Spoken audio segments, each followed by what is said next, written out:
5 banger games. We're going to start cutting down all the fat out of this bracket. There's so many teams that are going to get eliminated today. Oh, it's making me just so raw with anticipation, Rio.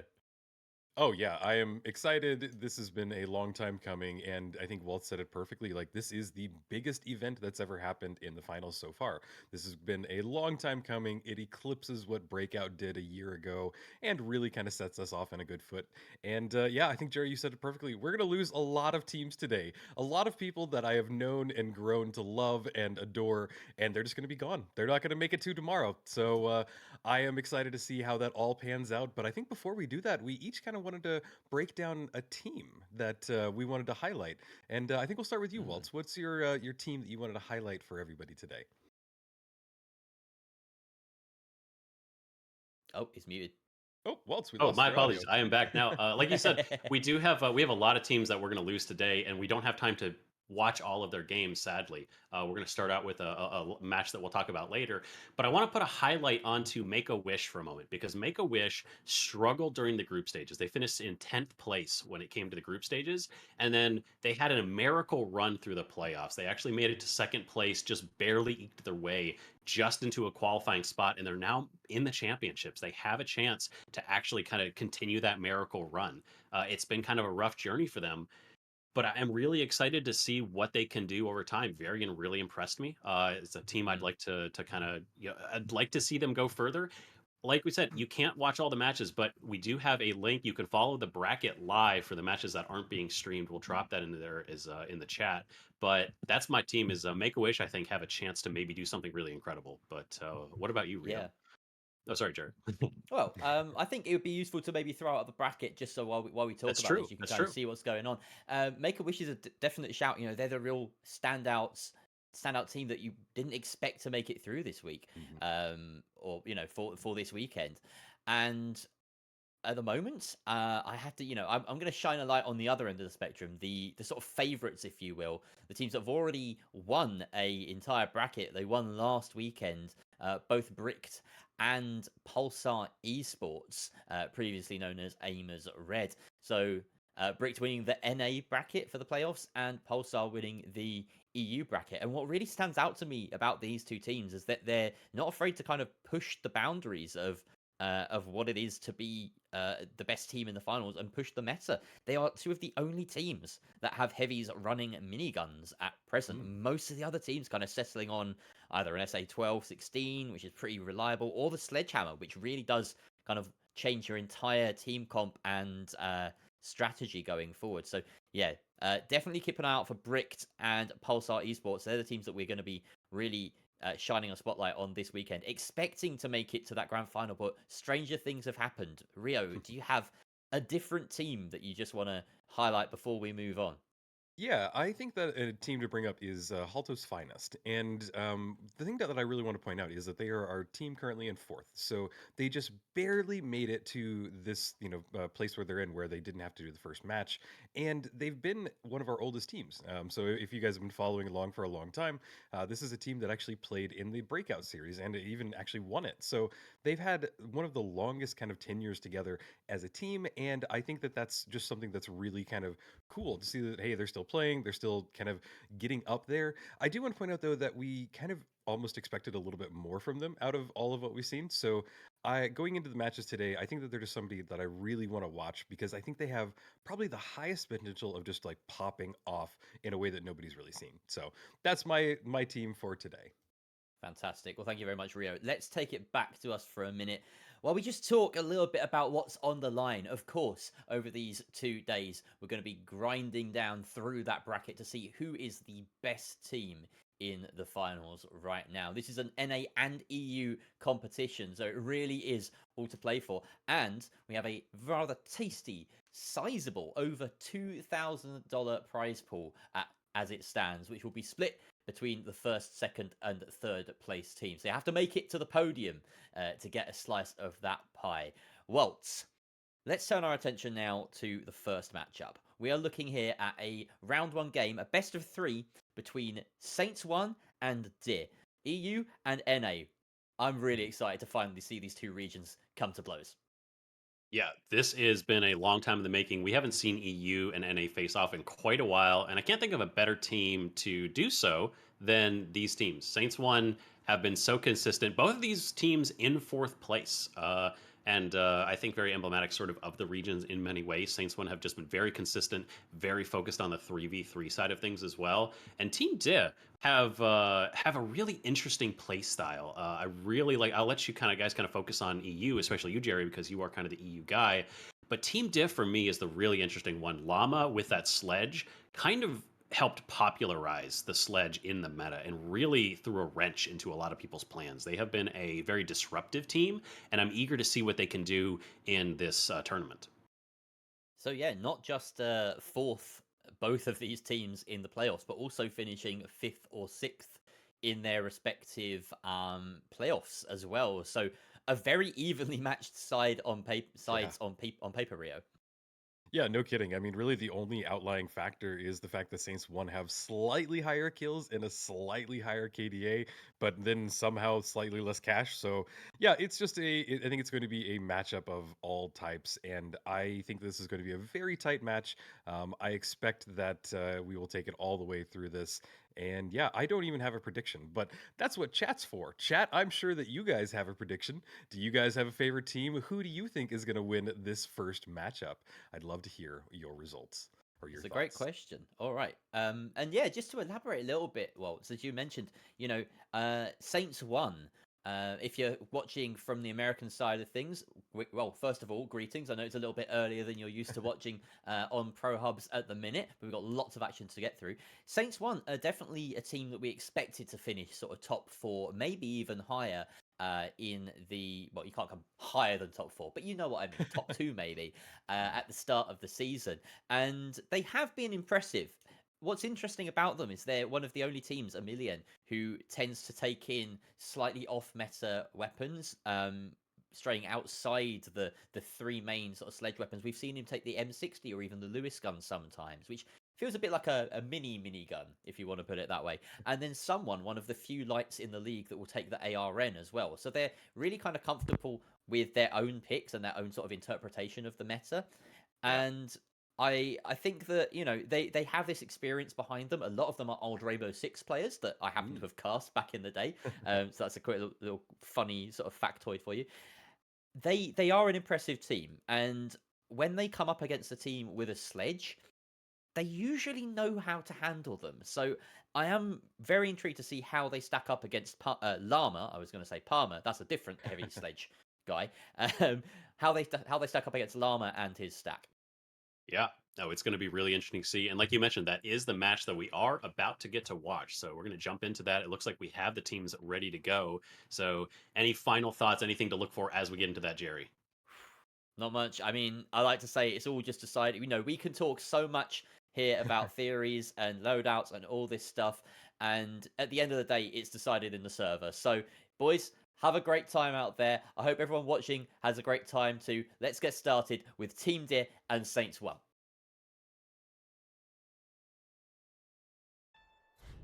Yes, absolutely. As Jerry said it, this is going to be the first match of today. We are loading into the newly redone Las Vegas Stadium where Saints One and Team Di will battle it out. We're getting a quick loadout right now, or a quick look at the loadout for Saints One. It looks like that is an ARN on someone. It looks like the Cerberus on Emilian and the SA shotgun on Mickey. So pretty standard loadout for this team. I think that we have a lot to see. We don't know what Team Dit is running, but I have a feeling that it will be a sledgehammer along with kind of the rest of the standard loadout. But I'm seeing Mickey's on heavy, and that's not something I'm normally used to seeing, if I'm going to be honest. I'm used to seeing Mickey on medium, and that's a switch over from him into a heavy. Not something I'm used to. I mean, we know Mickey can play everything. He's a fantastic player, but this isn't something I was expecting. Yep, it's going to be a mix-up today. Not sure what their logic is behind that, but we are already seeing them get ready. They are on top of the Mega Dome. They are looking down. They're trying to spot anybody out from Team Dip, but they've got shotguns and really nothing that'll hit them from long range. So they're kind of setting up, waiting for the push and getting ready. But we move over to T-Mills, and he's running the Pike, so that's a great weapon to have at distance. But at the time, it does look like Saints 1 might be starting to make their first push. Yeah, getting into the fight right now. Already they've dropped in. T-Mills using that Pike, but at close range, it's not going to do very much. Someone already taking out. There's two players dead so far on the side of Di. Only T-Mills is left, and he's going to get taken down in just a matter of seconds. A really quick wipe there. Very, very impressive from Saints 1. Yeah, I mean, literally that all went down within about 5 seconds, and yeah, everybody was dead. Saints 1 came in there and didn't leave any room for any mistakes, and yeah, just took it. They're now going to get the vault plugged into Cash Out A. They're going to get it started. We see a goo grenade in Mickey's hands, which is a great way of providing just a little bit of cover, but now he's going to go up on top of the parking structure and try and set up. There is the goo wall. He is ready, and we see one of their light players trying to go on top of the sector building to get a better vantage point. We now move over to Llama with the red barrel in hand. They're going to be ready for their first push. That red barrel will bring them a nice little opening, but sadly it looks like they shot it right out from underneath his hands. We see Llama now with an RPG in hand. He's ready to make a hole if he can. There's a dome shield now. He wants to throw it down the second that they get in any combat, but it seems like they're ready to bring it there. They melee through the roof. They bring it down, try and drop the Cash Out. They're now pushing in. Llama going crazy, trying to get a kill, but sadly unable to commit to it. He goes down in that first fight. Mickey taking a lot of damage, running on 50 HP, able to get 1 kill, 2 kills. That is a wipe. Oh my god. Saints 1 is just popping off at the start. Yeah, Mickey already with 5 kills. Looks like they knew exactly what they were doing with switching him over to a heavy. Really popping off with that SA-12 right now.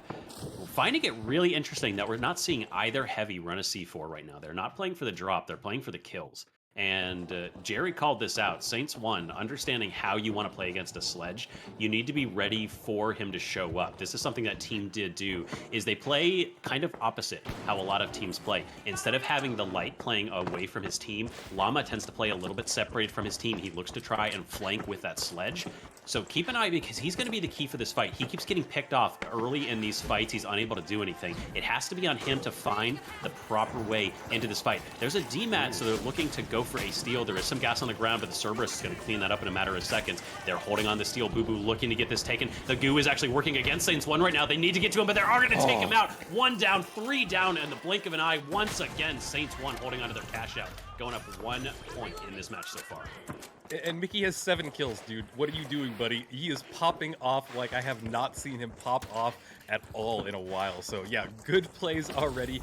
I really felt like Team Dip was about to get that one. They had the goo coverage, they had the perfect little corner, and they were holding it. I really think if we had their perspective, it would have been maybe half a second that they would have had that steal. So amazing play from Saints 1, able to get in there, dive on the point, and just stop that steal. Now they're in control of this vault. They're on the Mega Dome as well, which is probably the best spot to be in this entire map. If you take a look around, you can see why. You see the entire map, and they don't leave any surprises for Team Dip. So they are now going through a gateway, and there is the vault. Sadly, it popped back in, and they're going to have to go chase it and get it in control. Emilian running around with that Cerberus has to get a little bit closer to the battle if he wants to get any damage. Now he's there. He has found Bobo. He is trying to get the kill off. There is a nice little elbow on Llama, but it is now down to a 1 versus 1. Emilian trying to get a res off, get his teammates back up. The enemy team has fallen through. This is a great opportunity for them to get everybody back up, and that's exactly what they're going to do. Someone will be res in just a second. They make a bounce pad over to the Mega Dome, and they are ready to fight again. Emilian on 1 HP. Dude is surviving with just a tickle of damage left to his name. Now running away from his team. This is pretty not good because they're very separated, and the vault isn't in anybody's hands. Things are slowing down for just a moment as everybody tries to find their footing and get ready to bring this cash over to the Cash Out station. They bring it over, so I assume that their light player was able to grab it, and that looks like what it happens. Somehow Team Dip went down in a battle that we didn't see, and Saints 1 is just continuing their dominating pace of this map.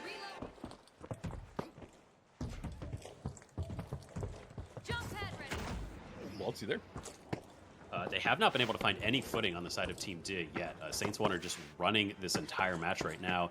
This is the do or die moment, though. They have a chance to pull it back. The only kills do not matter. The only thing that matters is the cash, as Llama already finding his way through the roof. That sledge is going to give him essentially a demat ability. He can just go wherever he wants. So right now they're just trying to flush out Saints 1. Saints 1 playing very slow, playing very defensive, trying to find a angle on this. There was a winch, missed. I'm not sure who that grot, but already Llama has dropped down. He's in the midst of the scrum right now. Everybody's sitting at half health. They're just getting peppered from the backside. Someone doing so much, but nobody's dead right now. Heals from Boo. We have seen DMATs mostly, but they actually have a healer on their team right now. Didn't pop that out before, but that's going to keep them up a little bit if they need to be. But the damage is coming in. Boo's down. That healer is not going to be able to help out anymore. T-Mills with that pike doing damage from range. He's the only one left against 3. Can he pull off a miracle? He needs to wipe quick, or he needs to be able to survive and keep his team up. This has to be a wipe right here. He's going to do that, give his team one more potential shot at taking this match.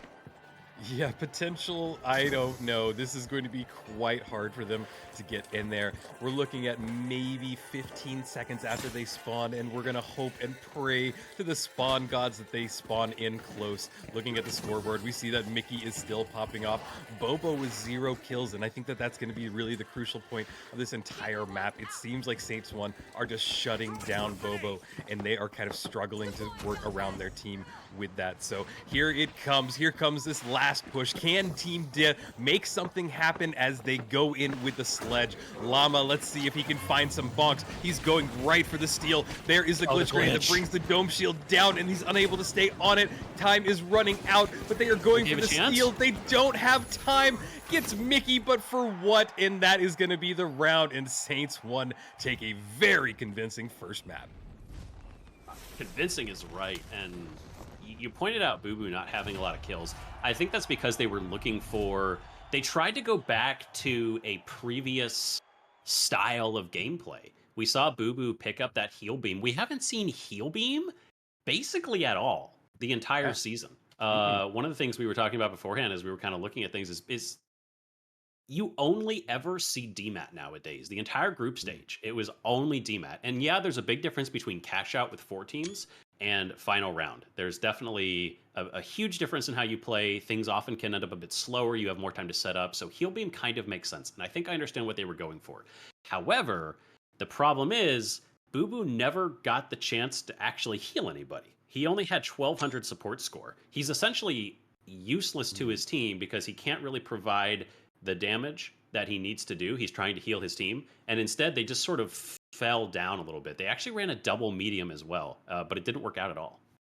Yeah, I mean, ever since the Ruby grind event, and we really started to see people switch over to DMAT and just switch off of Healing Beam.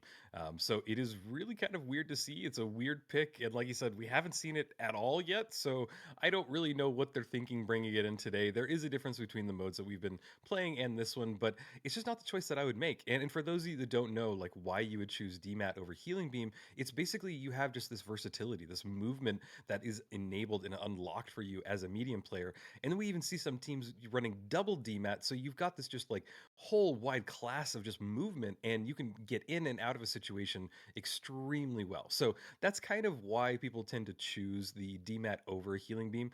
So it's kind of why we're just so shocked to see it. Yeah. But Waltz, what are your other thoughts about what we saw? Did you see anything else that kind of stood out in that last match? Yeah, one thing that's really crucial to point out here is that Team Did do have a sub. Unfortunately, their normal player HD Spawns is not playing for them right now. He's not in the match, and T-Mills is filling in. So we saw T-Mills in there. We saw him using that pike. It just wasn't quite working for him. But I think that's also, we haven't seen double medium really.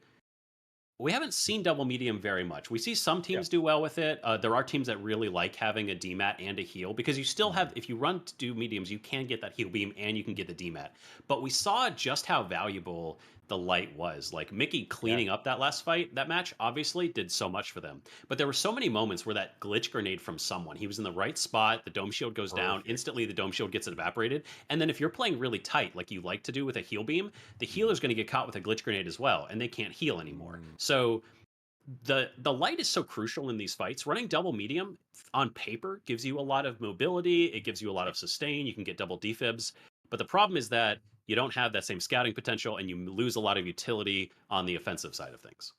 Yeah, and I think that's a great point because that's kind of what we've seen over this last season and maybe 2 seasons is just the change to where light is a possibility. I mean, like, Waltz, we've been in this for over a year now, and back in the day, there were no lights. Nobody picked them. It was a joke. It was a meme if you had a light on your team. But now we're at this point that the game meta is at such a point where it's pretty well balanced where you have the optimal composition in my head is still light medium heavy. I think that it's just such a good way Yeah. of playing. But hey, that's a whole nother conversation that we can have another time because it looks like we're getting right back into it. This will be Fortune Stadium, and maybe the Saints one can continue their dominating pace. Let's find out. And it looks like we are set to go because this is cross-regional play. We want to make sure this is as even as possible. We switch back and forth from EU to NA servers because these teams are playing from across the pond there. You know, we got a little bit of that ping difference. So this is I believe on NA side we went EU first. We are on NA, so this time Team do have the home advantage. Let's see if that pays off for them because someone was doing a lot. Obviously, Mickey with that SA-12 still going to be really strong. But we're going to have to see if someone has the chance to be as useful as he can. The range and the ability to hit his shots could be hampered a little bit. Emilian taking a lot of damage as Saints won not even contested as they move towards this first cash out. That's just going to be a really easy plug for them. Yeah, I think that's the play. You just don't want to battle when you have that much distance between you. You want to force the team to push into you and make sure you can set up kind of your defenses. And that's exactly what they're doing. But we're watching Team D as they grab some red barrels. They want to poke some holes. Llama with the sledge. He's throwing some gas in there. That gas is actually going to land in a really good spot. Force a little bit of coverage of the area as they start their first push. They are a little bit separated still, and the cash out is ticking down. They need to make their first move any second now, but I think that they're still just trying to poke holes. They're running that pike, so they're looking for any opening, any opportunity to bring these enemy team down just a little bit. Blueberry in hand by Bobo. He's just twirling it around. Nobody's really engaging just yet, but it's all about to kick off as these teams start to find each other. But instead, it seems like they are finding the barrels left and right. I'm not sure what's happening, Waltz, but things have slowed down just a little bit. Yeah. The teams have actually basically switched places at this point. Saints one playing very, very slow. And there it is. Finally, that's the pick they needed. Team Mills gets a nice pick onto someone. That's a huge play for them, getting the light out of commission. They do get a revive, so all three back up for both teams. But that's going to be very low on health. Llama does take Mickey down on the sideline. Team Mills on the outside is there. Daymats through, looking for that second pick on someone. Currently 3 versus 2. Team D with an advantage for the first time in this series so far. 3 versus 2 still. Llama's very low. Half health. Needs those heals coming in from Boo Boo. But they're instead going to drop the goo. Tries to seal himself off. Llama takes down someone as he tries to push in. Emilian holding this 1 versus 3. He does take out one, but he's going to get wiped on the back. And Team D taking a steal on this cash out. And they're going to finally punch their names into the scoreline. Finally, indeed. I'm not sure kind of what changed, but it seems like they took a slower, more methodical approach to the push. They wanted to make sure that they had every opening and just every possibility for them. So, hey, we're seeing a turnaround. It could be map dependent. It could have been that they just had a little bit of a hiccup in the first map, but we're going to see if they're able to hold on as we move into this next cash out. Look at the just chaos that just happened in that replay. Absolute insanity. Everybody on top of the cash out, but we're moving right back into it as Vault 2 has been spawned and someone and his team make their approach over there. Gateway there right on top of the vault. They're ready to move that over to cash out A and get it started almost immediately. We see Team D going into the building off to the right. They're trying to find a nice little vantage point, but again, remember that Llama has a sledge, so he can't really do much beyond throw these red barrels, poke a little holes, and get ready for when they dive on to the point. Yeah, they just want to make sure they're positioned for wherever Saints one try to go with this cash out. All eyes on Team Mill, really. He is the one who unlocked that fight for them. This is something I was going to point out earlier. Someone is such a thorn in their side because they are running Boo Boo on that Cerberus and Llama on the sledge. Team Mills is their only range, and someone is a huge liability for this team right now. If he is unable to, if someone is not taken care of, he's going to wreak havoc with those glitch mines. So it's all on Team Mills to take him down. Nice shots. Mickey just gets melted, looking for the second. Oh my God! Down as well, just crushed. Already 2 down in the blink of an eye. Mickey getting picked off once again. He's on a killing spree. Team Mills cannot be stopped. That is a team wipe. Team Mills up to 5-0, just putting the team on his back right now. Yep, and just like that, we're going to see everybody start using the pike. I know it, I see it. I don't know why it's been slept on so long, but my god, that was amazing. Just the amount of times that we see somebody get a three kills in a row is rare, but just seeing it with an off-meta weapon is even rarer, and just seeing it in a match like this is just absolutely insanity. So well done, Team DIT. They are in control of this cash out. They got it started, and they've brought it over into a more open area. This is a really good spot for them to be in. We're now moving as Saints 1 go through a gateway. They're getting ready for this push, and they're going right underneath it. They will be on this cash out in just a second, but sadly, it looks like one of them has been spotted out, and Emilian takes a little bit of damage, bringing him down to half health. They're also pretty separated right now, and this is not the move that I would make if I were Saints 1. They're in the stairwell, making their approach, starting to crawl in there, but they are just going very slow. They're not trying to give any audio cues. They don't want Team DIT to know where they are, and they still kind of are a little bit separated. So here it comes, Dome Shield in hand by Mickey. He is ready to throw it down. He throws down a goo wall as well. A second one, it's going to provide the perfect cover for Emilian. Dome Shield in hand. They have to pull off because they are here.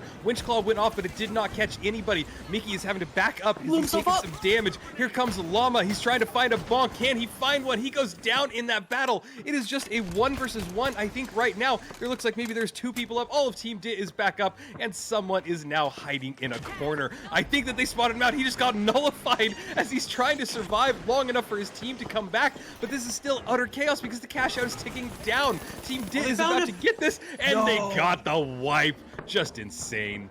Oh, that's going to be game. There's not enough time. If it's there, it's a last-second steal. But Mickey, with a crucial error there, blew himself up with the RPG and couldn't even get a trade. That was the opening salvo. They couldn't fight each other, and Mickey just blows himself up. They couldn't do anything with it. Just were unable to turn that in. It's going to be 2 cash outs in a row. Right now, Server feels like it's making the difference between these 2 teams because Team DIT clapping back against Saints 1 with 2 cash outs in a row against Saints 1's match 1. So we're going to go to a 3rd map, Rio. I love it. I love going to 3. It's kind of shows these teams are balanced. What you said is interesting, Waltz, that it might be a server advantage thing, mainly because these seem to be kind of stomps in each direction. I'm not sure if that could. I want to say that it's not just ping and not just that, because what we've seen time and time again throughout this league is that teams tend to kind of feel each other out. The first match doesn't really mean a ton because the teams are kind of learning, they evolve, and that's what you see with good teams is just how well they can pivot. They can say, okay, this person is doing this. They're absolutely stopping our push. They're stopping our steals. And so hey, we need to change it up, and that's what we're seeing. And I think that to me that is the sign of a really good team. But yeah, I'm not sure. You want to break down these stats because they're quite interesting looking at the kills. Yeah, I think, and I'm always hesitant. I know I mentioned it earlier, but I don't want to just throw everything on the server because I think that does injustice to the side of Team DIT. Because I mean, that was a masterful performance. T-Mel's put the team on his back. Like I mentioned, when you're running the double medium, the one of the big reasons light is so useful is not even just the utility it gets you, but there's so much damage and so much range. Lights, if you play them well, have so much usefulness right now, just with the amount of damage they can pump out. And when you're running a Sledge Heavy, you have so little ability to deal with that light. It was every time they picked off someone, they want to fight. Someone, if he goes down, it's incredibly easy for them to clean up the rest of the team because they can just swarm on them. And Llama is going to find it so much easier to get right on top of Mickey. And Sledge versus SA12, you're going to win with the Sledge. 9 times out of 10, it's going to go your way. So I think I think that could have been, on the one hand, yeah, you can point to some server assistance. T-Mil's hitting shots better, but I also think that maybe Team DIT starting to feel themselves a little bit. They had a sub, but maybe this is them kind of putting the pieces together. Yeah, I think that that's really probably the better way of looking at it because I think that we have seen people deal with servers. In fact, Waltz, you and I play with people all the time from Europe, and they're just like, it's fine. We've seen people just pop off like on NA servers. So I don't think it's that at all. But, I think we are going to find out is which way it's going to go. I am kind of really impressed with the team so far. I don't know what map we're going to next, but I think Sis Horizon. Sis Horizon. Okay. And just for those of you that don't know, It's going to be on EU and in Cis Horizon, and I'm really happy that the final match is on Cis Horizon. And just to give a little bit of background, Cis Horizon in the competitive scene is one of the most common maps picked.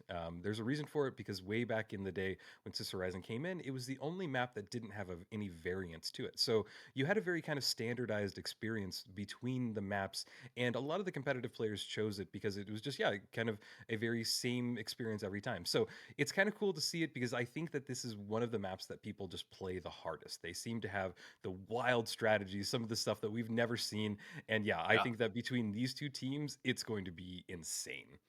I agree, 100%. Yeah, like you said, a fifth out of so far all of the matches we've played in the Pro League so far, a fifth of the matches of the of those 450, a fifth of those matches are on Cis Horizon. These teams have played a ton of this map, and I think if we're going to see any map that is going to do well with kind of a ping difference, I think this is the map, because it gives you a lot of forgiveness in sort of your position. It is, Vegas can be so close quarters. We saw Mickey really pop off with that SA-12. So I think this map gives us a little bit of both, and one of the best maps that Embark has ever made. So I think this one could hopefully go a little bit closer. Maybe we get that third cash out. Team DIT in control of the vault for what feels like the first time this match, as they're already picking off, doing some damage from range. Running a little bit of different information there on the side of Bubu. He's running something we don't see a ton of, actually, on that APS turret. Yeah, the ABS turret's really handy when you're running a 3v3, because you can kind of group your team together and just stop any incoming things like grenades, RPGs, whatever.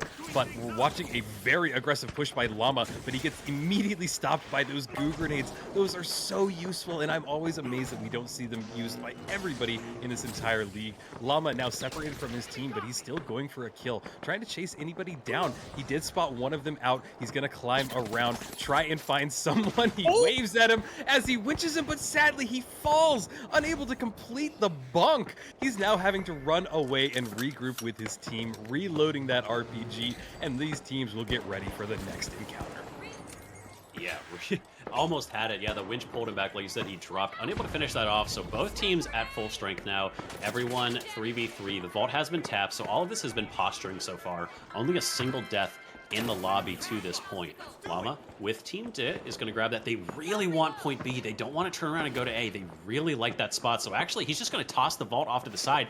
You really want to get a kill. You don't want to start the plug and then be in a fight already. You want that extra time. But on the backside, Bubu is going to get immediately melted. Someone already putting his mark onto this fight as someone now tries to get away. Teams together, misses the winch. That's going to be a huge miss. Llama has already lost 2 members of his team. He's also stuck on the geometry. He is going to get melted as well, either being stuck on the geometry or an intentional death there, just to make sure that his team can respawn in time, because now they're going to be coming back in only about 10 seconds. That's going to be plenty of time for them to set up on cash out B. That engagement was a little sloppy. I'm not sure what happened there. It just didn't seem kind of up to the standard that we're used to seeing. But hey, they have plenty more opportunities as this first cash out has been plugged. It's going to be started. I really am appreciating how much Team DIT is using all of the carryables around the arena. Some teams just seem to ignore them, but these teams just seems to really use them every opportunity that they can. And I think that's a really smart strategy. Glitch grenade or glitch barrel in the hand of Bubu, and he is making this advance. He is trying to find any opening that he can, especially with the sledge on Llama. There is a nice little ice fishing hole for them to look for anybody out there, but they didn't spot anybody just yet. They went ahead and broke that blueberry, so they have a nice little healing aura around them for when this battle starts. But right now, it's kind of at a standstill, Waltz.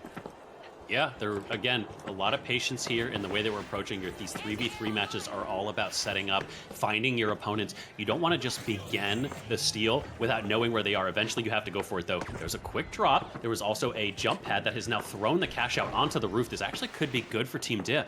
Llama moving forward, his team close behind him. T-Mills again looking for that pick.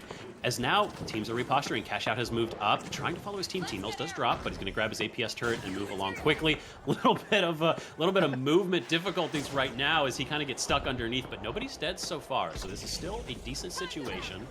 finally going to be able to reconvene with his team. Licks off someone. That is a trade, but that's already 1-for-1. That's a huge start for Team D. The cash out, only about 15 seconds left, so they have to start. But Boo Boo, Emilian does bring his team back up. There's only 2 versus 3. The winch comes in from Mickey. He doesn't pull it away. It got caught on the goo. He has to go in melee now, range, but the steal is going to go through. Team D are going to be able to take this. It's currently 1 versus 2. Team Mill's the last one left on his team. Can he prevent this? He has the DMAT. Looks through for Emilian. He does prevent him, but is there enough time? He has to hold the steal. This could be very, very close. Do they have the chance to take this one? No! Team D holding on to the first cash out.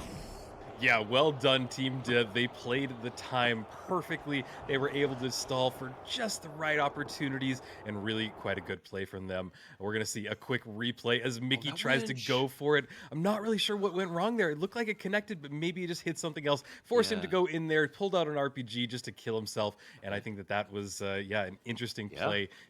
But yeah, I think it got wedged on the goo there. It got stuck on the goo as he tried to pull it out. It was just the goo wall just was perfectly placed and kept it from getting pulled away. And then he had to go jump in and try to actually force the prevent of the steal, but just didn't quite work out. A great take from Team D.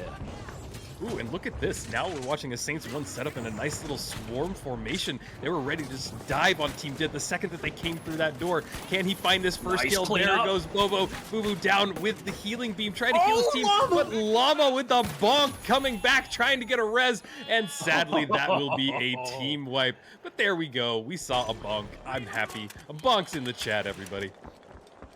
Nice finish up from Emilian there. Just taking Llama out. A vault fight, it does matter a lot, though, because even though it was a fight over the vault, Saints 1 are going to get the plug here. They're going to be able to start this next cash out. And we've seen it already. The way you set up these defenses are so important. They have the ability right now, with that winch, they actually could throw this out right into the middle of the alleyway. They're not choosing to do so this time. They're actually just setting up, I think, because they don't really have time to do so. The respawn timer was pretty short, so Team did have a chance to set up right here now. Jumping up, but they're about to run face first into the side of Saints 1. They're set up very, very close. There's a winch that misses, but Llama is in, doing some damage. Team Mills again is trying to finish off 1. That's 2 dead, but there is a return. Someone is going to get taken out as well. Saints 1 are down. Team Mills with 2 kills. Yeah, Team Mills is popping off. I am just amazed to see somebody use a weapon like this and just get headshot after headshot. And he is just scoping in. He's found the right distance, and he's terrifying. If I was in a lobby with somebody running a pike like that, I would be terrified. We're watching Llama now as they try and set up their defenses. They've got a good spot for them to be in. They can see pretty much every approach from Saints 1. It is not looking good for Saints 1. They have got one more push. They see them. They're ready. There's the APS turret. They were ready. Someone goes down immediately. Here comes a bonk. He gets a bonk. One person left. RPG goes off. They're trying to get the last light down, and there it is, a wipe of epic proportions. Team is able to get it, and Saints 1 go down. I don't even think there's enough time for them to come back and have one more steal. So heartbreaking, but look at this replay. Oh my God. Llama just going insane. And this is what we talked about. This is why Burita and myself talked about Llama as one of our favorite players, just because he does things like that. They read him like a book there. They knew exactly where they were going to run and where they were going to spawn. Now the time is ticking. This is so close. I don't think they have time. Like you said, they have to run directly at the point if anything gets in their way. But there's goo. It's all on someone as he desperately rushes towards the point. He has the nullifier, but he's going to get caught by Llama on the way. There's no time left. Team D taking the match, and with an upset in the server that wasn't even theirs. First match going for Team D. Yep, I think that stands behind everything I said before this match starts up. The teams learned, the teams pivoted, then they just dominated. It's heartbreaking if you're a Saints 1 fan, and I know that there are a ton of you out there. Throughout this entire league, we've had probably some of the most people come in and root for Saints 1, and they deserve it because they played like crazy. Just a few really unfortunate things happened in this last map that could have just turned the entire tide, especially that winch claw. I think that's probably the pivotal moment in my head, because if they would have gotten that steal, it would have been a different story. But yeah, amazing match. Yeah, we really saw, and I think we mentioned this at the end of the second match, but T-Mills, That was clearly not a server. That was not a No, performance no. based on server in match number 2. T-Mills it was a warm up match. He just needed a chance to, the arm was a little cold. His fingers weren't ready. So he put it together. So amazing stuff from him. But we're heading back to our we're about to head back to our panel as we're about to bring Jerry in right now. So we're gonna see what Jerry has to say about what happened, because that was a really interesting match.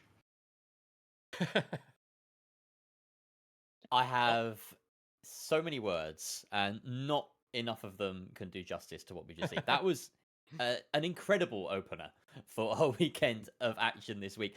So Right. much that we just didn't expect.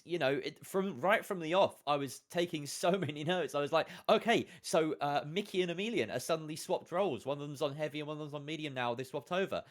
We've got the frag grenades coming out, which we haven't seen in Yeah, ages. right? We've got a HMM coming out from Team Deer in a season dominated by HML, and the sub of Team Mills bringing out the Pike on controller and just annihilating the lobby in games 2 and 3, and Incredible. going against the swing of things as well on Sis Horizon in the EU server. I saw you chat. I was like, oh yeah, it's just the server thing. No, no, this is proof now that you just got to be the better team. So yeah, absolutely, just fully deserved victory for Team Deer. Yeah. And Team Mills, I mean, what a way to make your debut in the Yeah. championship playoffs of all things. Oh yeah. Well, and one interesting thing too is that you said he's running a controller, and that is amazing. It looks It's like I- it. Yeah, It I think looks he like is. it, all right? And Yeah. it's really funny because I talked to a lot of people just in my games in the last week about this event, and the most common question I got was, "Are there people using controllers, or are there people on console?" And I always say, "Yes, there are. This is a competitive scene in console and PC, and they play against each other, and we've just seen evidence of it." So that is awesome from my perspective, just to see controller popping off with the Pike and a debut. Amazing person, Yeah. definitely to follow. Beautiful stuff. I am really impressed by the Pike pick. Pike is a really interesting weapon because we saw none of it during the group stages. We didn't see it any. But I've seen a lot of people all of a sudden the last week, ever since the playoffs finished, I've seen Pike after Pike after Pike. I don't know what happened. They didn't change the weapon, but all of a sudden the Pike is being picked by people. And I don't know if do you guys think that's a 3v3 change, where because you can set up your fights more, you don't have to worry about the hectic, chaotic nature. You can set up and prepare. Maybe the Pike is better in that case. But why do you guys think we're seeing more Pike? It's a strange question. I mean, maybe we'll figure it out more as we go along. It's one of those things. It's a curveball that's been sent our way. Yeah. Our initial reaction was, why are they running HMM? They're Yeah. clearly losing the battle when it comes to having glitch grenades and all this stuff like thrown at them that a light brings. And someone had a very good first game, but after that, he struggled to be effective. We even saw the APS get switched to by Team Deer to sort of start counteracting that and the frag grenade that Emilian was running. So a good level of adaptation that Team Deer have shown, not just coming into today, dealing with having a sub and going with a different team comp, but also in the middle of that series to really make sure that they cross the line. Rio, do you have any final thoughts before we go to a quick break and get set for our first upper quarterfinal? Oh, do I have any final thoughts? I just think that a lot of people watching today, you're going to probably see the same thing, where teams maybe seem like they struggle in the first map, and then everything else changes. And I think that that's what is exciting about these games. And I think that this first matchup was everything that I had expected. And I think that if that is the indication of today, you guys are in for some amazing matches after this break. So those are my thoughts.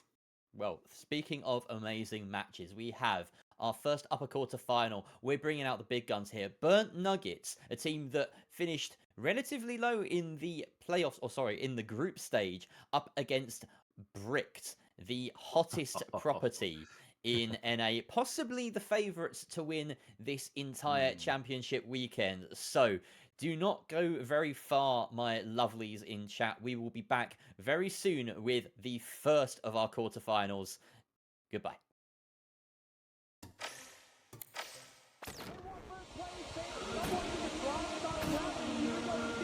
Might come through for Burnt Nuggets. This is everything, Mickey. They need to get there in time. They do. They stop the steal. If he reload, he's able to do it before you get that super. Oh, the OPG on the Scalper. BMO absolutely beaming right now, finishing off the rest of the team. Slightly over to the sideline here. The gateway has been placed. They come up from above. Play commit doing so much, just controlling this team fight.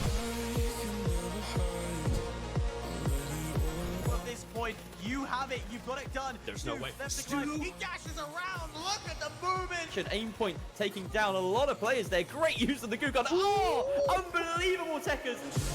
Gangala, they try to jump in. Oh, they do. The D-Mat hits.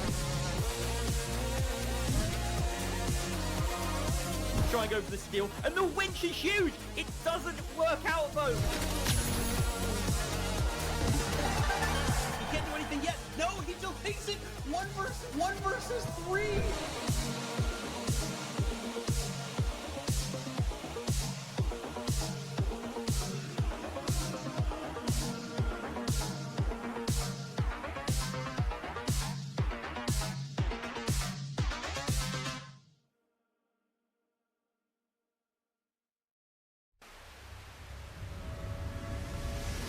This isn't just a game. This is TNT. Welcome to the jungle and welcome to 8 Squad's Thursday Night Throwdown. Featuring the game's top talent, pick up games where chimps become champions. Thursday nights 8 to 10 p.m. every week, only on 8 Squad. Catch us live on air on Twitch at twitch.tv/8squadorg. In the world of sports, every second counts. Every move matters. That's where a Spooze comes in, the sports beverage designed for champions. With a Spooze, it's simple as pop, pour, perform. Packed with electrolytes and essential nutrients to keep you hydrated and energized, Spooze is your go-to drink for peak performance. Whether you're just carrying the vault or securing the winning cash out, Spooze is there to fuel your victory. Its unique formula is scientifically designed to boost your stamina and focus. Spooze, for those who dare to excel. Pop, pour, perform. The real world can be unfriendly, misleading, confusing. But your world doesn't have to be.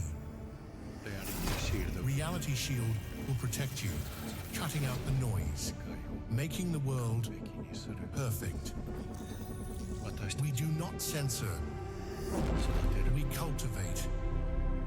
Engimo.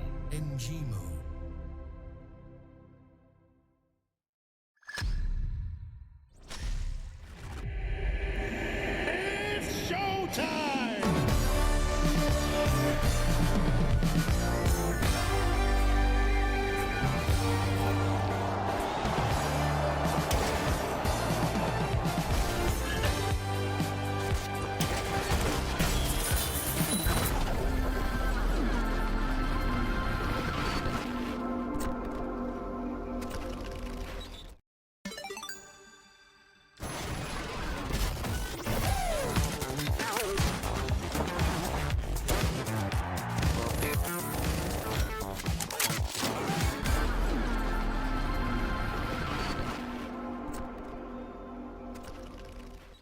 That strange thought you just had, where did it come from? And was it even yours? Our new Series 2000 effectively suppresses third-party influence and eccentricity, outperforming our competitors within the standard deviation of conformity. With the Series 2000, your mind stays in control. Via, we as one.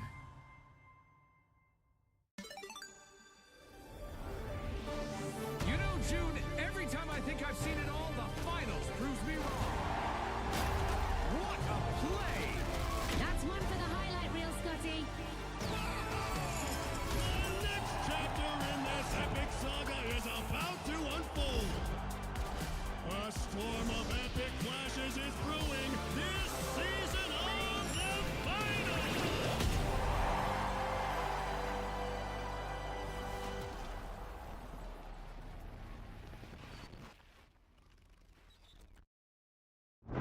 The stars, distant, watching. When will they arrive? Will your family be disintegrated first or last? Will your family dog become their leader?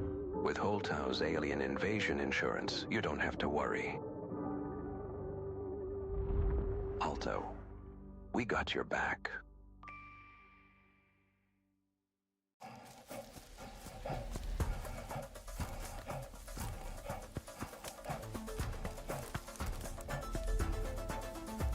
Absorbe ce que c'est. Monde, monde, pour misérable et fortuné. Absorbe ce que tu désires devenir, c'est ce que tu es. Alors, absorbe, absorbe.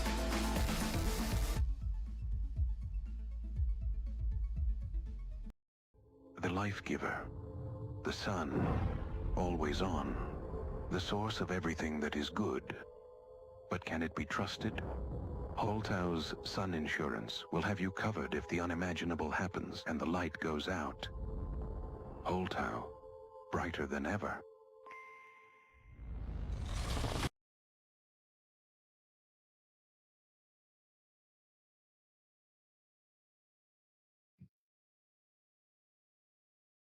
All right, welcome back, everyone, to the Pro League Season 0 Championship. We are going to be jumping into our next match very soon, which is going to be Bricked versus Burnt Nuggets. But as we get into that, as we prepare for this match, we got to break down these teams a little bit. So, Jared, you kind of want to break down Burnt Nuggets a little bit. You are kind of our resident EU expert. What can we expect from this team as we kind of take a look at our bracket and see what this matchup looks like? Yeah, so Burnt Nuggets, a very exciting team. They're a team that have their on and off days, as far as we can tell. And as we get the stats up here, you'll see that they finished 6th in the groups. They managed to finish 3rd when it came to the EU playoffs. And it feels like they really just sort of turned it up a notch. They had this huge lower bracket run. And then when we finally got to watch them in the lower final, they started bringing out the Deagles. They started bringing out just all of these sort of meme strats. And they were like, yeah, you know what? We've made it. We've run the numbers. We're already in the championship playoffs. Let's have some fun with it. Which was an interesting move, shall we say. But it just goes to show that they really are just a team that can flick it on like a switch and make it happen when they need to. They're being faced with possibly their biggest test yet. Up against Bricked. Undisputedly the best team in NA. Possibly the best team in this bracket, Rio. Yeah, I think that that's a good way of introducing them because Team Bricked has been a terrifying force in this entire league so far. Almost to the point that in the previous mode, we saw teams kind of just ignoring them. I think that there were a couple of people that compared them to like a sleep paralysis demon. Like you just don't want to acknowledge that they're here and you just kind of let them be on their own. So the idea that we're going against Burnt Nuggets, so Bricked versus Burnt Nuggets, it's going to be a uphill battle for the Burnt Nuggets. But I think if they are able to pull anything off, it will be an upset of all upsets. So I'm really hopeful that we see just the top tier gameplay that we can expect from the Burnt Nuggets that we've seen before. So there's hope. This isn't going to be a total domination, I think. But yeah, we will see. I think we even have the maps. Do we know kind of what map they're going to be loading into first? We do, actually. We have our maps here, and we are going to be on Fortune Stadium first. Our second map is going to be Cis Horizon. And our final map is going to be Skyway. Now, because Bricked is the higher seed, they do have a first server. So we're going to start on NA. We're going to move to EU. And then final server, generally a coin flip. So we're going to switch over and it's going to be NA again. So it's going to go NA on Fortune Stadium first. That's our first map. And yeah, like you said, it really is going to be an uphill battle from Burnt Nuggets. But I'd kind of love your opinion on this one, Jerry. What do they need to do? What strategies do you want to see them pull out to take out a team of this caliber? It's a tough one, really, because I'm looking at their kind of matchups, and I've got to say, this has Bricked written all over it. I really struggle to see how Burnt Nuggets make this work. I mean, the map choices, they do make sense. You know, it's actually, no, they don't. I got it backwards. EU.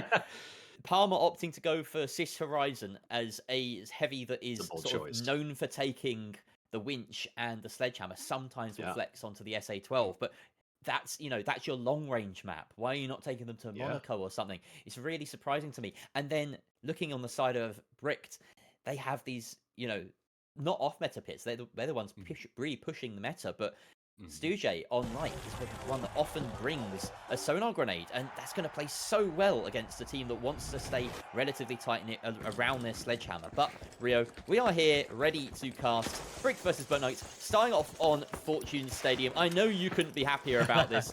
Let's get going.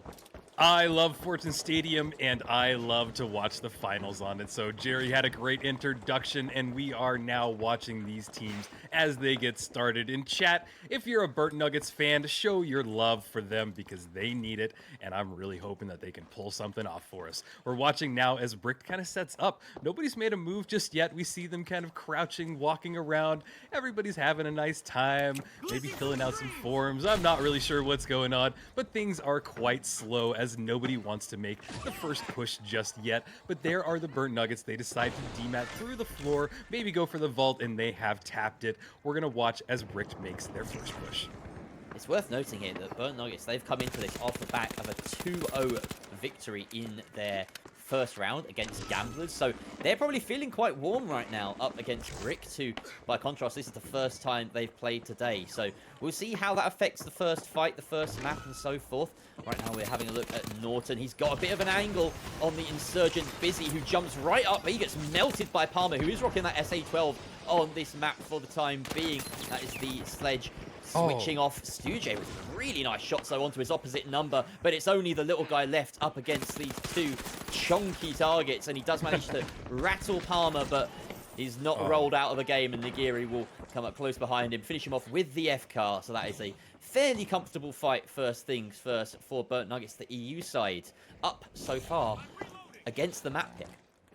Yeah, and this was kind of a weird battle because they were kind of on top of each other and then below, and I think that was just kind of more sloppy than I have seen from Brick, but hey, it's a good sign for the Burnt Nuggets because they got the first wipe, they got the cash, and they've gotten it started. On top of it, this cash out is one of the most strong and hard to push cash outs in the entire game because you can see right now they've dematted through that wall and they can see the approach, and Busy took a lot of damage just on that first approach, so it makes things slow down, and oh my god, an RPG just went off right at the foot of Stu, and he took a lot of damage on that. The Brick teams are struggling to kind of find themselves in this fight as Busy goes down. Palma is able to get the trade, and he goes down as well. There goes Nagiri as he's bringing them down and trying to find the next fight, and there we go. The Burnt Nuggets finally go down in this battle. They will get the steal, and Brick will be able to set up their defenses for this next fight.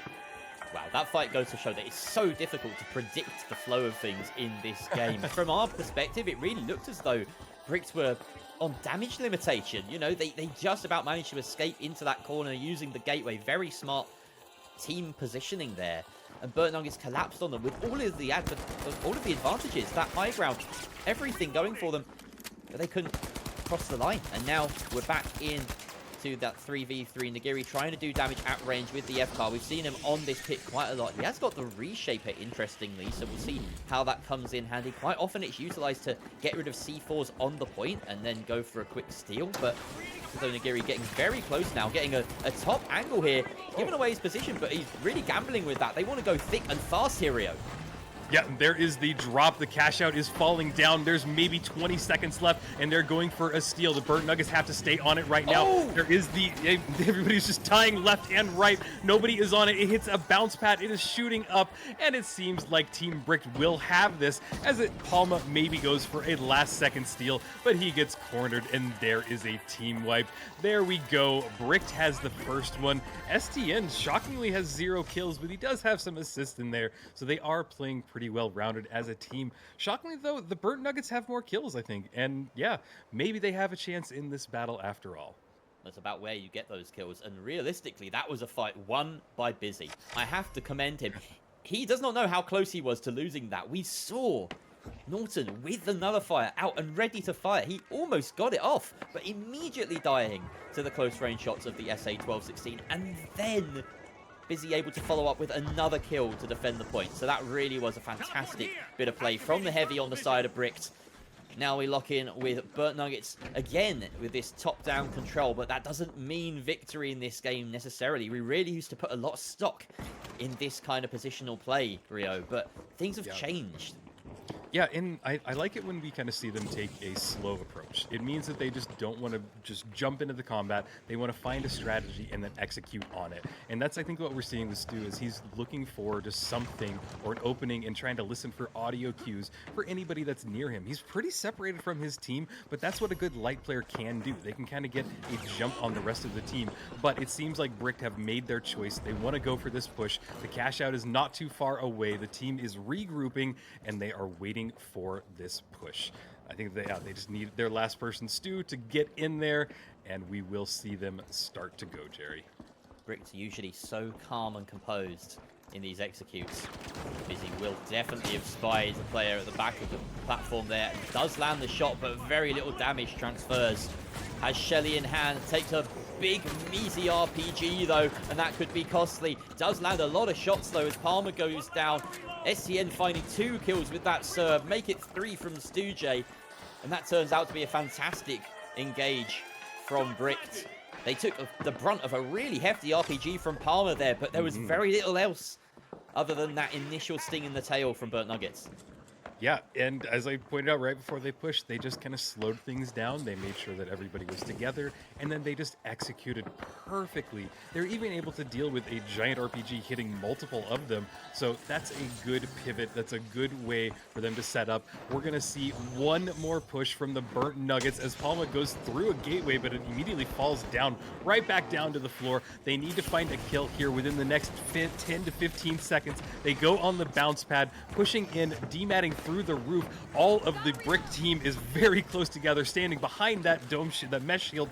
They're now going for it. They know that they're right underneath it. There's the C4. Oh, but they were able to get it off, and there it goes. They're standing right on top of it. They are straddling this. They're able to ride it down. They got the steal. This is perfect. There's not going to be enough time for Brick. If they want to get on this again, they have to get a kill. This is insanity. The Burnt Nuggets have taken it. They've pushed it out into the open. It is now just down to Norton as he's the last person remaining, but it won't matter because he's able to get the steal and get the stop, and he goes down with a wipe, but we will see one more cash out in this map. Incredible from Burnt Nuggets. I really thought Brick had done it all. They had every form of stall available to them.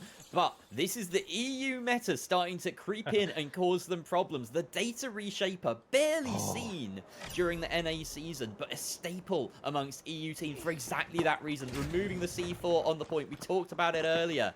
And they even had the DMAT to bring it down. They must have thought, okay, it's fine. We'll go for plan B. Plan B wasn't enough. Burnt Nuggets stealing from above the cash out. They thought of everything, and they've kept themselves in the game with that. Also, credit to Norton with the nullifier right at the end to seal the deal. That was just delicious. Yep, and we're watching the next setup. Busy just hit with a glitch barrel, and he's not able to pull up his shield. He's going to retreat back into the stairwell as one of his teammates gets a kill on Nigiri, and they are now pushing forward. Red barrels going off. I love that the use of in-around utility in the map, but now they're pushing Palma, and he is going to jump off the map. He didn't want to go for that fight. They're going to get a team wipe and get it reset as Brick will bring this vault all the way to D and get it started. Yeah, Brick's making wasting no time getting that across the map. And they're not going to make the same mistake again, either. They're going to put it on its side. That may make a slight difference, I suppose. There's a few different interactions that will take place now if Burnt Nuggets try and go for a steal on top of the cash out this time round.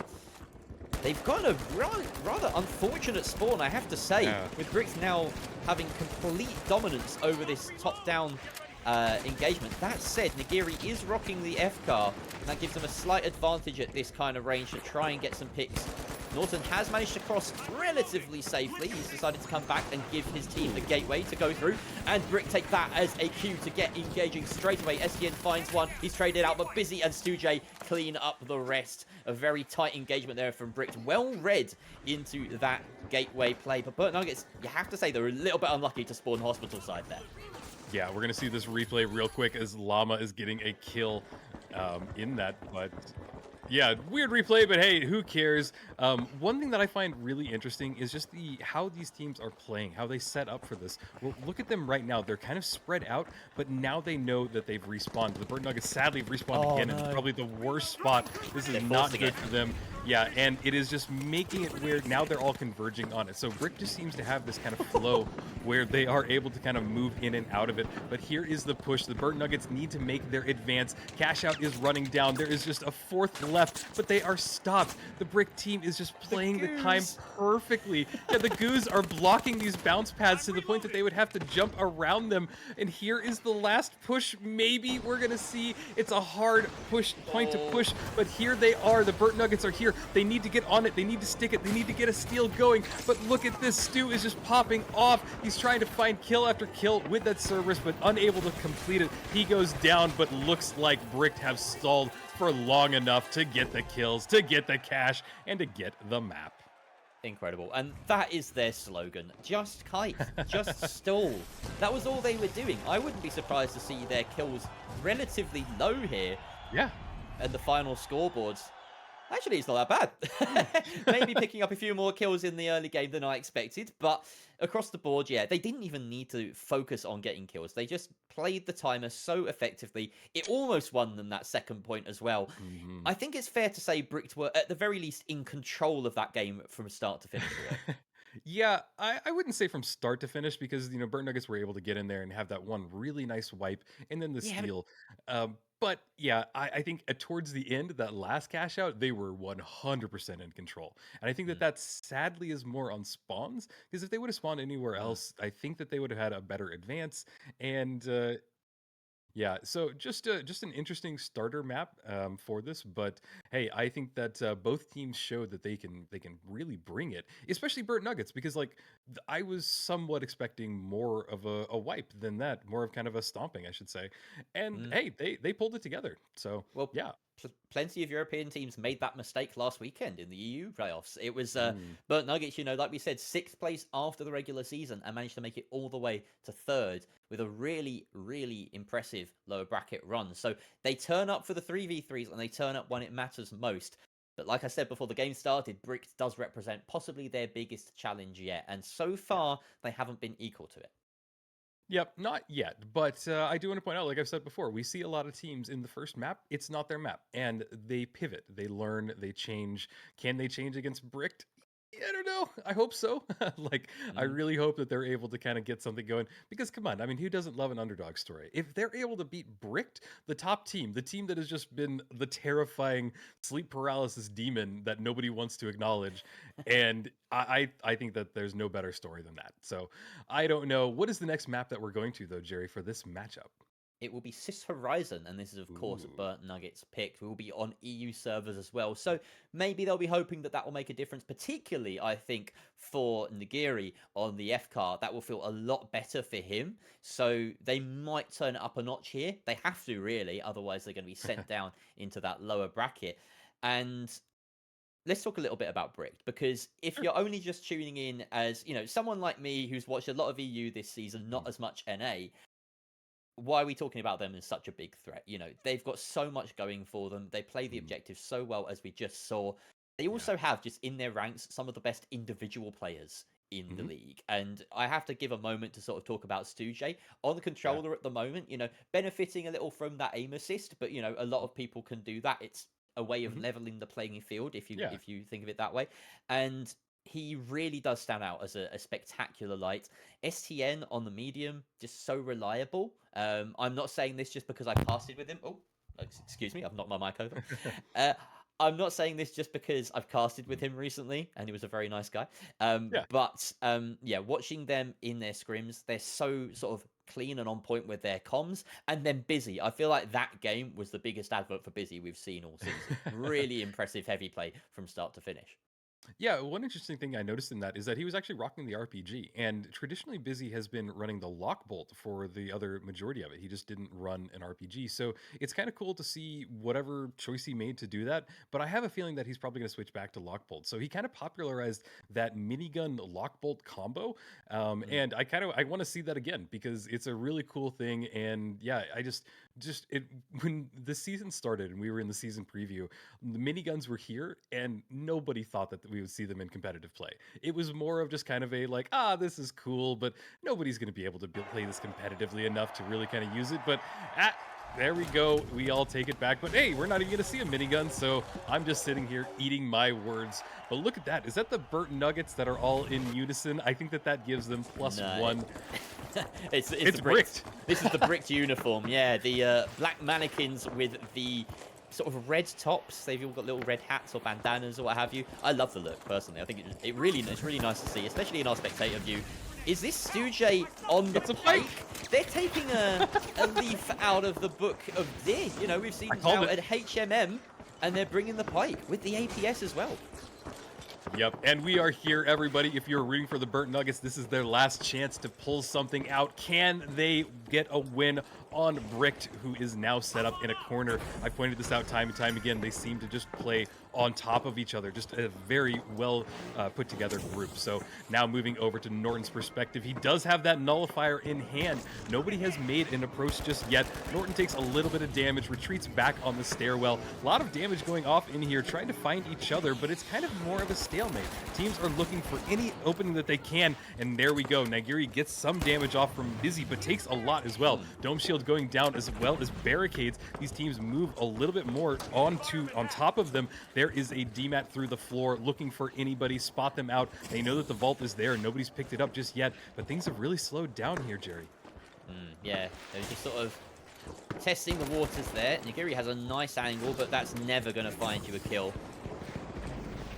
They fall back slightly further, hoping that Norton can do something, but he's caught out there. Stujay finding him with the pike, and in comes the shotgun of Busy. Easily cleans up the last, and it's only a formality. Palmer down in a heap.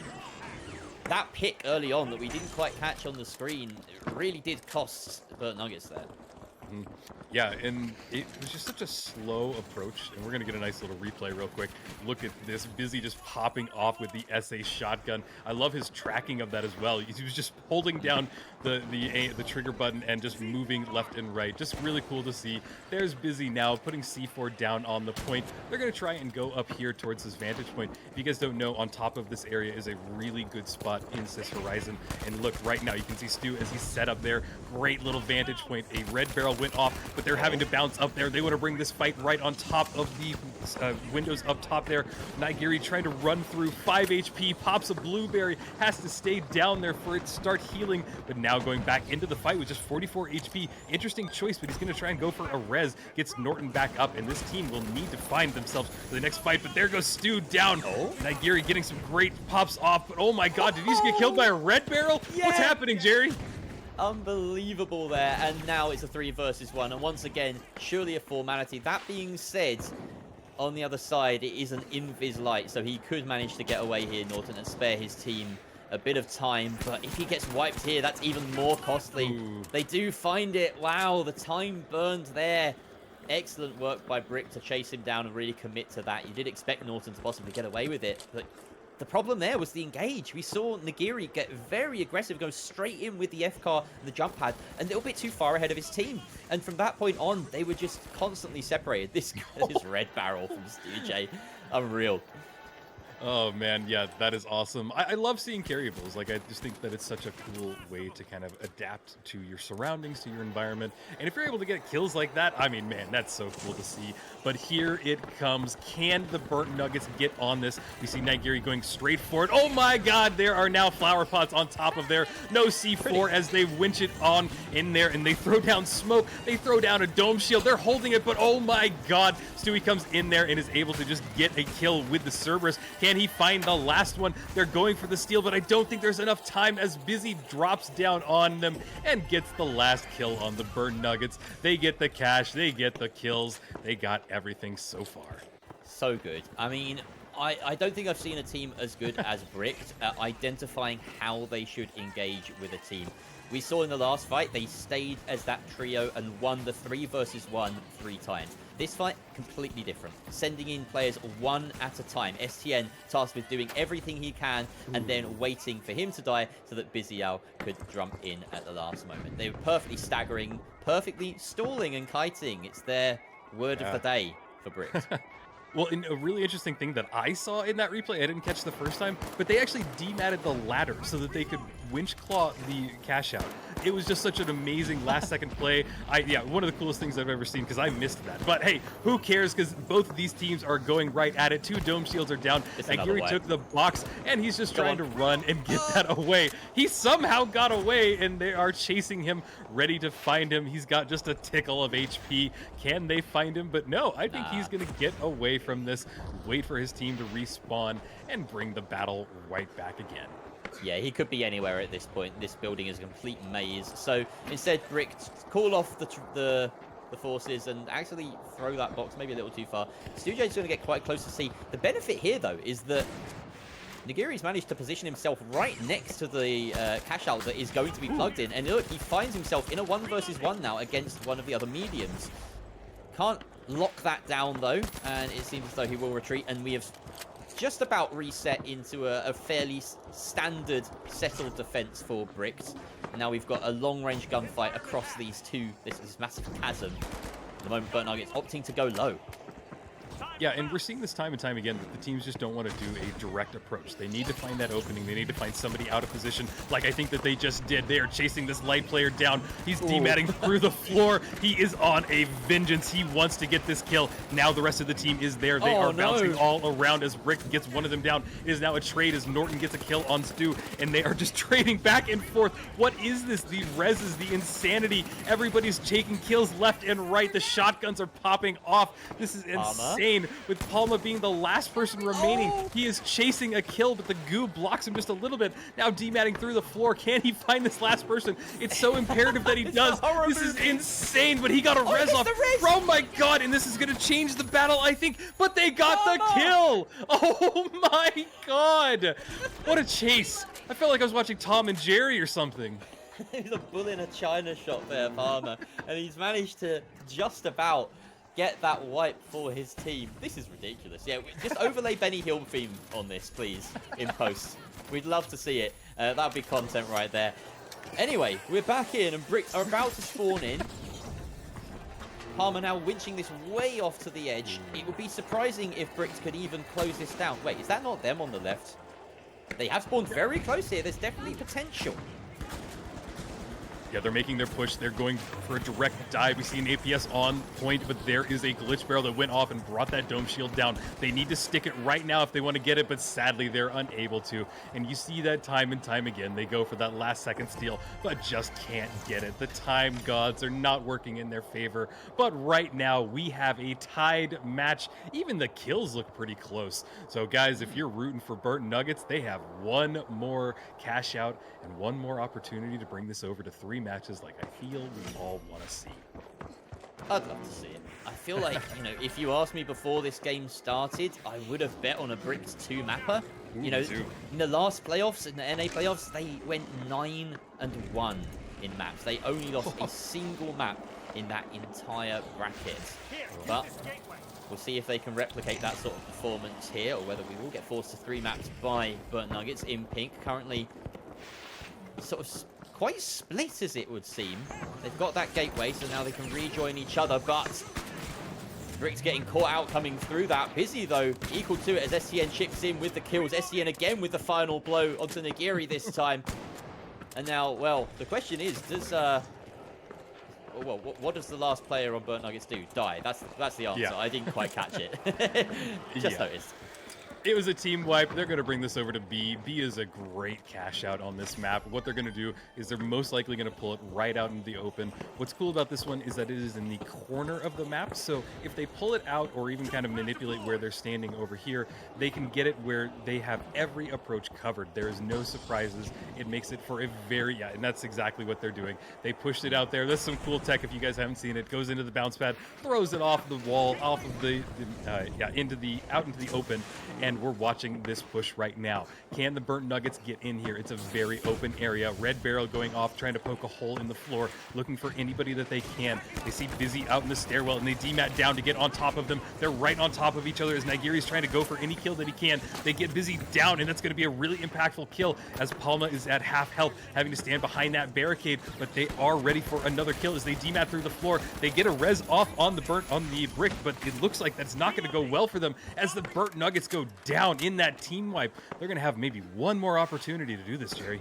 Everyone chipping in there from Brick to keep themselves alive, and like you said, Busy taken out early on, but Studio and STN, the double mediums, really doing work there. And look at the revives they have between them. This is something, you know, a hark back to that old meta. You have the double defibs on your side, so they're just so resilient, so difficult to chew down, and the storm potential is humongous. Now, we have seen Burnt Nuggets manage to pull off some heroics in this sort of situation before. Palmer specifically has those barricades, has the goo. He can try and do something, or doesn't have goo, his teammates do, but they can try and do something to stick this steal. It looks like that's what they might do. They don't have the sledgehammer on their side this time around, but they're baiting in the shots, and they do try and land them, but Busy Hour is in, and he's just better. Takes down Nagiri. STM finishes off Palmer. It's a 1 versus 3 now.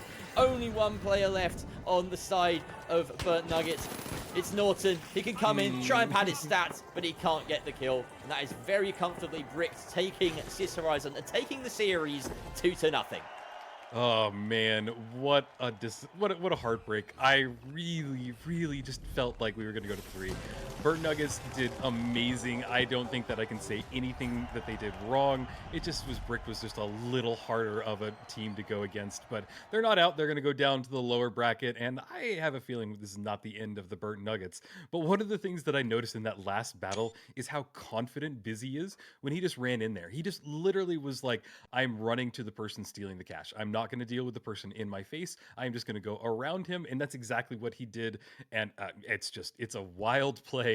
It's a really smart play, and it's one that you have to have confidence for to really pay off. So amazing match. Sad that the Burnt Nuggets couldn't do it, but what are your takes, Jerry? On what we just saw? Well, before I give my takes, I gotta shout out Yoink and Boink for gifting 100 tier 1 subs. Thank you very much, Yoink and Boink. Out of nowhere. God, huge from Yoink and Boink. Yeah, show your appreciation, chat. Thank you very much. But yeah, what a game that was. And I think, you know, Norton and co, he doesn't have time to take a lounge about on his couch. He's got to get down there in the business with the lower bracket. You know, that's what's calling for you. No more lives. But Burnt Nuggets are very used to this, right? They managed the lower bracket run last weekend. I would bet that they go pretty far, and this definitely, like you say, Rio, won't be the last we see of them. So, as we're ready to bring back Waltz to sort of help us digest that game, what does that say about, you know, everything? I feel like I'm not capable of zooming out right now, Waltz. You're going to have to help me.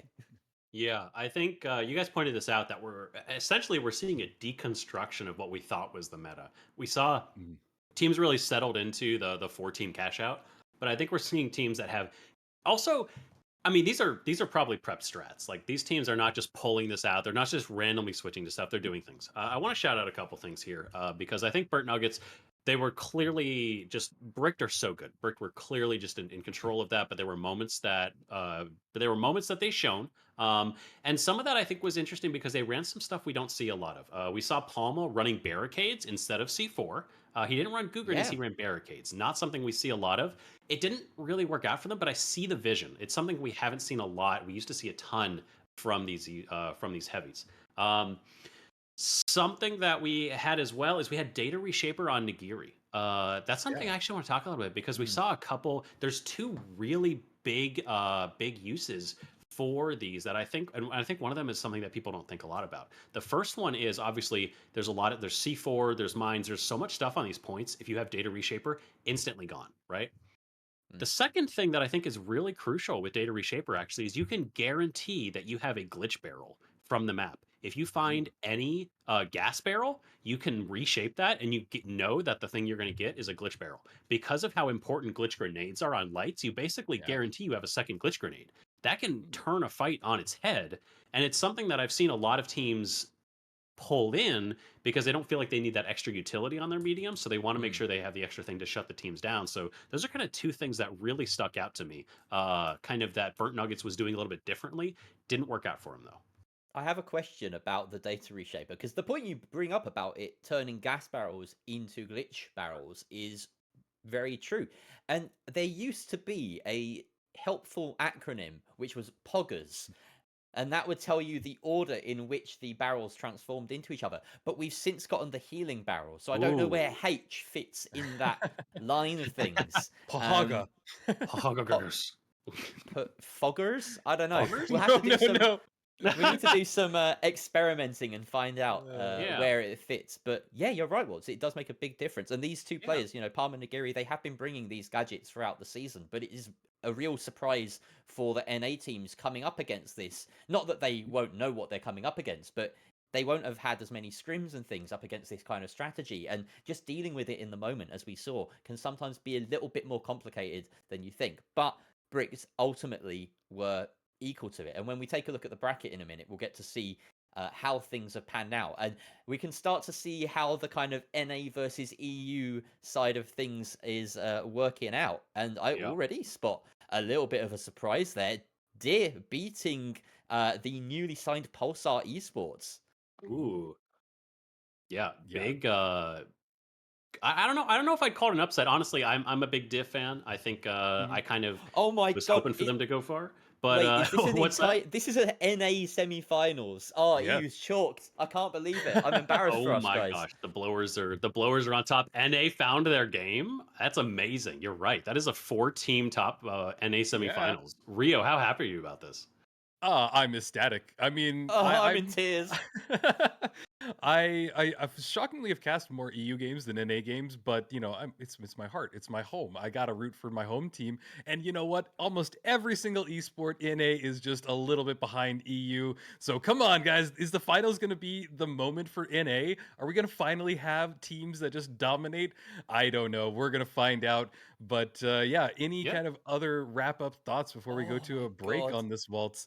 I actually, because we do have a little time, because it was 2 matches, I do have a clip that I want to go over just very briefly from that first match, because there were a lot of, obviously Bricked were in control of that match, but there were a couple moments that I think really stuck out. Of course, that second match, Palma with that legendary rundown where he was able to pull off that 1v2, beautiful stuff. But the only point that Burnt Nuggets got in the first map was this one, where Bricked were in really big control. And I actually want to break down how small mistakes can kind of compound. So map starts, and Bricked obviously in control of this map right now. They're in this point. There's not a lot of time left. And they get pushed. At this point, they get pushed. They make the correct decision. We're going to back out. We're going to drop down. And this is the point where one mistake turns into a second mistake, turns into a lost point. So you're going to watch. Busy's going to drop. And instead of dropping 1 floor like he wanted to, he drops 2 floors. This is crucial because now watch what he does. He throws the C4 right here, which, normal. This is pretty standard, right? You're going to drop a C4 right here. You're going to drop the point. But the problem is that they have no C4 on the upper point. There's nothing there. So as we back out here, as we see right now, there's only C4 here. And the cash out up here, there's nothing to break this. And so Burnt Nuggets are going to start this steal. And nobody is set up to break this. STN is too far away. He has to run all the way across to get to this point. So the steal goes out. Burnt Nuggets are run this. The C4 goes off, but it doesn't drop. They're not ready for it. STN is going to run. He's going to just barely get a DMAT on that. But they've already so far that they're able to ride the cash out as it falls, get a successful steal. And at this point, it's dropping on this bounce pad. The fight is basically over because they have to wipe all of Burnt Nuggets now. So it's just this one crucial mistake by Busy. And then that compounded because they couldn't drop it. They weren't underneath it. They were too far away from the point. And Burnt Nuggets able to successfully get this steal. So it's just these small mistakes that in these 3v3 moments are so crucial. If you make one mistake, you have to be able to recover. Yeah, I think that's a great analysis, Waltz, and that's exactly what we saw. It's really quite, cool to break it down. And I think that's just what's amazing about this game, because it's a sandbox. Things can happen. You don't always fall where you want to go. You've got physics to deal with. And Yeah, and just the cash out manipulation, like we just saw, is one of my favorite things in the game. Just overall, just seeing people drop it onto a bounce pad, watching it go over, and you know that there's just that moment of panic, like when you watch a cash out bounce, and you know that you have to go after it because you don't know where it's going to land, you don't know what's going to happen. Is it going to be more open? So I don't know, just a really cool play, and you hit it right on the head of the nail because Yeah. that is exactly what happened. Just falling one floor too far. Wild. Yeah, and so impressive match. Bricked obviously in a very dominant position. But our next matchup that we're actually gonna be looking at, we're gonna go back to Div, and we're gonna look at Div versus Blowers. Blowers taking out Aimers Blue, a very dominant team. So we're gonna take a very quick break. We'll be back in just a minute because don't go anywhere. We're gonna check out another NA heavy hitter matchup in just a minute. We'll be right back in just a couple seconds, guys.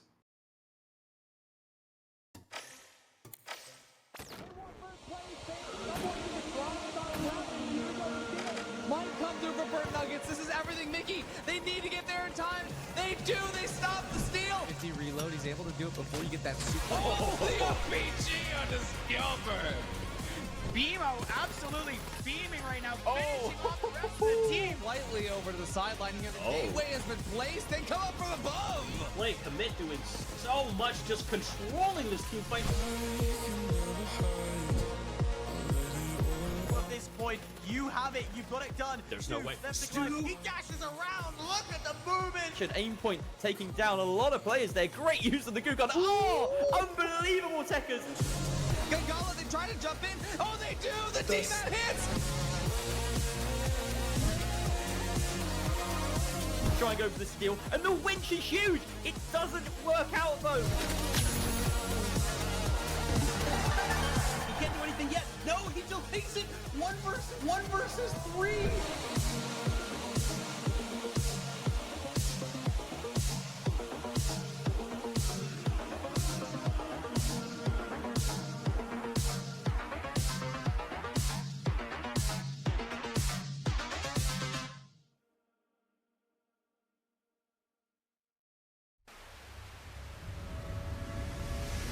This isn't just a game. This is TNT. Welcome to the jungle and welcome to 8 Squad's Thursday Night Throwdown. Featuring the game's top talent, pick up games where chimps become champions. Thursday nights 8 to 10 p.m. every week, only on 8 Squad. Catch us live on air on Twitch at twitch.tv/8squador. In the world of sports, every second counts. Every move matters. That's where a Spooz comes in, the sports beverage designed for champions. With a Spooz, it's simple as pop, pour, perform. Packed with electrolytes and essential nutrients to keep you hydrated and energized, Spooz is your go-to drink for peak performance. Whether you're just carrying the vault or securing the winning cash out, Spooz is there to fuel your victory. Its unique formula is scientifically designed to boost your stamina and focus. Spooz, for those who dare to excel. Pop, pour, perform. The real world can be unfriendly, misleading, confusing. But your world doesn't have to be. Reality Shield will protect you, cutting out the noise, making the world perfect. We do not censor. We cultivate. Engimo.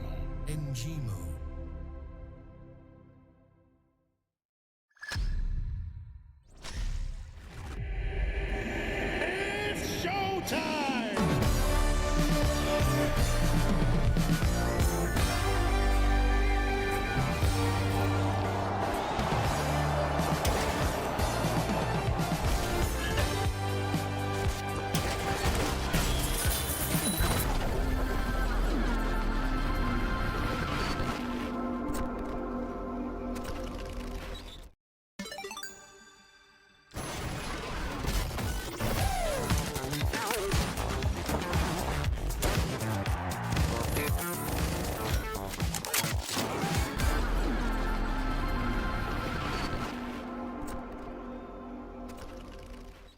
That strange thought you just had, where did it come from? And was it even yours? Our new Series 2000 effectively suppresses third-party influence and eccentricity, outperforming our competitors within the standard deviation of conformity. With the Series 2000, your mind stays in control. Via, we as one.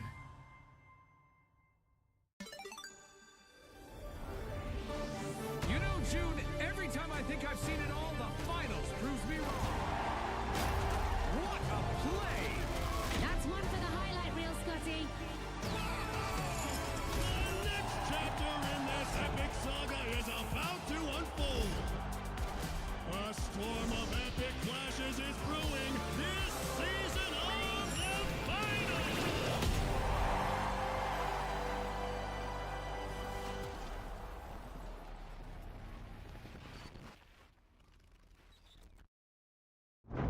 The stars. Distant. Watching. When will they arrive? Will your family be disintegrated first or last? Will your family dog become their leader? With Holtau's alien invasion insurance, you don't have to worry. Alto, we got your back.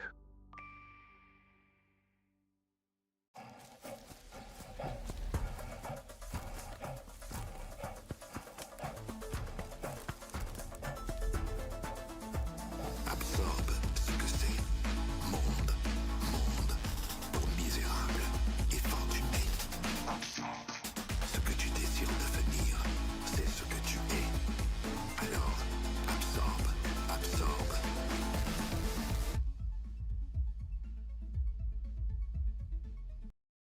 The life giver. The sun. Always on. The source of everything that is good. But can it be trusted? Holtau's Sun Insurance will have you covered if the unimaginable happens and the light goes out. Holtau. Brighter than ever.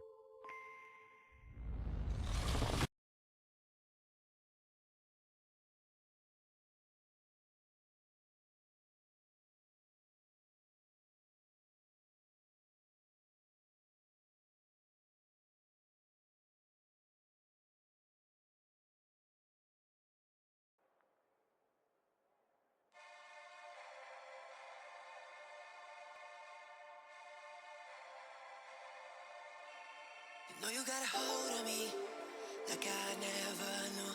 Feeling that chemistry between me and you. Cause you've been on my mind all day and making moves all night. What you gonna do with me? Whatever you want to. Take five, feeling hard to explore ya. The wrist and the chest to your veins. One touch and a look and it's over, just a taste. You know I wanna love ya. Yeah, I like it how you do. You wanna like no other. I can't get enough of you. Pull me closer, skin to skin. Make me feel alive. I wanna love ya. Yeah, I like it how you do. There's no one like you. There's no one like you. There's no one like you. There's no one like you.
All right, everyone, welcome back here for Pro League Season 0. We're continuing through our bracket. The games continue. They are hype. They are fast. And we're going to be getting into Team Div versus Blowers. Team Div on a hot streak right now. We watched their first match, and then they just took out Pulsar Esports 2-0. A bit of... I gotta be honest, I called it, but I think that was an upset for you guys a little bit. I was the only one with faith. Jerry, what did you think about that one? I'm amazed that we're watching DIT again. I mean, I'm really happy we are. They're a very entertaining team to watch. But also, like, EU, come on. You've put me in the dirt here. I feel like the EU representative on the desk right now. And we haven't had a single EU versus NA matchup that has gone the way of EU in this bracket. That's across 8 series so far. All of the EU teams are currently in the lower bracket right now. That is terrifying. I'm looking at just a sea of EU flags on my screen. NA. Yeah, USA. It's the. It's what I. This is my greatest nightmare, Rio. Yeah, let's take a look at the bracket actually. So as Rio kind of talks us through this, but let's take a look at the bracket so we can see those EU teams in that lower bracket. Because Rio, talk us through that. Yeah, well, I mean, Jerry's greatest nightmare is probably my best dream. So we have NA on top in the semifinals. You see all of the teams bricked after hours. Team Dip versus the Blowers. But looking down at the lower bracket, we have Aimers Blue versus the Gamblers. PES. I'm drawing a blank on that, but that's Gongala. Versus Gongala. Who is PES? Pulsar Esports. Pulsar. Oh, that's why I don't recognize them, because they're brand new. They were named Aimers Red, but they have changed up just a little bit. Finally, then we have Halto's Finest versus Saints 1, and then the Burnt Nuggets versus Maw. I'm also drawing Make-A-Wish Foundation. So yeah, some interesting abbreviations, but we're gonna lose a lot of these teams really fast, just to see kind of as they make their way through it. I'm really shocked to see some of these teams down here, especially Halto's Finest and Saints 1. That's going to be a really interesting matchup just because both of those teams are amazing. And yeah, I don't know how it's going to pan out kind of when we get into it. But what are your thoughts on the lower bracket there, Waltz? Yeah, there are, like you said, there's definitely some surprises. Halto's Finest dropping down. An interesting thing to note, we had round 1 buys. So Bricked, Halto's Finest, Pulsar, and Aimers Blue were all teams that performed well enough in the season that they got the chance to skip round 1. Bricked is the only team that is still in the upper bracket. Everyone else dropped. All of our top teams apparently could not hack it in the 3v3s, which I think is really interesting to look at. So yeah, Halto's Finest dropped down to AHS. That is a hard matchup. I actually think After Hours are a little slept on by some people. We talked about them a little bit right at the beginning, and I really do think that they have something incredible with the lineup that they got going on. So it's going to be an uphill battle. But of course, our next match is Team Tiv versus Blowers. We already talked a lot about Team Div. Now we need to dig into Blowers a little bit because we're going to be getting into our next match very soon. So break this down for us, Jerry, before we drop into the game, because we're going to get into that game in just a second. So yeah, these two teams going really blow for blow during the regular season, as you can see from their very close group standings and points and kills and everything else. And yeah, these are the players that we're expecting to see in the server. HD Spons is currently being subbed out by T Mills, as we saw earlier, who was very happy to rock that medium pike, and it worked very, very well. And then on the side of the Blowers, we have Ithano, Normalize, and Zuki. Now, having watched a little bit of this team in their sort of scrims and things recently, they seem a really clean and coordinated team. Very clear comms, very calm under pressure, and just coordinated. So we'll see how they stack up against Dir, who seem to want to cause a bit of chaos. They were very happy to go in and find picks, just upset the apple cart no matter what. They are sticking with that HMM comp that we saw earlier, Rio, as we head into our very first map here. Where is it? It's Fortune Stadium. Good old Fortune Stadium, where Team D and the Blowers will battle it out. Can the Blowers find some steam and blow down Team D? I'm not sure, but we're going to find out. And it seems like the engagement is already ready to pop off. There is a winch claw, but didn't really connect with anybody. And now Llama is trying to bring down a little bit into the next floor. But he gets a nice little RPG off on Zuki. Zuki runs away with just a sliver of HP. Not able to get a kill just yet. So they are moving in and and out, but there it is. There is the Heavy bringing down that sledgehammer. Tried to get a bonk, but sadly unable to. Move over to Bobo as he tries to go and get, he's healing somebody right now. Really good spot to actually do that from, brings up him just a little bit of health, and he's able to get T-Mills to get that final kill, and they got the first wipe of the match. The team did on top as it stands. And yeah, we've seen Llama plenty throughout this season, but even today we've seen him with that sledgehammer. If you're just joining us and you're wondering why you're seeing a sledgehammer in Pro League, this is almost to be expected at this point. Llama is really the kind of the flag bearer for this strategy as well, at least on the NA side of things. And yeah, it does affect the way that you have to play around your team. He's got that winch claw, he's got the goo grenades, wants to make sure that you're getting in very close proximity to his team, but it works very well. His teammates running goo as well, just to assist with that. T-Mills getting caught there, but is able to back up to range and can keep himself in very healthy position as he has that pike, of course. Llama and Boo close in on the final few kills. Another very, very clean teamwork from Team Deer. They're making this look easy, Rio. Yeah, they are. I mean, this is kind of what we expect. This is also a really strong point to hold. I pointed out before, but this Fortune Stadium map, where this cash out is, they have a great vantage point over everything. We can see that they often demat or break the wall right there in that spot. We even see goo on the other bounce pads over there. So they've got a good control, and they are going to take some damage. The blowers are going to take some damage as they make their approach. But there's Ethanol as he's running with the mesh shield, and that did block them. But Zuki sadly went down in that push, and they're going to have to force. But look at this team. Dit has knows this, and they decided to swarm on them and get kill after kill in just a couple of seconds and clean up. So the blowers are forced to go back to the drawing board and find another way around.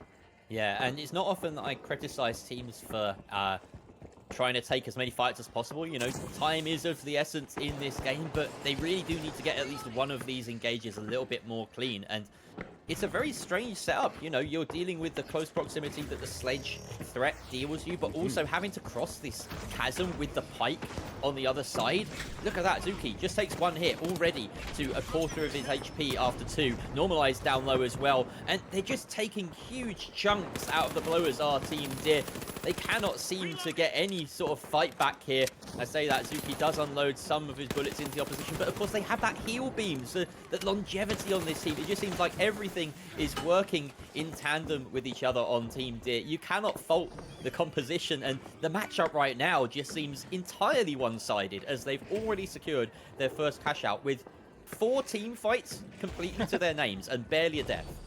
Yeah, I kind of don't want to push it too far in Team Dis's favor, because this is just a weird cash out.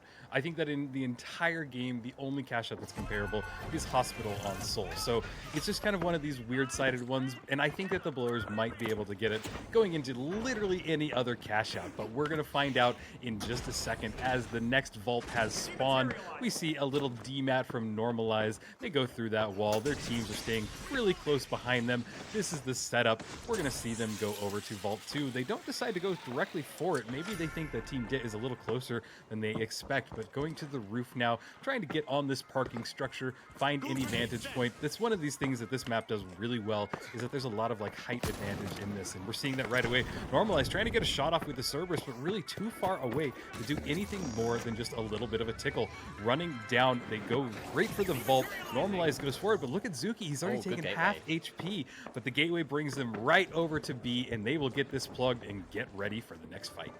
Excellently managed, and you can see just from the outlines on Team Deer, they're not even ready to deal with that movement. They're probably surprised with how quickly that catchbox moves, and now the blowers do have a decent amount of time to set up, but as we see the Heavy and the rest of the team of Deer start to converge with that glitch barrel in hand. We did mention how effective these can be earlier. Boo ready to chuck that in his opposite direction, but of course the sonar grenades being run by the blowers, a really nice tool when you have the option to go for it, and it's what's right now. Wait, that's not a T-Mills. No, that must be a... I'm losing my mind. I'm losing my marbles. Rio, take the wheel. All right, we're watching as Boo Boo has a glitch barrel in hand. This cash out is running down, getting close to about halfway there. Nobody's made a push just yet, but red barrel in hand indicates that they're probably about to break the floor and go for the push. There is an APS turret on point as well. They're ready to go for it, but nobody has spotted them out just yet. Glitch barrel in hand. We also see Goo going for it, and Boo Boo trying to go for it and not able to really stick it. They are kind of scared right now. They're a little bit afraid, but here is the steal. D-mats them down, have to pull off of it. But again, nobody's really battling just yet. They decide to break a blueberry, get some healing going on. APS as well, but here is the push. They try and go for it. Llama gets one bonk. He gets a second one, and that is a team wipe. Amazing, amazing push by Team DIT. They played that so perfectly, and they're going to get the cash. And I don't know, Jerry, do they have time for one more push? That's very likely the game for Team DIT after that one successful team wipe. And like we said, we haven't seen anything yet from the Blowers to suggest that they can hold a candle to Team DIT right now. It's not even that the Blowers are playing badly. It's that Team DIT just seem completely on top of it. And we will get back into the live action right now, but as you can see, it's a real desperate scramble. They have every form of delay imaginable. The Blowers are nowhere near it. So it will be a successful Fortune Stadium and a successful first map to Team DIT on their map pick. Yeah, that was quick. That was a little bit of a one-sided map, and it just seems like Team DIT had the angles on them. They had the height advantage, and basically every time that the Blowers made an approach, they were either somebody was down. I think Zuki got kind of singled out a lot, sadly, and yeah, look at those kills, man. They weren't able to get something moving. We did see Team DIT perform this well on Fortune Stadium in the last run, so maybe it's just a map dependent thing. But honestly, the combat scores in the kills. You know what it is? You know what it could be, Rio? They've only played EU teams so far. That was not a sufficient warm-up for coming up against Blowers on... And it should be mentioned now, we are, of course, because these are NA versus NA teams, they are on NA servers. We wouldn't force them to play on EU servers. That would be absolute chaos. Funny. And chaos. we are. That would be Burrito just enacting his Joker arc if we decided to do that. Thankfully, that's not what we're doing here. So yeah, the Blowers just maybe need to warm into things here. DIT, I mean, as impressive as we last saw them, if not more so, that was really just pure domination from them to the point that I really don't know what else to analyze. You know, we saw some good movement. That was about it from the Blowers. Some really nice map movement, like so team coordination in terms of how they traverse the map. But can you really say that when that first point they failed to cross to hospital 4 times in a row? I know it's a tough approach, but every other team has managed to do it at least once. So I feel like I have license to go in a bit hard on them here. Yeah, we can go a little bit hard on them. It was also just a tough battle, a tough cash out, and just kind of everything against them. I've seen these teams play a lot better. The Blowers can obviously do better than this. I'm going to give them the benefit of the doubt and just say maybe it's nerves, maybe it's just something off with that map. I have a feeling that we're going to see a much better performance from this, especially like somebody like Zuki. He's an amazing light player, and he kind of has that good movement that you've pointed out before, and I expect him to really kind of pop off in this next map. We're getting loaded into it, guys, so if you're a fan of the Blowers, I think that they need some love and support. If you're not a fan of them and want to root for the underdog, well, guess what? It's also the Blowers. So let's see what happens as the Blowers and Team DIT battle it out on Sis Horizon. I'm going to take the opportunity to say the pun while they've just had the worst game of their career. They totally blow. But hopefully I won't get to use that again because they are in their own map pick now. This may make a bit of a difference. They've got, you know, everything they want here. A little bit of a standoff as no one dare shoot each other's shield for whatever reason. Normalize having to back up and go around the corner. He has this glitch barrel ready to go. Ithano sort of backing around. Wondering why he's standing so out in the open right now. There's some very questionable... Okay. I'm completely lost about what Ithano was doing there. I've got to be honest.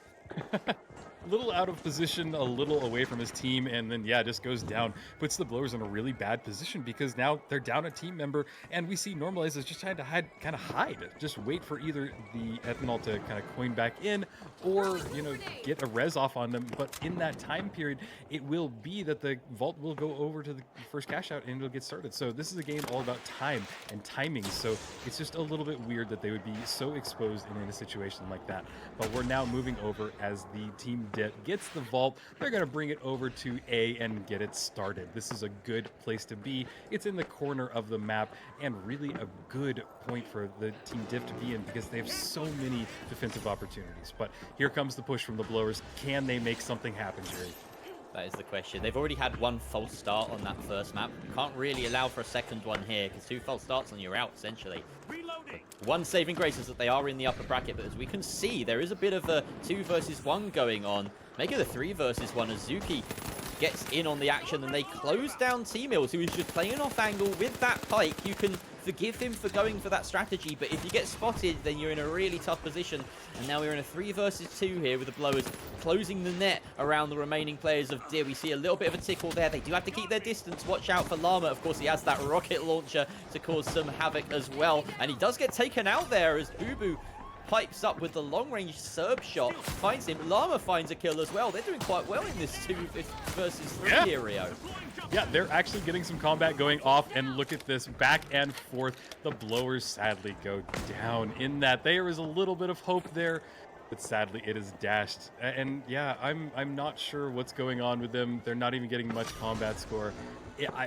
I don't know what to say, Jerry. This is kind of one of these weird casting times that I just don't have much to really expand on what's happening. I think everybody can kind of see pretty clearly what's going on with this situation. It's a very unfortunate one right now. Blowers really do need to lock it in, make the best of this bad situation. They are, of course, only 1 vault behind, but we can't keep saying this. They have maybe 30 seconds or so to try and collapse on this. They've sent Normalize directly for the vault to try and tap it. They've got Zuki up above with the glitch grenade. Can he land on anyone? No, it instead goes off in his face. And now he has to engage with very little help here. He does manage to take down Llama. That's a huge pick, taking out the opposite Heavy. And now their health bar's dwindling. There we go. He's being stuck by Normalize. They do manage to transfer. Finally, the Blowers have a little bit of hope. And they take the first cash out on Sis Horizon. Yeah, that's what I was saying. I was waiting for Zuki or Normalize to pop off. They just did, and that was a really good thing. I thought it was cool to see Zuki was getting a lot of those shots off when the people were flying in the air. So bounce pads against a really good person with tracking can be lethal. We're about to see it right now. There he goes, finds him mid-air, and before he's able to touch the ground, just gets that kill. Come on, Blowers. You got 1 up. Let's see if you can continue this. I'm hopeful.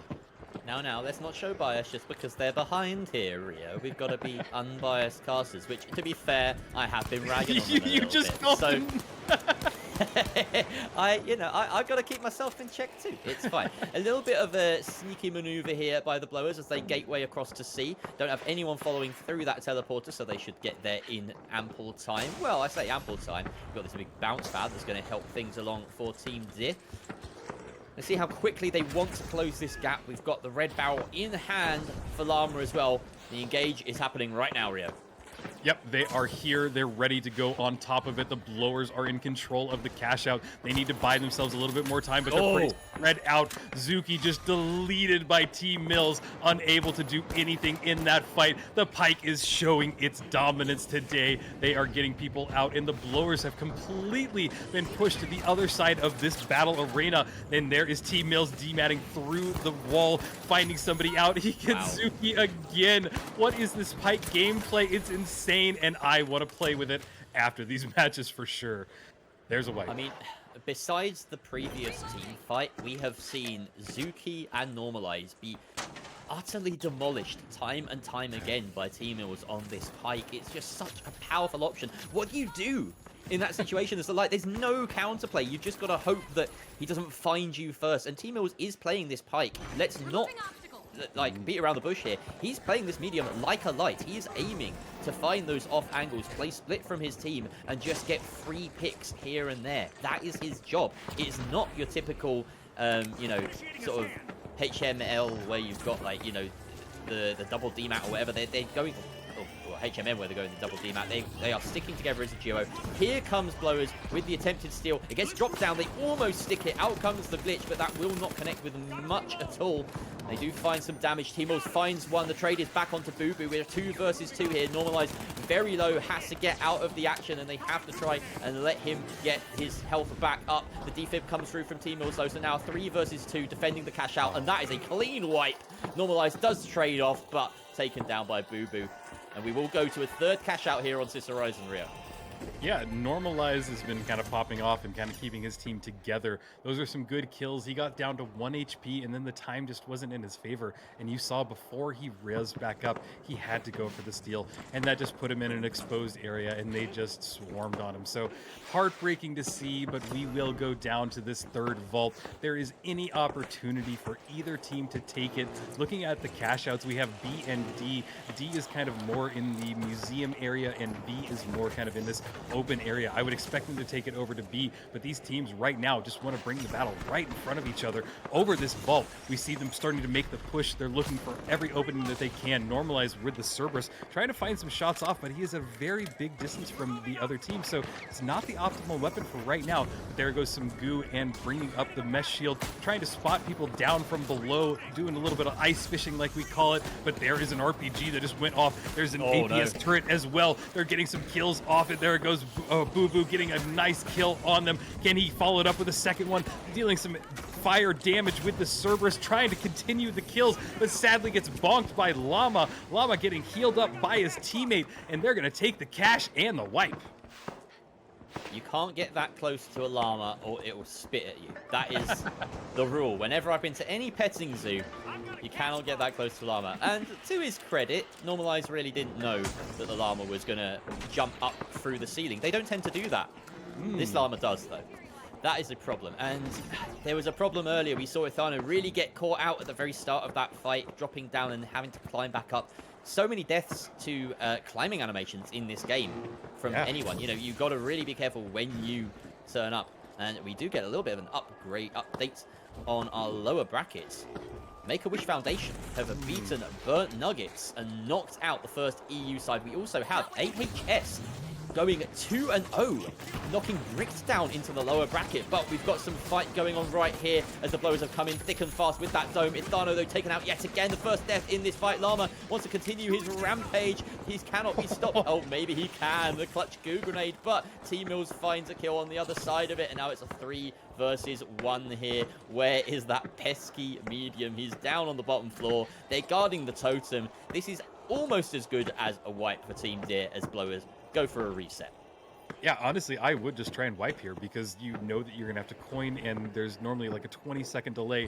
In between that, you've got 2 people down. They're going to go for the coins. They're coining back in, and they're going to have one more push. Still waiting on Zuki, unable to spawn back in, but there he goes. Like I said, this cash out is more than halfway done. It is ticking down. They did get a good spawn, so they are pretty close. They will have a nice approach for this. A sonar grenade in hand by Zuki. He's going to spot them all out. He knows that they're in the corner, grouped up by that APS. Glitch grenade goes off as well, and he does hit them. He pulls out another sonar, and he's going to go for it. Here is the battle. They are ready, moving over to the stairwell, trying to spot them out. Cash out is running down. It's got less than a 4th left. They need to make something happen right now, but nobody has really battled just yet. Here is the steal. Dome shield in hand. Glitch grenade as well. It goes down, forces them off of the cash out. They're going to try and go for it one more time. Gas is on the point. Can they get it? They see the mesh shield in hand. Oh, no. There is the cash out. It dropped down. They're going to try and steal it one more time, but sadly there's the DMAT onto a bounce pad, and there it goes. All of Team Did get wiped, but they end up taking the win. Insane last 30 seconds of that map. Wow. I cannot believe Team Deer clung on as well as they did this. A brilliant delay, dropping it so many layers with the bounce pad getting in on the action. There was a point there where Blowers had 3 up and their opponents were 2, and one of those was a half HP medium. Every right in the world to win that team fight. But, of course, when you've got that timer working against you, it can act like a 3rd man occupying the Blowers.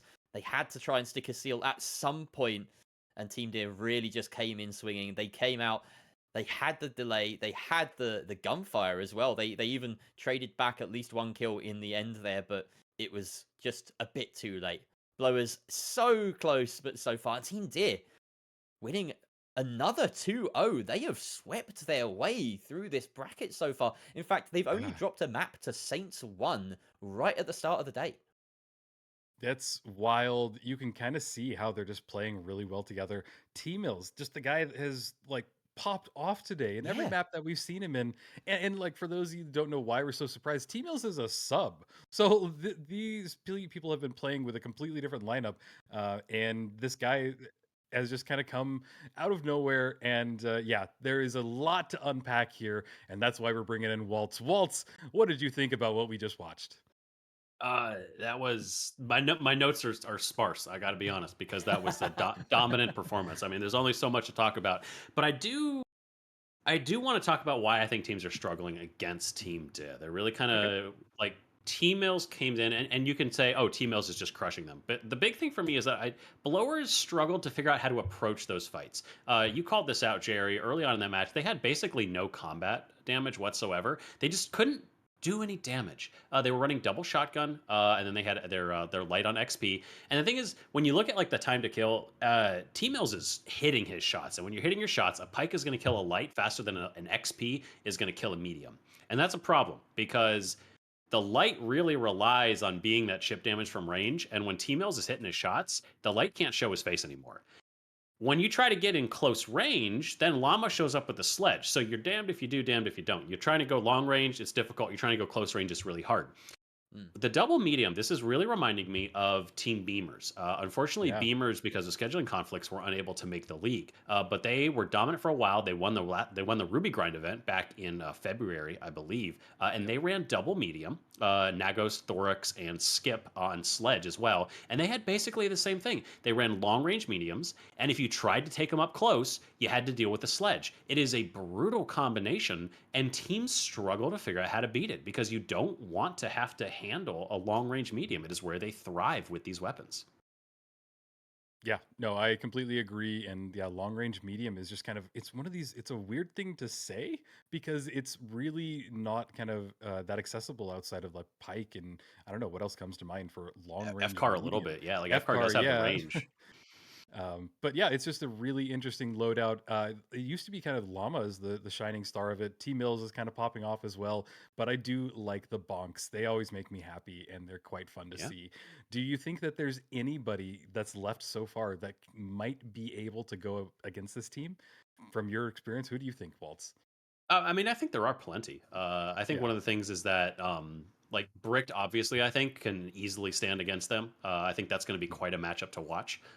Did If take it out happens. Pulsar. Yeah, I know. If it happens, that's true. Will Bricked even make it through? I mean, that is a big question. But I do think that teams just need to be very disciplined about how they approach these fights because you can handle a sledge up close. We've seen teams do it. You just need to be really careful about it. And Ethano really struggled in that match. I think he had like 2 kills over the entire series, and he ran Winch instead of he ran Mesh Shield instead of Glitch. Instead of Winch, and the Winch does so much to lock down a light the Sledge Heavy because he can't wind up. You can keep him, you can lock him down. Mesh is useless against the Sledge Heavy. I mean, it's just completely worthless. It's a worthless specialization if you're going against that specific weapon, and I think that was part of the issue. But Jerry, I want to ask you the question here because we saw double medium kind of popping off right now. Do you think that is because double medium is maybe back on the menu, or have we just not seen the best of the lights? It's an interesting question because, of course, the lights do pose a problem for mediums if you get them in that range. And we saw that from the first map of Saints 1 versus Deer earlier today when someone had a really good game and he was able to just lock them down with those glitch grenades and cause massive problems that Deer couldn't deal back at them. But I think more than anything, it's just the surprise factor. This kind of reminds me of when we started seeing sledges creeping into the meta. It was just a big problem that no one knew how to deal with. And these teams have been scrimming and practicing and playing all their playdays against these more standard comps, typically HML of different flavors. And now they've finally come up against the HMM side and they're causing upsets. You know, I would have backed Saints 1 going into their first game. Deer came out on top. Deer beat Pulsar Esports 2-0. That's unprecedented. And then coming out here and basically booking their spot in the final day tomorrow by going 2-0 against the Blowers. They've had a a breeze of a day with a sub. Like it really has thrown all of our predictions under the water. And maybe we should take a look at that bracket to sort of get a lay of the land, because I'm talking about all these matchups. You can't see them. And, sort of figure out what we've got. AHS winning their matchup against Bricked, also a 2-0, and booking their spot in tomorrow's upper final. So huge props to them. A lot of underdog stories playing out today, Waltz. Yeah, this is really interesting. Now, this is actually a point because you asked me who can take down Team De. If anybody is going to be able to handle T-Mills at range, it's going to be Uni. Uni is, bar none, I would lay money on this, the best light when it comes to aim, bar none. The guy is just incredible. When you see him at range, he hits his shots. It's incredible stuff. Now, we're not going to see this match today. And the real question is Spawns going to be back tomorrow? Because that could be a light battle that could be legendary. But that's tomorrow, so we're not going to see that match today. But I do think that if anybody has a chance of shutting down De, it is going to be after hours. Bricked getting knocked down was not on my bingo card because that is going to spell trouble for whoever comes through. And we are going to be watching that match later. But right now, we have some eliminations already, so we kind of need to talk about who has been knocked out. Our first two teams that we have to say goodbye to are Gungala and Burnt Nuggets. So unfortunately, those two teams have been knocked out. Pulsar Esports took out Gungala, and Make-A-Wish have taken out the Burnt Nuggets. So it's given 07 in chat to those two teams because they are going to be out. I feel so sorry for Burnt Nuggets coming up against the other lower brackets demons. Burnt Nuggets managed to make a lower bracket run last weekend in EU playoffs. And unfortunately, Make-A-Wish Foundation did the exact same thing in their NA playoffs. So once again, just proving that on all sides of the spectrum, NA so far outdoing EU at every stage. It's actually saddening at this point. Come on, I need to see an EU win at least today. That would just I can settle for that. Yep, I agree. And we've talked about this bracket. We've said goodbye to a few people, but Waltz, we're going to have another map coming up here, another matchup in just a few minutes. But who are we going to be seeing next? So we're going to be following the winner of Holtas Finest and Saints 1 against Make-A-Wish. We talked about Make-A-Wish at the very beginning. They had that miracle run through the playoff bracket, just barely making it through. They did lose their first matchup against the Blowers, and they may have a chance for a rematch if they can win this next battle here. But we are still waiting on the results of Holtas Finest versus Saints 1, another NA versus EU matchup. That other matchup, though, could be Pulsar Esports versus either Gamblers or Aimers Blue. They're brothers in arms. Ooh. Oh man, it's almost horrible that we have to make a pick between these two games, but right, it's gonna be a mad game no matter what. Yeah, it's going to be brutal for one of if you have the brothers against each other, knocking each other down would be really rough if that happens. So there's going to be some really interesting matchups. We're going to be figuring out who wins those matches. We're just waiting on some games to finish up because unfortunately, were just too good in that matchup and took us to a very quick, decisive 2-0. So we're going to figure out our matches. We're going to take a look at our teams. We'll have some stats for you in just a second. We're going to take a real quick break, but we'll be right back to break that down and have more matches for you in just a minute.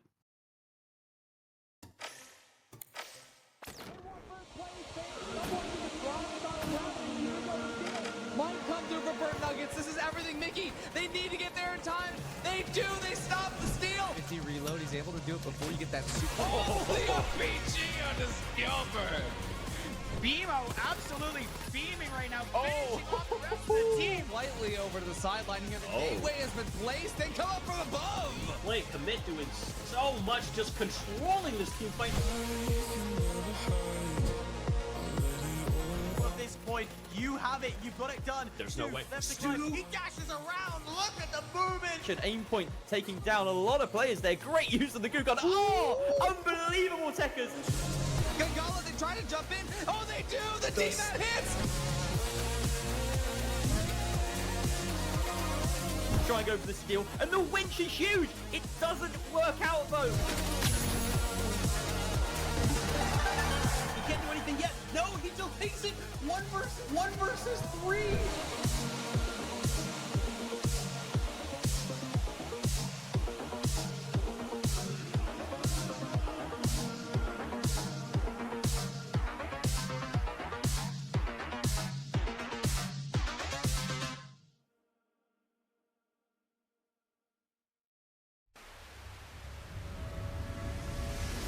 This isn't just a game. This is TNT. Welcome to the jungle and welcome to 8 Squad's Thursday Night Throwdown. Featuring the game's top talent, pick up games where chimps become champions. Thursday nights 8 to 10 p.m. every week, only on 8 Squad. Catch us live on air on Twitch at twitch.tv/8squador. In the world of sports, every second counts. Every move matters. That's where a Spooze comes in, the sports beverage designed for champions. With a Spooze, it's simple as pop, pour, perform. Packed with electrolytes and essential nutrients to keep you hydrated and energized, Spooze is your go-to drink for peak performance. Whether you're just carrying the vault or securing the winning cash out, Spooze is there to fuel your victory. Its unique formula is scientifically designed to boost your stamina and focus. Spooze, for those who dare to excel. Pop, pour, perform. The real world can be unfriendly, misleading, confusing. But your world doesn't have to be. Reality Shield will protect you, cutting out the noise, making the world perfect. We do not censor. We cultivate. Engimo.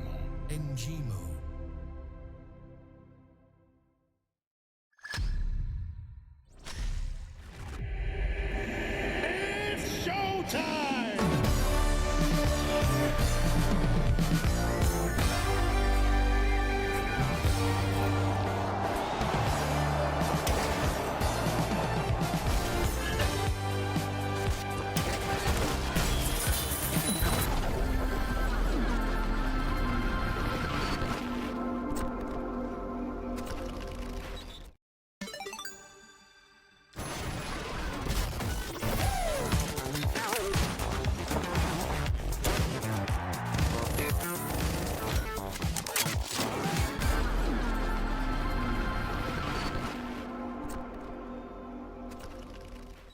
That strange thought you just had, where did it come from? And was it even yours? Our new Series 2000 effectively suppresses third-party influence and eccentricity, outperforming our competitors within the standard deviation of conformity. With the Series 2000, your mind stays in control. Via, we as one.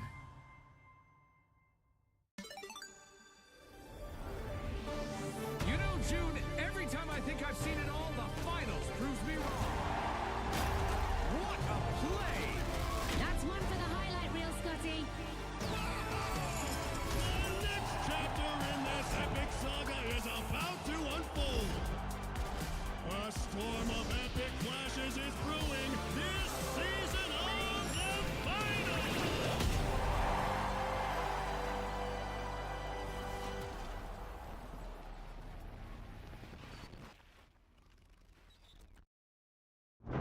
The stars. Distant. Watching. When will they arrive? Will your family be disintegrated first or last? Will your family dog become their leader? With Holtau's alien invasion insurance, you don't have to worry. Alto, we got your back.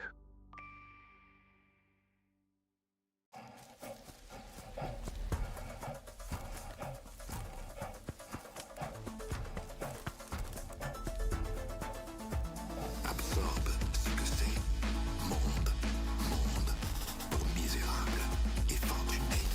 Absorbe ce que tu désires devenir, c'est ce que tu es. Alors, absorbe, absorbe.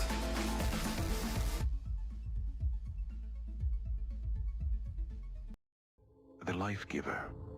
The sun. Always on. The source of everything that is good. But can it be trusted?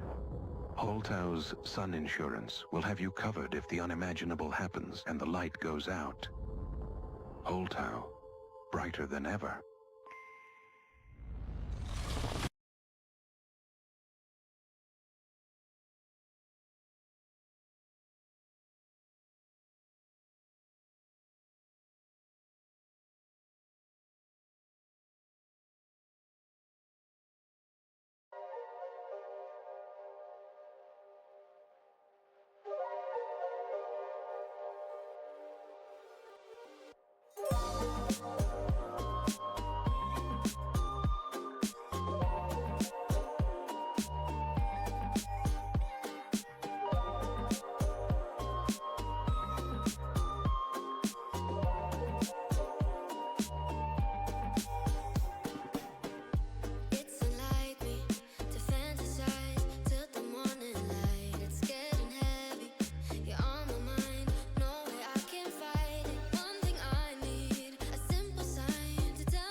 Hello and welcome back, everybody. We have had some intense, amazing matches so far, and they have been casted by Jerry and myself, but we're going to be switching over to Jerry and Waltz. So, Jerry and Waltz, how have y'all been doing so far today with these matches? We'll start with you, Waltz.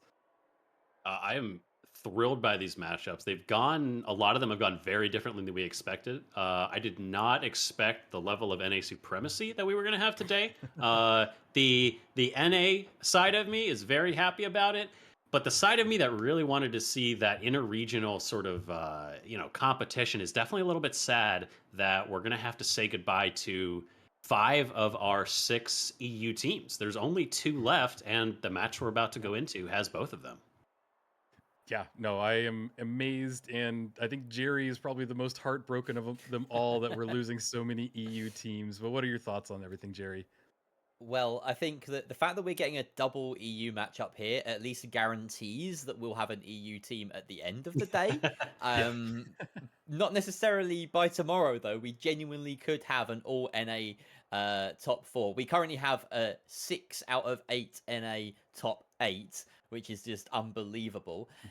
But the thing is, whichever of these two sides get through each other right now, they've got bricked up ahead of them. So it's a real tough pill to swallow. But that said, Pulsar Esports and Aimers Blue, 2 of the best, if not the best teams in EU, a repeat of the EU playoffs grand final from last weekend. Yeah. So if anyone can do it, these guys can.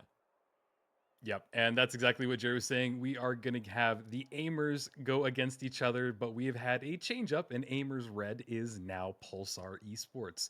So we are going to see the brothers go against each other, see if they can battle it out. And yeah, it is a repeat of last weekend because these 2 teams went at it, and it was a great match in the last weekend. It was close. I didn't know which way it was going to go.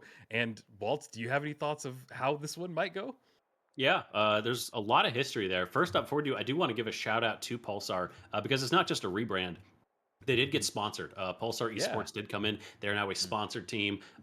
Huge props to those guys because they have been so consistent. Etelco and Noax have been around since the very beginning. These two guys, they are in fact twin brothers, and they're now facing off against each other. But for the longest time, for most of last year, they ran as Team 223.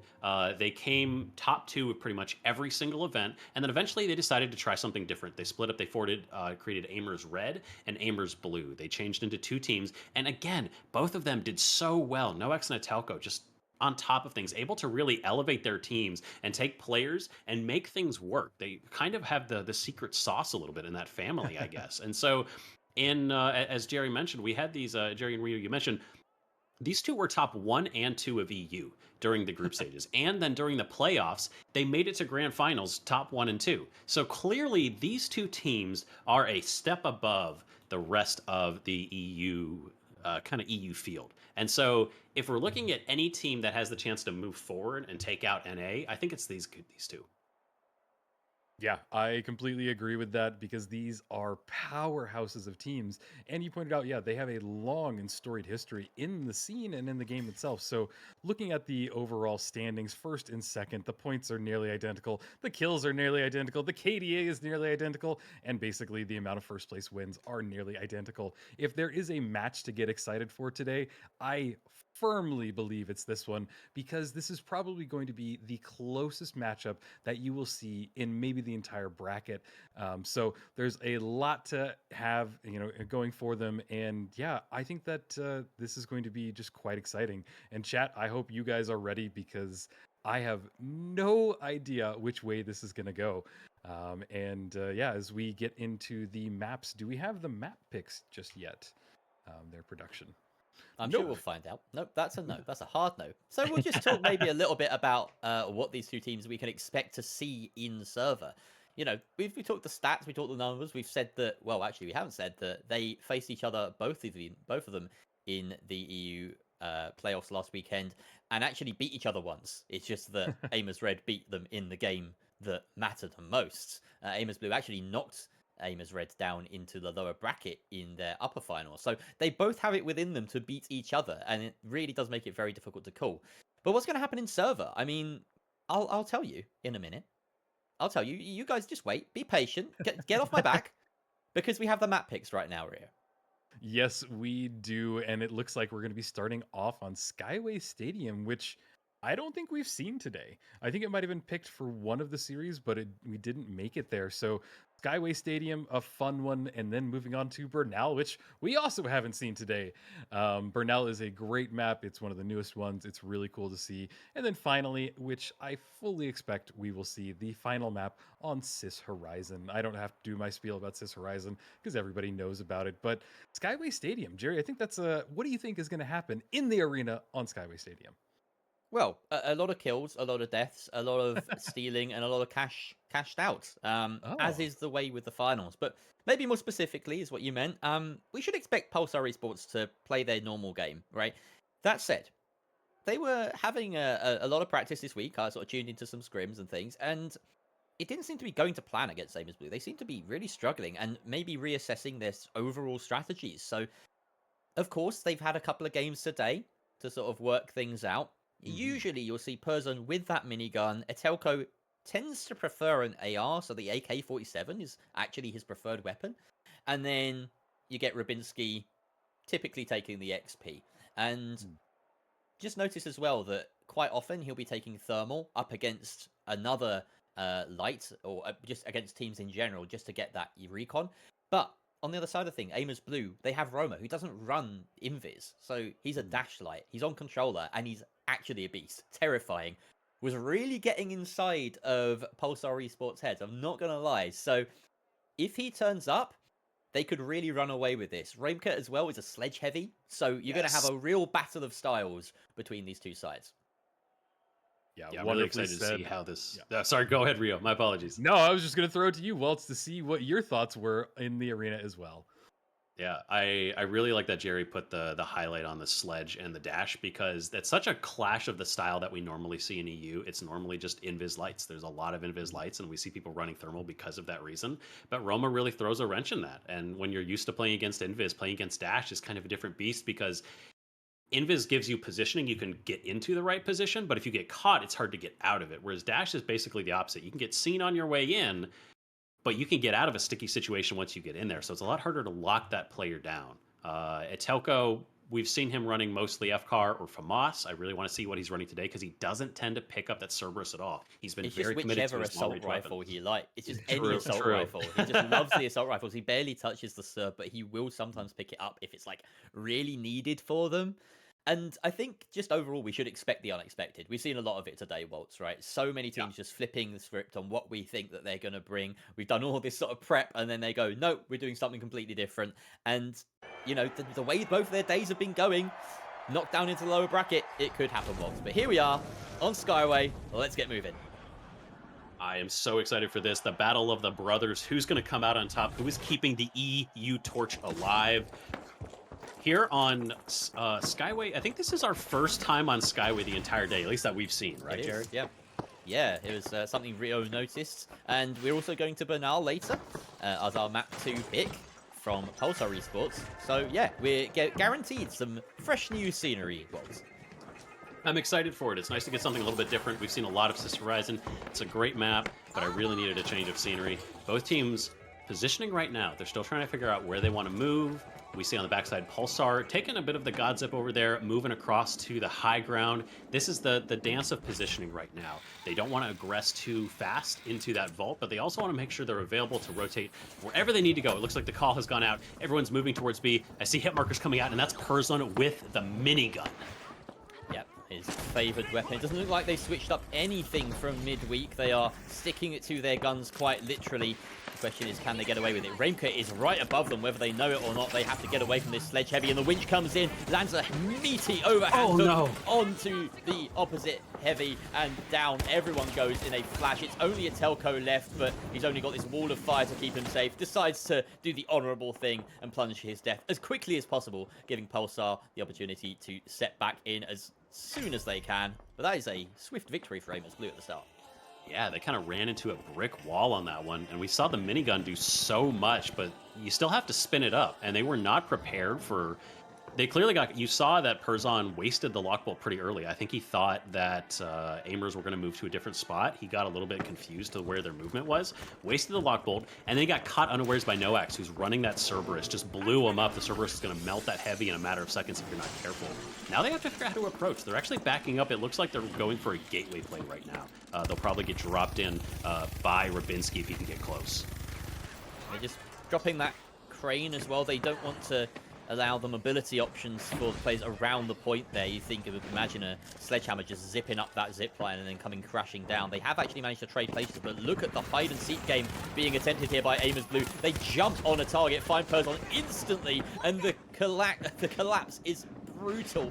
Once again, a 1 versus 3 in very quick fashion for Pulsar Esports. They do not want that to become a trend here, Waltz.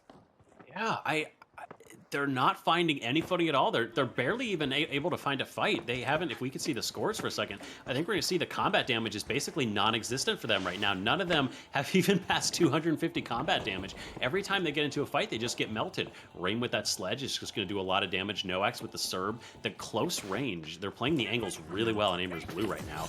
And just maybe one push left here for Pulsar. Wow, I've never seen a matchup more in need of a sonar grenade. Can you imagine? But Atelko just has to dive straight in, hope for the best. He does have that jump pad as a quick escape preset. They bait them in, and now they can play range. Excellent. They have that cover and the distance they need to try and take them down. But Raimka gets a load of damage in. Roma finds also a kill. Well, that is the confirmed onto him. Rubinsky trains back, does take out the heavy. Atelko reses up his heavy, but it's too late to stick the damage, to stick the steel. Roma comes in and takes out Atelko anyway for good measure. And while it looks as though Aimers Blue have been wiped, Pulsar finally win a team fight. The timer worked against them. Oh man, they won the battle, but they lost the war on that one. Getting a team wipe doesn't matter. They just weren't in time. And again, we saw Raim going toe-to-toe with Perzon. That minigun that did so much during the cash-out stages, it's just not working right now. He's not finding the space. I really loved how they set that up, though. Baiting out the steal, sticking just long enough to make them think they're going to hold it, and then playing up. It was so close to working, but Raim got a nice winch onto Perzon. And Perzon, every time, has been the first one to go down in these fights. Yeah, again, not a trend he'll want to continue either, as now we see Pulsar Esports setting up on top of the mansion here, and they are being dove on very quickly by Aimers Blue, who really can't afford to let any time pass with this comp. They have to get in thick and fast and quickly. Noax finds that Serb kill onto Rubinsky. That's light down for the count.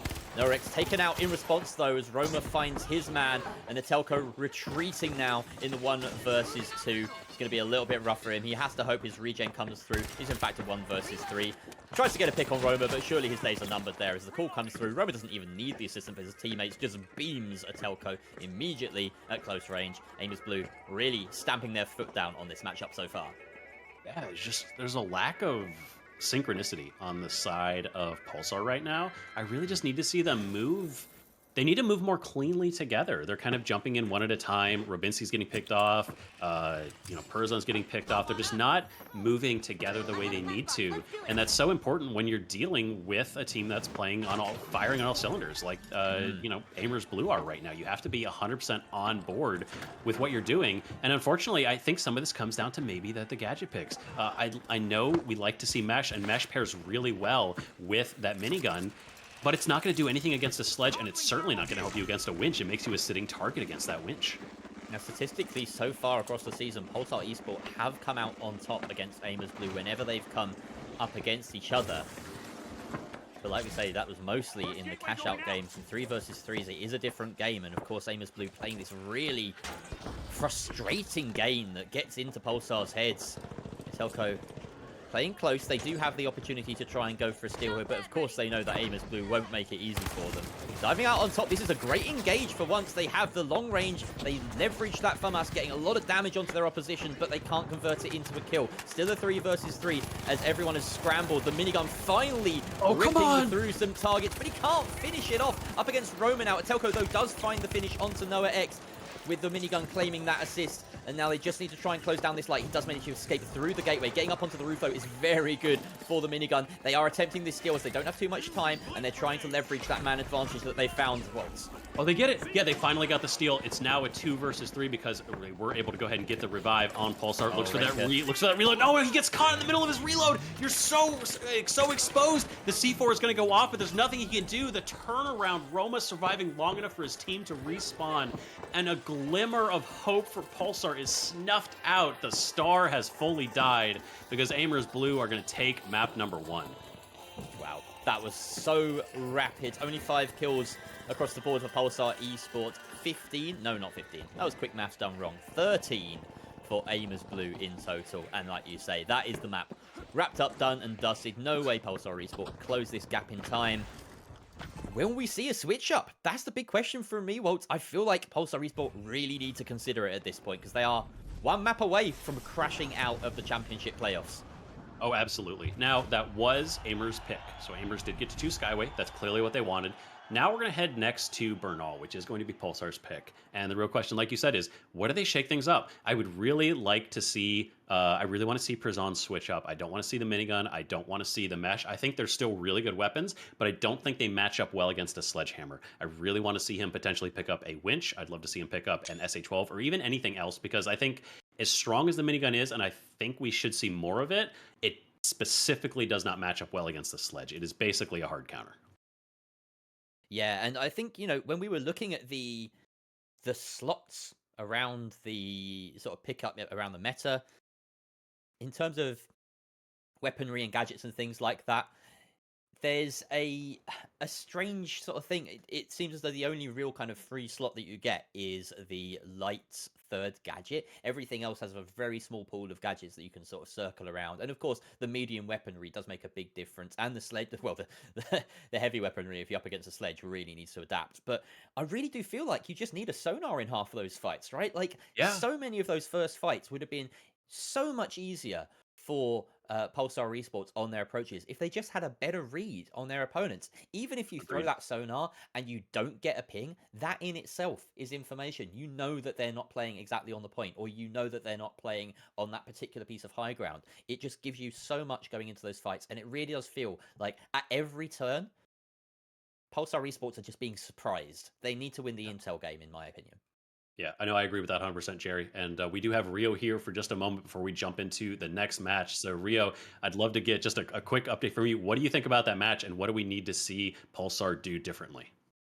Yeah, sorry, you caught me off guard. I was actually looking through my copy pasta list because I was gonna start spamming it up in chat. So you guys definitely caught me a little bit off guard. But all right, Hard at work. I did write down some notes based off of what we just saw in that first matchup. One thing that I noticed right off the bat was Aimers Blue brought down the crane immediately in the construction zone. Right as they knew that the cash out was going to happen there, they decided to bring that down because it's such a big vantage point for any light players that get up there. So that was the first thing that I noticed. And then Roma had insane positioning throughout that last map. Pretty much had the jump on everybody, and I think the kills were there to beat. And on the other side of things, Pulsar, I noticed that Atelko was kind of the last person alive in multiple situations. So he maybe is just playing a little bit away from his team, or maybe just kind of hiding a little bit more, just passively. So I don't know. Maybe I would kind of work where Atelko isn't going down last. I'd maybe try and stay with your team, wipe with the team. But yeah, there's just little tweaks to be had in there. But yeah, what are y'all thoughts? What are your thoughts, Jerry? My thoughts are that it's a really difficult problem for them to solve, and based on what I've seen during this week in the scrims and things, it's just been so difficult for Pulsar Esports to find an answer to this particular comp. They talk about, how do you adjust with the medium, trying to make sure that they can get the pick on the light as easily as possible. And that positioning game that Atelko plays is really key, but he needs the buy-in from everyone. It needs to be you need to make sure that everyone's kind of coordinated around that.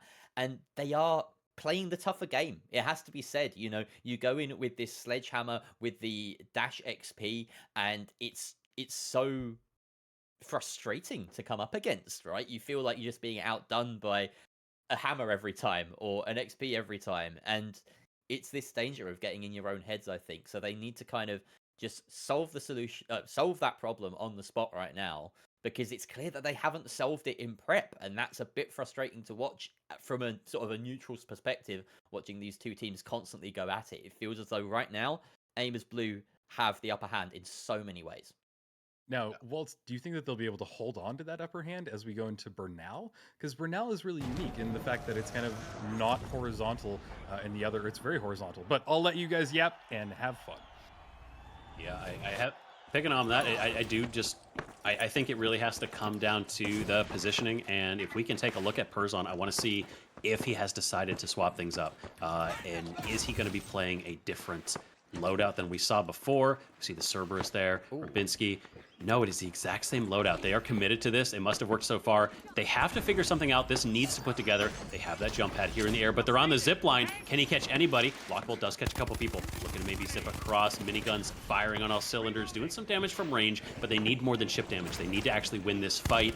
Their person moving into close range, doing a lot of damage. Roma dashing away, getting away with a sliver of health, but he is alive for now. Still no deaths yet. Pulsar continuing to push their advantage. Perzon spinning that minigun, continuing to try and find. Etelko is looking for the enemy, but they're still playing so cautious, so safe on the side of Aimers. But finally, there's the jump. They're on top of them now. The glitch of the Invis grenade has given them some cover, but Perzon gets meshed in. He wedged in. Oh, the sledge is going to take him out. A cleanup now from the rest of Aimers is going to be trying to pick off the rest of Pulsar.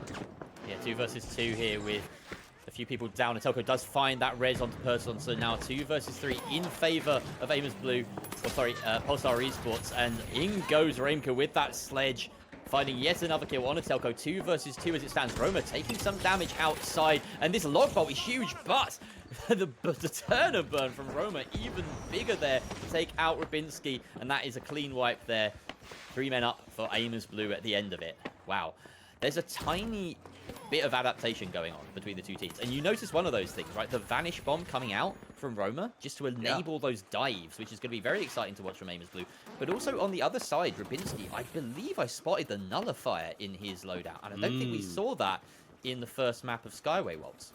Yeah, this is something that when you're playing against a Dashlight, you don't need to run thermal, and that does open up a slot for you to kind of shake things up. And I actually like this play because I think the goal here is that they're going to use this nullifier to try and take Raim out of the play. They don't want him to do so much damage if he gets on top of them. But let's see if it works now. Roma's very low, but again, he's able to get away. He's still surviving. He turns around. Rubinski is down. 1 down already for Pulsar. Again, they're playing from a disadvantage as they're looking to pick off anyone, but they lose the second. It's just Etelko. He has that Cerberus, but the Cerberus not strong enough. He's going to go down. Not a soul lost, except for Raim, who decided to blow himself up with his own RPG. But again, another win for Aimers Blue here.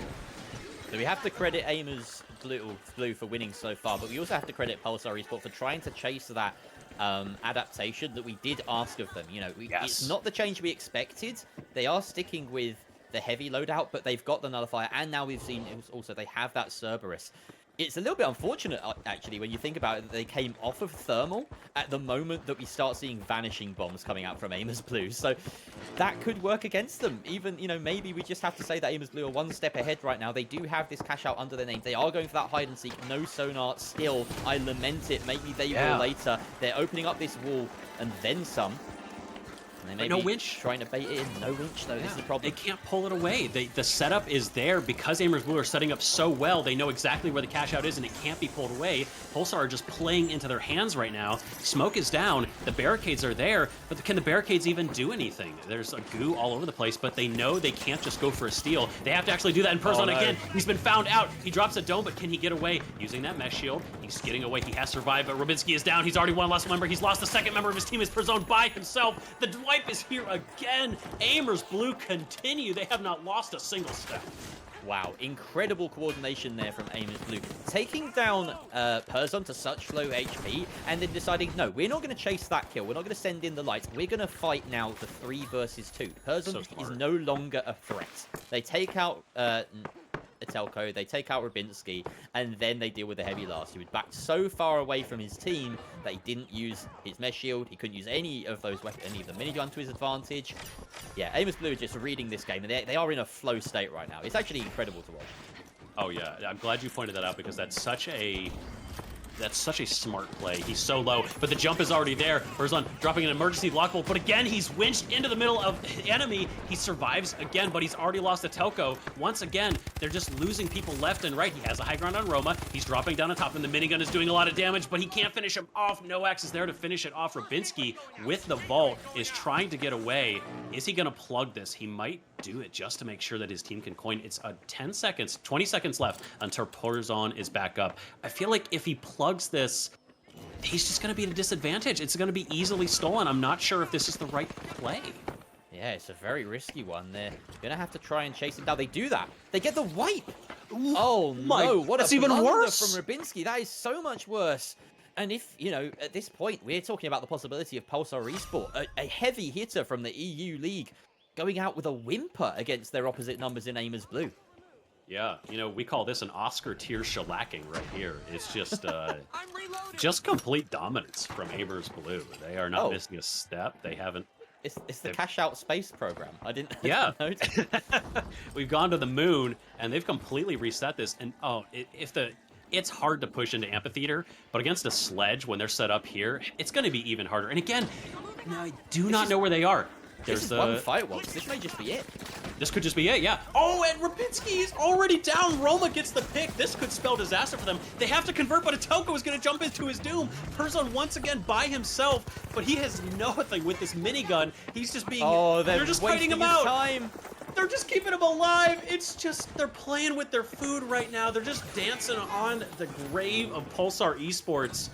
I don't know if there's any time left. This is just brutal, Jerry. What a way to go out. Imagine that's your final fight. Just trying to die quicker so that you can get another fight on the board before time is up. We look at this timer right now. 40 seconds at best. Pulsar Esports spawning in about 5, and they have to just fly at this site against a sledgehammer, against a winch, with only 1 kill to their name so far. Pulsar Esport, this could be it for them. Aimers Blue are sailing right now into their final match of the day, Waltz, as long as they can stick the landing. Yeah, like you said, it just has to be full throttle right now. They have a Cerberus, they can get rid of this gas, but Atelko needs to blow that gas up now. He's just ignoring it. He's looking for the kills instead. Finally finishes off Roma, but there's no time left. Aimers Blue are going to get the cash out regardless of the outcome of this fight. Aimers Blue didn't drop a single cash out that match. An easy 2-0. Noax one up in his brother this time. Wow. That is bragging rights in the, I don't know what their surname is, household for quite some time. Yeah, that's an awkward dinner tonight, I tell you what. Well, you know, Noah X is going to have to explain to his parents that he's going to be late for dinner because he's got another match up against Bricked. So it may, you know, depending on the outcome of that, it may be a rather bittersweet victory over his brother. But we have to give credit to Pulsar Esport for their performance this season. Unfortunately, that is really not the way they wanted to end it. Yeah, not what they wanted at all. And we have Rio back here. Rio, that was... I have no words. Run us through what we saw. And you are muted, so make sure you're bringing in here. Don't forget. There we go. I am muted, and yeah, that was a match. So I have the hard job of explaining what we just watched in the first 2 matchups because it was a dominating performance by Aimers Blue. I really feel like there was just something that changed because every other matchup that we've seen between these 2 teams, they were close. There were cash outs, the kills were close, even the combat scores were close. I mean, even if you look at the stats coming into this match, they're identical. And like, I just don't know what changed. Maybe they were just doing better last week. Maybe they were just doing better in the other format. I don't know. It's really hard for me to break down. And I think really just the main things that I said in the last time we were here is that it seemed like positioning was really good for Aimers Blue, especially on Roma. He just had every spot he was there in the right spot. And then the other thing that I noticed again was Atelko was the last person alive time and time again. And it made it where, he had to either die or was just kind of buying time. But we've had some, we've seen some cats. And, if my wife is watching, go ahead and let out the cats because we'll bring them in here as well. Let's say, Waltz, what does your cat think about that last match? He was not impressed, unfortunately. He was really hoping for a drag down knockout fight, and it just did not quite come to pass. It was like you said, like it was just it was.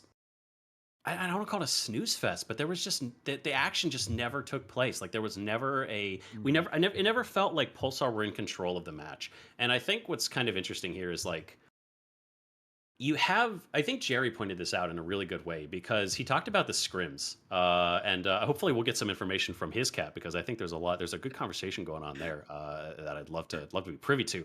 But since we don't have that yet, I feel like Jerry pointed this out that Pulsar might be in their heads. They might be in their own heads. They were not doing well against Amers Blue, and so I think they kind of just they ran into a wall and they could not figure out how to beat them. And this was the worst matchup they could have run into because of all their scrims. But Jerry, what's your cat think on this? I'd rather not say. It Oh was no. pretty brutal. It was pretty Oh. brutal about that matchup. So I'm going to tone it down a little bit. I'll give you the censored version because you've got a bit of a potty mouth. But let's just say that Pulsar Esports were heckin' bad. It was, yeah, not the showing they wanted. It was, I feel a little bit smug because it was as I predicted, but it really isn't the way I wanted to see them go out this season. You know, they've had such an incredible season, and let's not take away the fact that they were the EU champions. They were the champs. They have achieved They're that. good. That is still something they can brag about. But of course, when it came to the mixed regional bracket, they just couldn't step up. So they have to hope. In fact, the entirety of EU's hopes now are on Amers Blue. Noah X, Reimke, and Roma. I almost forgot the light player. That would be really bad. Yeah, no, I think that's a great summary, and I can't believe that this is all in the hands of Amers Blue. They definitely fought well, and even in the like preview event leading up to this, I think that it was Burita and I that really felt like Amers Blue was kind of the team that people were a little slept on. They didn't give them kind of the field that they deserved, kind of the room that they deserved, and I think that they have shown us that, my God, can they play? And those last matches were insane. And for everybody that's kind of wondering like what we're talking about, go watch the matches from last weekend when these two teams battled it out because it was a different playing field. It was a different teams almost. And Jerry, you said that you watched them kind of scrimming each other. You said you saw kind of the same thing that you saw today. Did you notice something change, or kind of what was your observation from that? Well, it seemed as though they got, you know, a lot of intel on each other during that week, and I feel as though Amers Blue just started to fully understand the matchup during that time. I feel like it is a matchup with their particular players and their particular skill sets that does favor Amers Blue. That's not to say that they're necessarily the better team overall, but you know, in a fighting game sense, if you beat your opposition, you are just higher ranked than them. So it's another question, you know, for another day. Because really, right now, they can't afford to be thinking about this right now. Obviously, Pulsar Esports, they'll learn from their mistakes. They are very good at reflecting on them and learning from them and making adaptations. Unfortunately, it just wasn't enough today. In the case of Amers Blue, they've got to look forward to this very next match up against the Bricked, and that is when the heat really starts to turn up, I think, for them. Yeah, and I think this would be a great time to kind of look at the bracket and see where everybody is at, because I think that we've had a few updates to the matches. So, Waltz, why don't you kind of talk us through what we're looking at right now? Yeah, so Make a Wish have knocked Holthouse Finest out. We talked about Make a Wish with that run through the playoffs last weekend. And it seems like we might be getting a repeat. I won't call it too early, but Make a Wish are clearly performing very well right now, taking out Burnt Nuggets, taking out Holthouse Finest. Again, we have to say goodbye to Holthouse Finest and Pulsar Esports here. And now Make a Wish are up against the Blowers. This is a rematch of their round one that they lost. So Make a Wish, if they can overcome Blowers here, I think are going to prove that they have the ability to adjust and reset during the day. And that is such a crucial skill to have. So a lot of eyes on Make a Wish as we kind of look toward this next matchup. But of course, Jerry, you talked as well about Amers Blue now going up against Brick. Brick, a team that I think most of us expected to stay in the upper bracket all the way to the grand final. They were so dominant. And the real question is, can Amers Blue, the hope of the entire EU region, take down the big bad of Bricked? Well, if they do, it will represent the winners of both last week's playoffs, EU and NA, being knocked out before day 2. So that would be an upset of upsets, and I don't think anyone would have had that in their predictions. I'm hoping that not everyone would have had that in predictions, because as far as I'm aware, Walt, you've been doing relatively well on those, and we will check in on them at the end of the day. But yeah, Oh, I no. think pretty much everyone had Brick making a clean sweep to the grand final, and that's just not happened. So I don't know. My personal prediction right now, if I were to continually adjust them, which you're allowed to do, I think, is that Make-A-Wish Foundation, we will see them tomorrow. I think they've got that lower bracket energy, and they should get through the blows. But of course, as you mentioned, they're the only team that they've lost to so far today. And then I guess we just have to find out with Brick versus Amers Blue, because that's what's coming up next. Rio, do you have anything to say before we go to a break? No, just that the whole Make-A-Wish just track to make it here, and as far as they've come, they've been the team that I've just kind of felt has been the underdog this entire league, and they really had some rough matches to start, but as far as they've made it, and they just seem to continually improve, I'm really impressed with them, and I definitely think it's a team to follow. But we will have more matches coming up. We are going to take a quick break, but before we do, guys, I want to just tease a little something that's going to happen after the matches, and that is our show match. So if you guys are interested in seeing how us casters, there's 3 of us here, and then there are 3 others that will be joining us, play against each other, you'll be able to see kind of the difference in skill from the pros to us, but it should be fun. And so we will have that happen right as the matches wrap up today. But other than that, guys, we are going to take a very quick break as we get the next matches loaded up and ready for you. So stay tuned.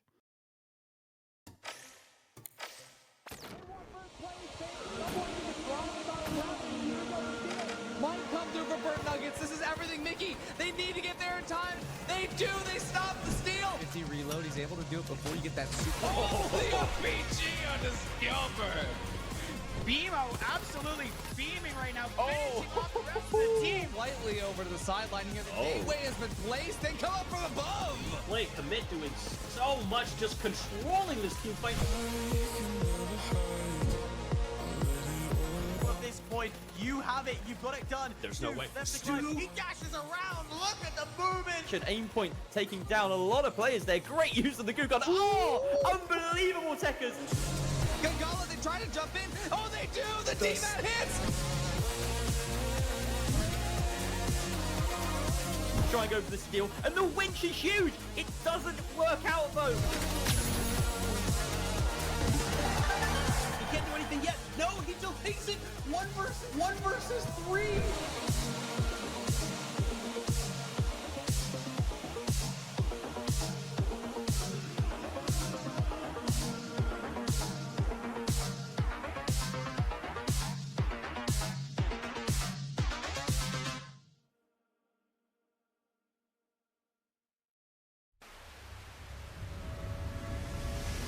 This isn't just a game. This is TNT. Welcome to the jungle and welcome to Ape Squad's Thursday Night Throwdown. Featuring the game's top talent, pick up games where chimps become champions. Thursday nights 8 to 10 p.m. every week, only on Ape Squad. Catch us live on air on Twitch at twitch.tv/8squador. In the world of sports, every second counts. Every move matters. That's where a Spooz comes in, the sports beverage designed for champions.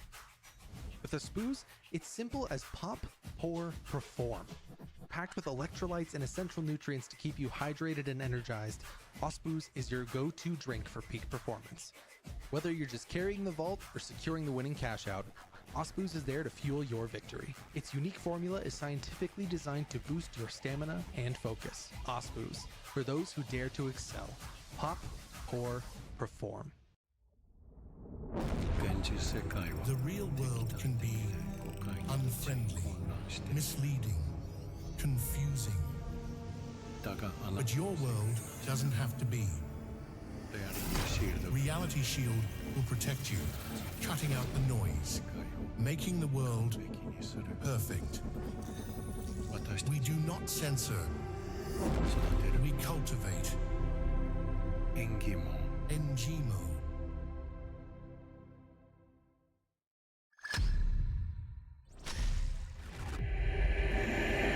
It's showtime!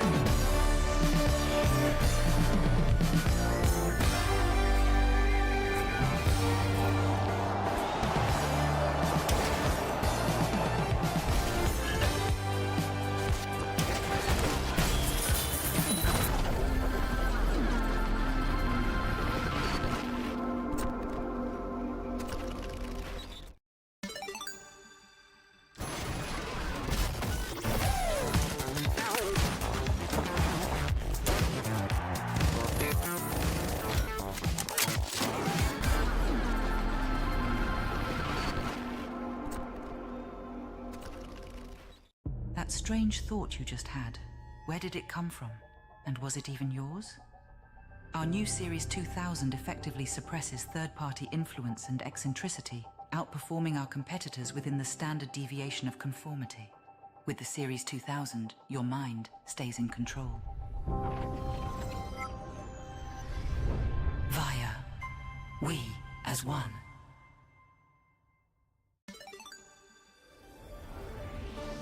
You know, June, every time I think I've seen it all, the finals proves me wrong. What a play!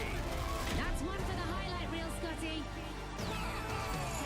The next chapter in this epic saga is about to unfold. A storm of epic clashes is brewing this season of the finals.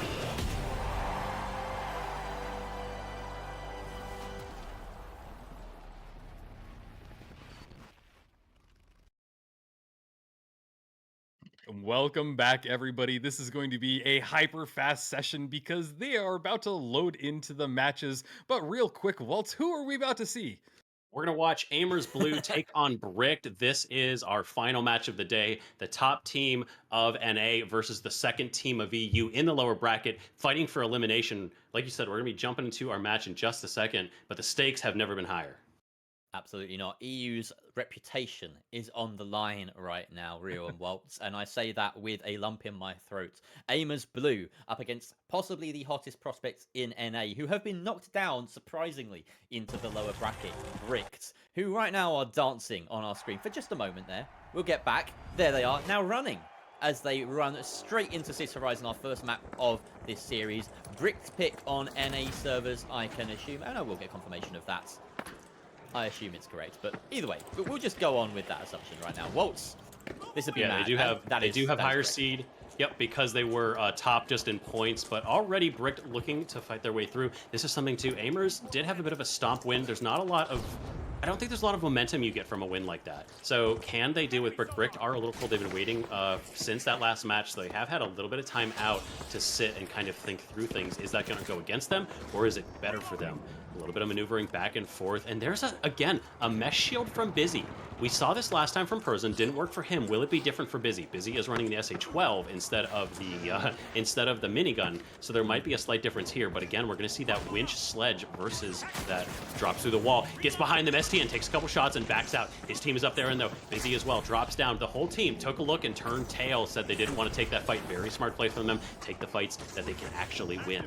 Dropping up again and again and again. They just keep positioning, looking for the right fight. STN is back and forth, but Busy running in full throttle. Just gets taken out by Rain, backstabbed with that sledge, immediately melted. Now his team has to pick up the pieces. Can they get him out of there? STN demats the wall and takes a shot into his face. He might burn out. He's just barely alive. Stu as well at half health. And right now, Aimers, they seem to be taking the momentum from that last fight, and they are running with it. Sude did find a kill onto the heavy right there of Renka, but Noah X makes quick work of that, brings his big fella back up again, and we're still in a 2 versus 3. I would be surprised to see Busy coin in, but he has done exactly that as they look to reset. The first vault has not been tapped yet, so they do get a second roll of the dice here. Stuje has essentially a bit of a flank on Aimers Blue here, but they will know a little bit about this. He's going for these early picks with the XP, one of the prime XP users in our entire league across NA and EU. Drops down to the bottom floor here to try and escape the heat, as the vault has been tapped now by Aimers Blue. They back up to try and set up for yet another close engagement.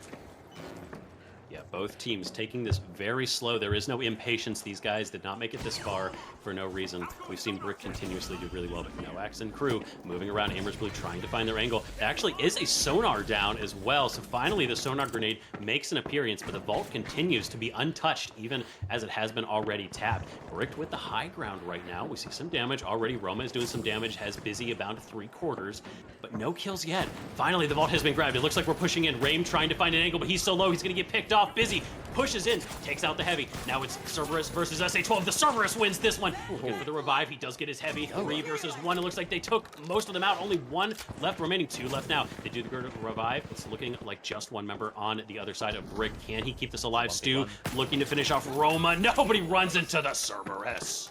Wow. That was exceptionally well played by Noah in that mid-fight there. The movement around the pillar, giving himself cover to take down Busy was exceptional. And then excellent work as well from Roma in what was essentially a 1v1, cut off from the rest of his team against the opposing light towards the end of this fight. And just allowing his team to kind of finally collapse, and then Noah collects that final kill. So yeah, great movement. That's the highlight of Amos Blue's play right there. They moved around the map with such fluidity, such efficacy, that Bricks never really had a handle on them. Yeah, and that's such that you have to be in that. It's the spacing is so hard against these sledges, but they made it work. Busy was able to win that battle, but this time he gets winched in. He's immediately dead. The spacing was not there. STN does get the return kill, but already 2 dead for Brick. There's only 1 left alive. Can Stu handle this? He does get a return kill as well. Once again, we're down to only a couple members. 2 versus 1 as the revive comes onto Rame. Stu looking for an angle in. Can he get a pick, or is he going to wait for his team to revive? Looks like he takes the ladder. Going to go ahead and sit in a corner and think about what he did. Well, he did fine. Busy, on the other hand. My oh my, walking into the room with 3 different guns, well, 2 different guns and a sledgehammer trained in your direction. Of course, he knew nothing about it. But that's what Amos Blue have been fantastic at doing, is finding these ratty spots, perching and finding a pick just off of someone overstepping the mark. Bricked, maybe that's the warning shot that they get. Here, we're playing a very similar situation right now. Will they pull off the same trick twice in a row? Oh, the DMAT! The DMAT is huge there, and the damage landed onto Reimke is massive as well. Finally, they melt through that heavy. STN doubles down onto Roma, and the Telco brother, Noah X's brother, left towering behind a barricade.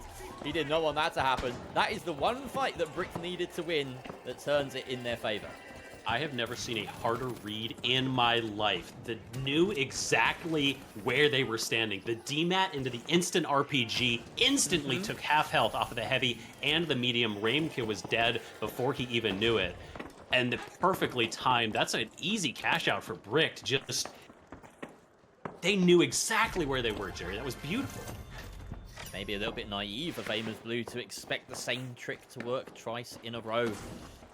They have been punished for it, that first cash out going the way of Bricked, and now we see Amos Blue closer to Vault 2, so they can control this engagement to an extent, but it is in the corner of the map, so there's a very distinct possibility that Bricked, with their slightly longer range weaponry, will just ferry them around, control the mid-ground of the map, and try to guard against the deposit.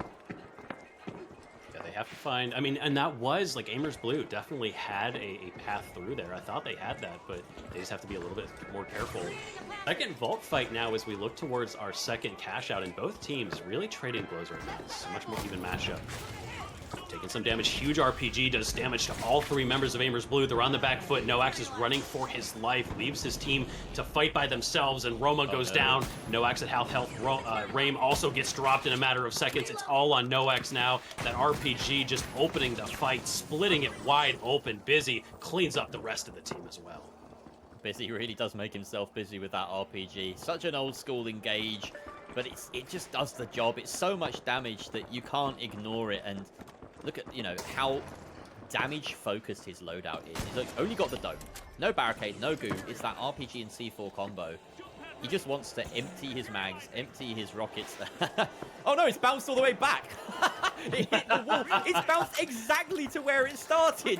Whoa. It went too far. They tried to move it, but they moved it too far. They did too well, and now they don't have time to move it again. Busy tries to get on the high ground, successfully makes the vault this time. Up on the top, one has dropped.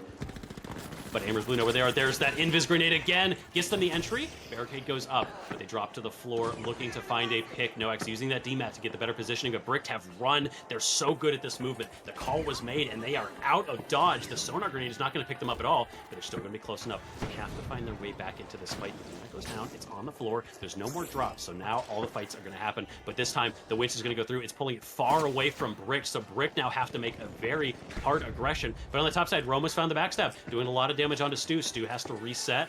A lot of health left on him as his team is kind of looking for an entry point. They haven't been able to get any damage on anyone. But there's another RPG. Busy does not miss with these. He's looking to finish off Rame. That sledge is down. Nothing he can do. 3 versus 2. Busy using that mesh shield is giving his team some power. Already second one down. It's just Roma left looking to get cleaned up. Bricked are not missing a single shot. They're not messing around here. Amos Blue maybe have one more shot at this, and it's going to be going to have to be a really fast one. I gotta credit STN there, the medium on the side of Bricked. That dematerializer immediately opening up the option for the RPG. There was nothing that Amos Blue could do about it, and now the second time of asking here, they've managed to pull off that little maneuver, get the jump pad in the right position and bounce it outside. The walls are no longer made of rubber, and it looks as though Amos Blue, well, the time is ticking. I think it's just a little bit too far for them, Waltz. This should be a first map going to Bricked. Yeah, not a chance of getting there. The timer is just against them, and that's a 2 cash-out victory there for Bricked. But I don't think that it was as much of a stomp as that. Brick, definitely that second cash out, they were in control. The movements were gorgeous from them. But that first cash out, it could have gone the way of Aimers. I think we might see a bit longer of a game this time. I certainly hope so. You were absolutely right. For the first, 3 or 4 minutes of that, Amos Blue were winning the important fights, the important 3v3s. It's just that Brick read into them quite quickly. And that's a sort of mid-game adaptation and game sense that you just can't teach. It's just experience. They learned about their opponents on the job. And right now, Amos Blue and EU, by extension, are 1 map away of crashing out of the championship playoffs.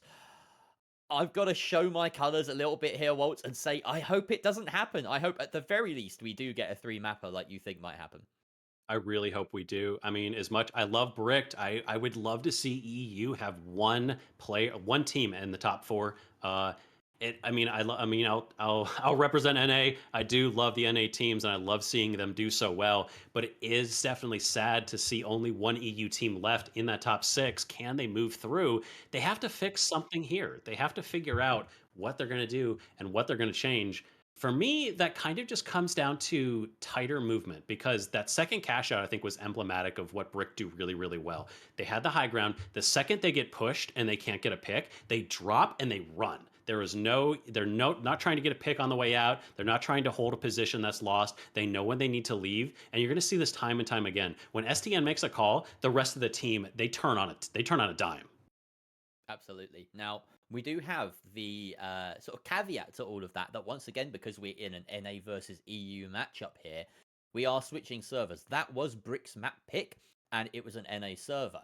So if you want to sort of clutch at straws and keep on the copium for EU, we're going to say that, yeah, the next map, they maybe should stand a little bit of a better chance.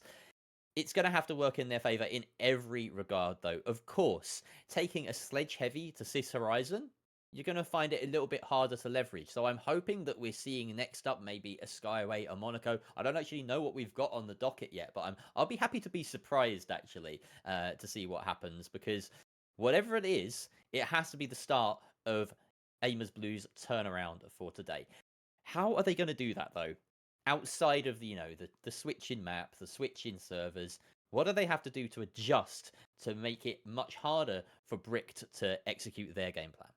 Yeah, they did a really good job. That initial fight around the vault that went on for like 5 minutes. But there was a moment there that I thought I really, really liked, where Raim drops in and he tries to look for Busy, misses the initial winch, and then they're like about 10 meters away. They're like so close, but they're just out of range. They're not far enough range that, Roma can sit there and beam them from range, things like that. But Raim just can't do anything. And if they can maintain that positioning, that placement is so crucial when you're playing against a Sledge. You have to just kind of toe that balance and figure out a way to take him out. Because if the Sledge Heavy uses all of his utility, if the dome goes down, if the winch misses, he's a sitting duck. And if his team isn't there to back him up, you take him out. And that's such a crucial part of any team that's running a Sledge Heavy. Once that guy goes down, you've lost a huge part. You've basically lost the anchor of your team.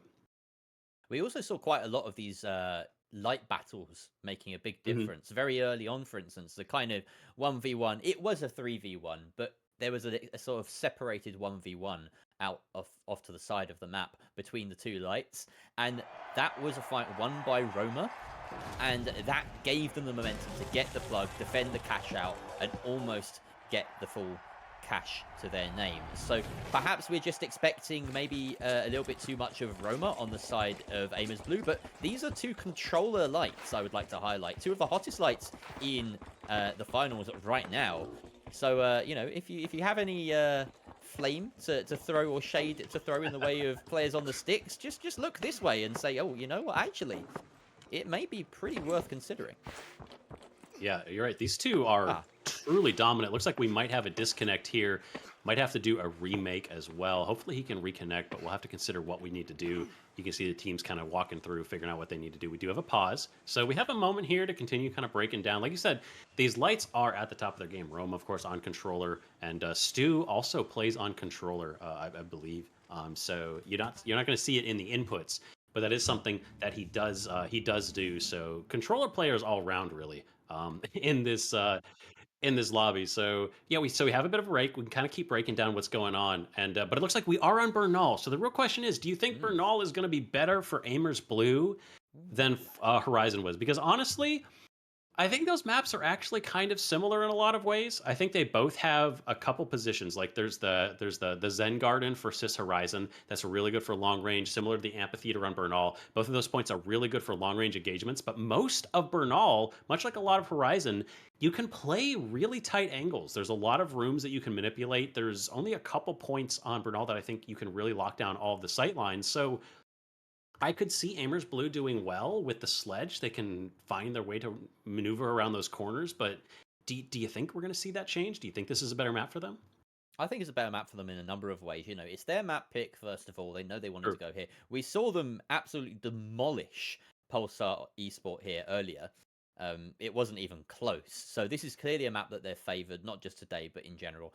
And the main difference I would say between this and Sis Horizon is, yes, you do have the option of playing those long range sight lines and playing across the rooftops, but in general, once you get down a layer into the apartments and things, there's so many more little rooms, so many more doorways to play with. I feel as though this favors a sort of more close range engaging team like Aimers Blue with the sledgehammer. Yeah. That being said, Bricks are running double shotguns as well, so they can't be sniffed at in this scenario either. There's a reason that SA12 and Cerberus and XP is kind of the meta right now, and it's because it is the most effective tactic available. That's what meta stands for if you don't think about it too much. So I think that they will have a way of winning this as well. It's not going to be as cut and dry as we just saw between Pulsar and Aimers.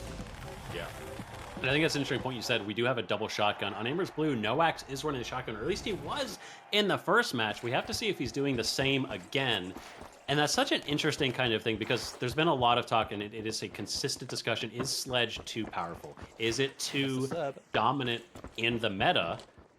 And I think, you know, there's an argument to say maybe yes, that it is too strong, but we see teams like Bricked and they can handle it. The SA12, the way they play around it, they've clearly found a way to manage it. Similar to Minigun. We thought Minigun was taking over. We thought Minigun might be meta, but teams were able to figure out a way to beat it, especially in these 3v3s. So we'll have to see how Brick continue to play. Like you mentioned, this is the EU server, so this time they have the ping advantage. Is that going to matter with this double shotgun? Roma might have a better time of it as they already set up. They're playing very safe, looking for that jump. Here it comes. That is the engage, but maybe Bricks is a little bit further than they would have hoped, and they walk straight into a sonar grenade, and Bricks have a jump pad set up of their own. They unleash hell upon Aimers Blue, but this is a great perch for Roma, finding one, almost taking down another. Both of the players remaining on Bricks so low. He just needs to land the spray. That goo is a lifesaver for Bricks right now, but the vultures are circling. Surely it's just a matter of time. In comes the winch, down goes Busy, and it's only the light left standing. SCN does actually find a kill rather than medium, but his days are numbered. SCN taken out by Roma, the real hero of that fight. Yeah, Roma's positioning was absolute perfection there. Had himself just off enough to the side, didn't get caught by an RPG, didn't get caught by anybody, instantly melting Stu. And from there on, it was just clean up, the dominoes falling one at a time. We can see here as he finishes up. Look at that tracking. Beautiful stuff from Roma, continuing to really provide the clutch moments for Aimers Blue like he has been all tournament long. Right, Brick's already back in, but thankfully for them, that vault had not been tapped prior to the team fight, so there is a little bit more time on the clock for them to play with. Aimers Blue will, of course, get this plug with no problems at all. The gateway is going to speed things along as well. This corner of the map, this amphitheater, whatever you want to call it, stadium, I don't know. What do you tend to call this? Well, I know a lot of different call-ups. I call it amphitheater. This is also the point where we saw Aimers send this to the moon earlier, so I wonder if they tried to do a similar thing. The cash out is not in the middle of the amphitheater right now, though, and Roma nearly died trying to get into a defensive position, but they're completely alive, so they have a chance to reset. Stu, again, playing separated from his team, but you'll always see this if you always watch his positioning. He's never that far away. He's always quite close. Drops a gateway. His team is just going to drop right in behind him. He also has a getaway if he needs to, if they get on top of him. But where's Aimers Blue? They've set up too far away. They thought the fight was going to happen. They thought they were being chased, but instead they just get away with just daylight robbery. What just happened? Yeah. They forced Roma back from that early engage, and really after that, Brick controlled the engagement so well, putting 2 players up on that perch. It would have been suicide for Aimers Blue to try and attempt to stop the steal, but now they're going in for the fight. They could turn the tide, and they do find a lot of damage. Roma does go down, though, as the hero of last fight is no more right now. Busy taking out Raimka, and it's only Noarex left. He's done and dusted. Those coins splatter all over the floor. Brick really controlling that situation exceptionally well, given the situation that they, you know, showed up in. You didn't expect them to turn it around so quickly. Yeah, Aimers, like you said, Aimers thinking that the fight was... they thinking it was a chase, but instead, you know, Stu reading the room correctly and just realizing that Aimers, because of the back foot they were on, were not prepared to defend that. And I loved his gateway as well. He had that gateway prepared just in case he was not right, so he could get out of there. But it was just an easy steal, and at that point it was a cleanup. But can Aimers turn this around? They have this push, but it's going to be a close one. There is goo completely surrounding the point. They do reshape that gas barrel. The gas barrel is not going to be on the point, but already Noax is down. Again, Raimk has to get into the point, but he's getting peppered as well. Finally, 1 kill. SDN is down. Can Raim get the kill? Busy gets out of there. How does he avoid that? A crucial miss from Raim, and the cash out is going the way of Brick. Roma is able to take out Busy, but there's still 1 left. The cash out is done, but the ego is still here. Can Stu finish him off, or is Roma gonna get picked? And it's an easy finish for Stu. Some revenge there exacted by Stu. First fight, the first death in this game, the first blood on Bernal was him up against Roma, and he wins the heads-up 1v1 right at the end. Absolutely no meaning to it, really, other than the fact that they get to Scarpa towards this vault a little bit more quickly. I doubt they even get the tap on this, though, as Aimers Blue will be spawning in pretty soon. Just a question of whether they want to go for it very immediately. Looks like they do. There we go, that's the tap. Aimers Blue spawned behind them, so now they need to get it set up here right now. I would be surprised if we don't see a fairly quick jump pad engage right now. There's that jump pad, drops the dome. This is the winch. It's a huge winch, but there goes the dome. Looking for that overhead. Can't quite get close enough to Busy, but he does have an RPG. But that's 2 down, 1 left for the side of Aimers Blue. It's a 1 versus 2, and Roma does pick off Stu. That's a big pick because now it's a 1 versus 1. But can he finish off Busy? No, Busy with the SA-12. Finishes him off. Another team wipe for Bricked. Busy, last one standing. Roma doing bits right now, 6 and 3, but the rest of his team not picking up the slack. And it's starting to look a little bit dire for Aimers Blue and for EU as a whole. I mean, look at the combat score he has compared to the rest of his team. They're just not laying down the damage. That sledge is completely ineffective. Brick are positioning themselves so well in all of these fights to avoid contact with Raimka. And that is the all-in strategy that the sledge gives you. If you're not effective, then you're basically going to struggle. I can't think of a kinder way to put it. No, yeah, you're 100% right. You get locked into these kind of difficult situations.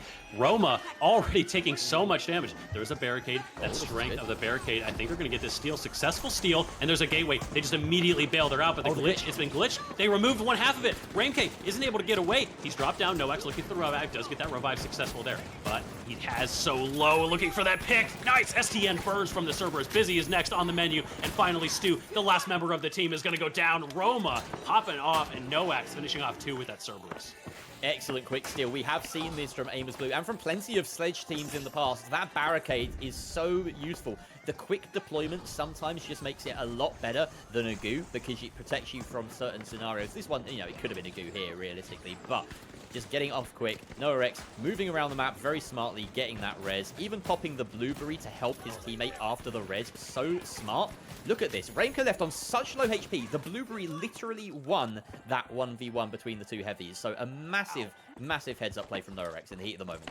Incredible addition from Embark to add in that heal grenade. It does meet for moments like this, but here comes Brick looking for a chance to win and seal this quarterfinal. This would punch their ticket to the top 4 and tomorrow's games. They have a couple chances left. They still could drop this, but they really need this kill. SDN trying to fish for them, but there's a gateway. Already Aimers Blue on the high ground. They've gatewayed up onto the top point, but they have to stop the steal right now. Don't be too far away. They're not going to be there. The steal is going to be successful. They've yanking it on Brick, and they have a gateway. So now they're out. It's now turned around. Ramus holding the steal. He's trying to get onto it, but he's taking so much damage. Stu is just going to finish him off. Roma, he's on next on the menu. They're 2 down. That's going to be a wipe. It's over. Brick's going to take it. Amers have just thrown this away. And Bricked with a massive flip. The goo making all the difference there. Amers Blue just took their eye off the ball for a little bit too long. Couldn't collapse on the steal. And that has got to hurt. They were so close, but so far. And Bricked, the team that we all expected to make it through to the final day, have done so, but just by the skin of their teeth for Waltz. Yeah, they had that steal, and that steal, I liked the way that Amers Blue were set up. They had a gateway. We've seen them do this so many times, especially in their last matchup, where they have a really nice defensive position. The gateway to get them into the high ground was nice, but I'm not sure what went wrong. They didn't demat through the correct floors. They didn't get onto the point in time, and the steal just goes through uncontested. And unfortunately, that does mean that Amers Blue are knocked out, which you know what that means, Jerry. We have 4 North American teams, 4 NA teams in our final 4. It is all NA all day, baby. Rio, what are your thoughts on that match? What are my thoughts? It was a really intense one, honestly. I thought that the Amers Blue had it. They got that steal. I was like certain that they were going to hold on, but sadly, it just didn't work in their favor. And I really think that they had a good performance. Like they got kills. They seemed to be playing well as a team. There were some insane RPGs that went off as well. And yeah, it was really well rounded. But man, Bricked, there is a reason that they are a force to reckon with. Those are just kind of my quick thoughts. What about you, Jerry? What did you think? I'm not mad. I'm just disappointed. It's real sad to see EU go out like that. They went down fighting, I will say that much. It wasn't a complete washout, and Amers Blue, I have to give props to them. That was a much closer 2-0 loss than 2-0 gives them credit for. They put up a real fight. There were just those moments, those singular moments, the fights that matter the most over those cash outs. The number of times we saw it flip in Bricked's favour at the last few moments, it was devastating, quite honestly. Yeah. But if you're an NA fan, yeah, you're eating good tonight. We did talk about the Noarix and a Telco dinner table earlier today and how it might be a little bit sour. I think, they'll both be consoling each other. There's no bad blood there. We all know this. So it's an unfortunate way to go out for EU, but I think they at least went out with their heads held high. Yeah, I think that's a great way of putting it. EU put up an amazing battle. I don't think any of us expected this. Anybody in the back end, anybody that has followed the scene, nobody expected this. All NA. No. Tomorrow is going to be insane. I'm speechless, honestly, from just how it's all panned out.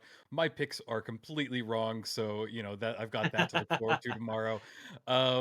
Yeah, I don't know. I really enjoyed just how they played. Amers Blue were amazing on that run. It's sad to see that both of the Amers teams, or I guess Pulsar now, are down, but I think they will have some consoling. And what's cool, guys, is that this has just been season 0 so far. So all of these teams that you saw that are no longer making it into tomorrow's matches, I can guarantee you'll start to see them again. So just remember that in the back of your head, that a lot of these people will definitely be back.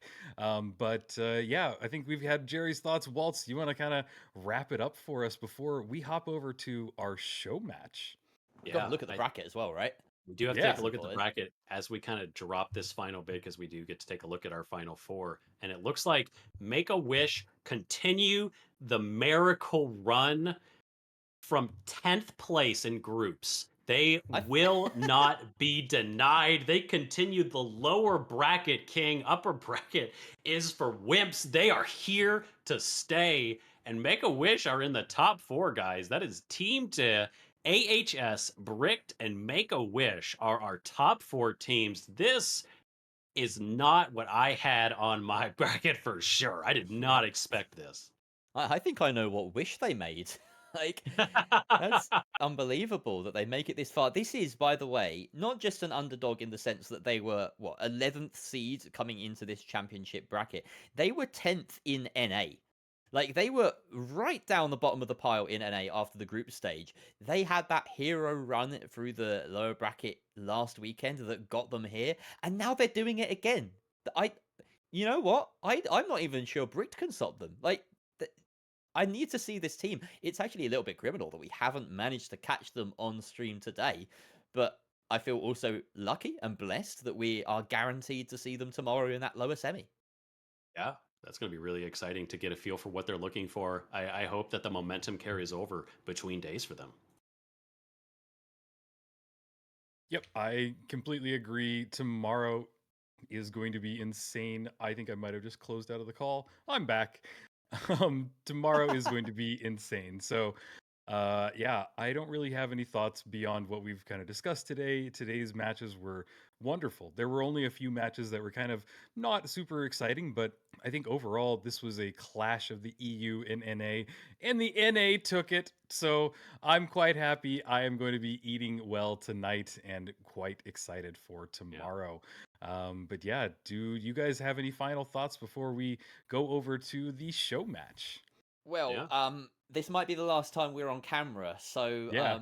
if we happen to go up against each other in this show match, just know that you will both be eating my grenades. That's all I have to say about this. And I'm not talking about frag grenades. So, yeah. Say your prayers, America, because EU is going to win a game today, I promise you. Well, we will see about that. I do want to give a shout out. Thank you, everybody who has tuned in so far. It's been an amazing reception. Everyone who's tuning in for the first time.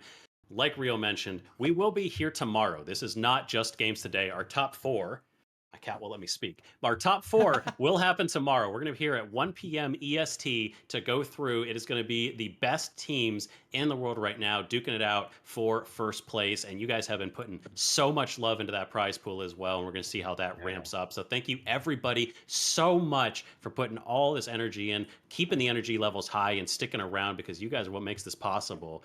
Yeah, that's all from me. And yeah, I guess we got a show match to get to, but we'll see you all. I'm excited for tomorrow.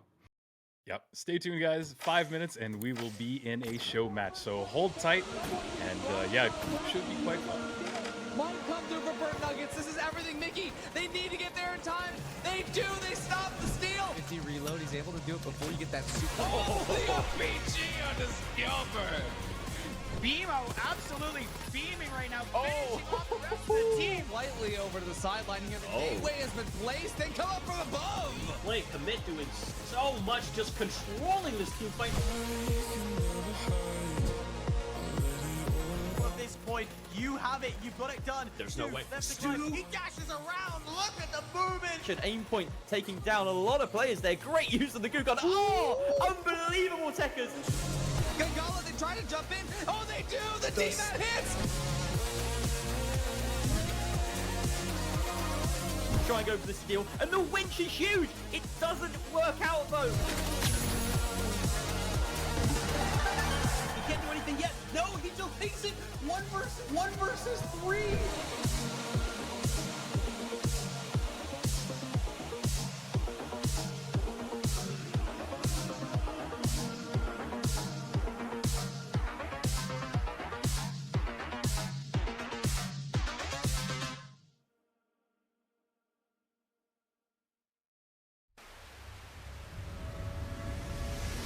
This isn't just a game. This is TNT. Welcome to the jungle and welcome to 8 Squad's Thursday Night Throwdown. Featuring the game's top talent, pick up games where chimps become champions. Thursday nights 8 to 10 p.m. every week, only on 8 Squad. Catch us live on air on Twitch at twitch.tv/8squadorg. In the world of sports, every second counts. Every move matters. That's where a Spooz comes in, the sports beverage designed for champions.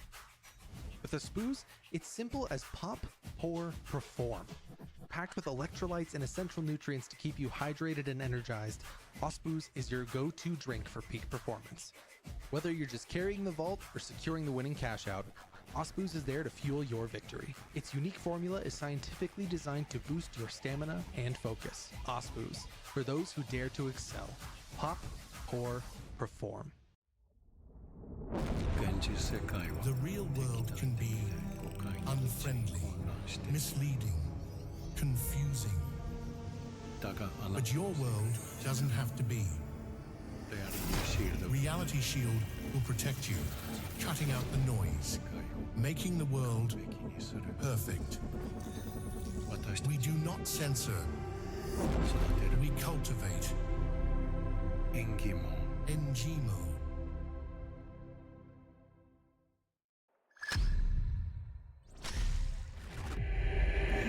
It's showtime!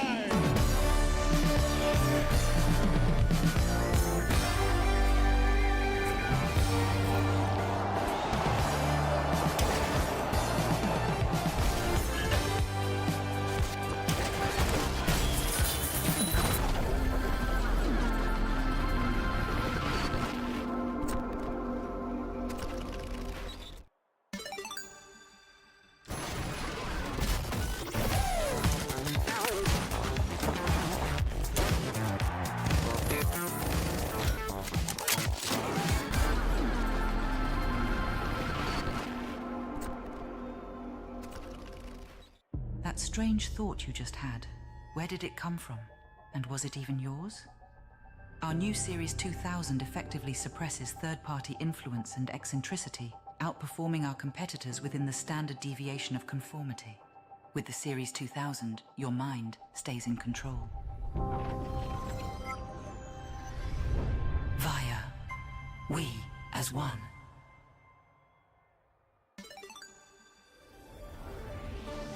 You know, June, every time I think I've seen it all, the finals proves me wrong. What a play! That's one for the highlight reel, Scotty. The next chapter in this epic saga is about to unfold. A storm of epic flashes is brewing this season of the finals!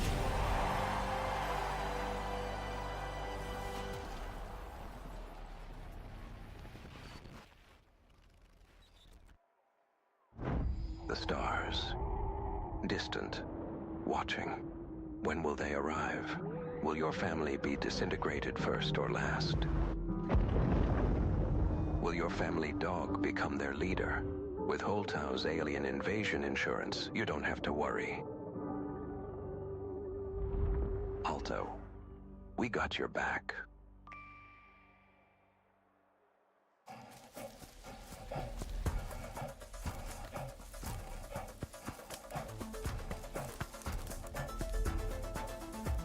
Absorbe ce que c'est. Monde, monde, pour misérable et fortuné. Absorbe ce que tu désires devenir, c'est ce que tu es. Alors, absorbe, absorbe.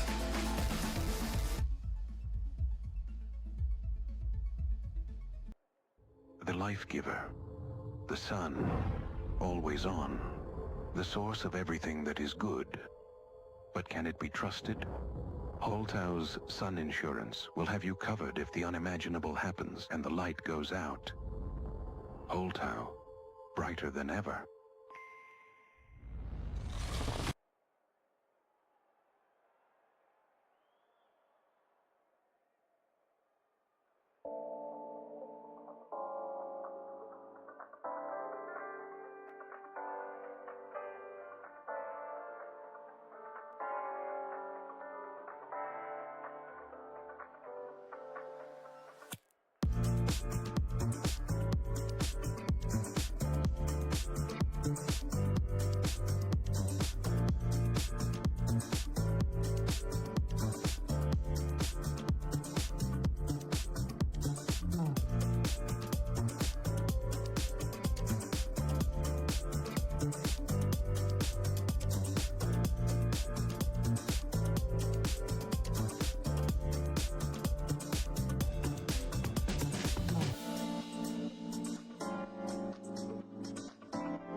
diagnosis, but I've been blessed with a vision and focus. Back then I never been so hopeless, but I kept living with the faith in process. So ill yet no diagnosis. Thank God I had to make that progress. It's all about mindset. Bells ring when I see that drifting. Been around and back to the point that I knew that it needed shifting. Cut off the man that would drag me down till I'm feeling lifted. Like ditch him, ditch him, ditch him. You will never see me switching. I can't put you say behind my back, cause you know I can't waste.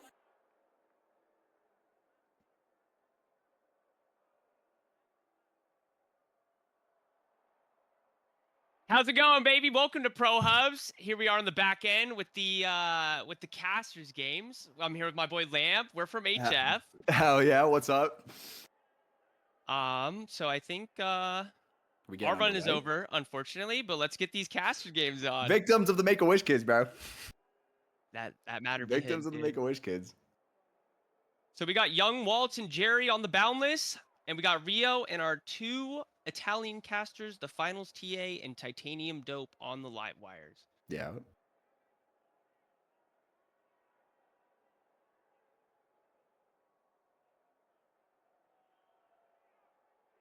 Map 1, Monaco, Sunny. Let's go. Oh, we're 3v3. Oh, it's about to get tactical. We're gonna see the strats come out, bro. I just want to know what the loadouts are gonna look like, bro. I heard Rio was gonna play grenade launcher, and if I see that, man. Oh no. Let's see what we got. Charge and Slam Lewis gun. Grapple Sniper. DMAT CL40 for the orange team. We have some human beings, bro. Oh my goodness. Fits are kind of going wonky, bro. See what we got. Fantastic. I like Rio's outfit, bro. Rio's looking fresh. Also, Jerry is interesting for sure. Pro Hub stream. I don't know if you guys cut into the game. We don't have that power. Oh, okay. Let's go.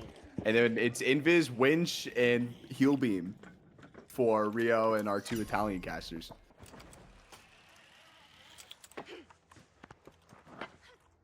Okay, live wires are tapping. Boundless are going to come in from the west side.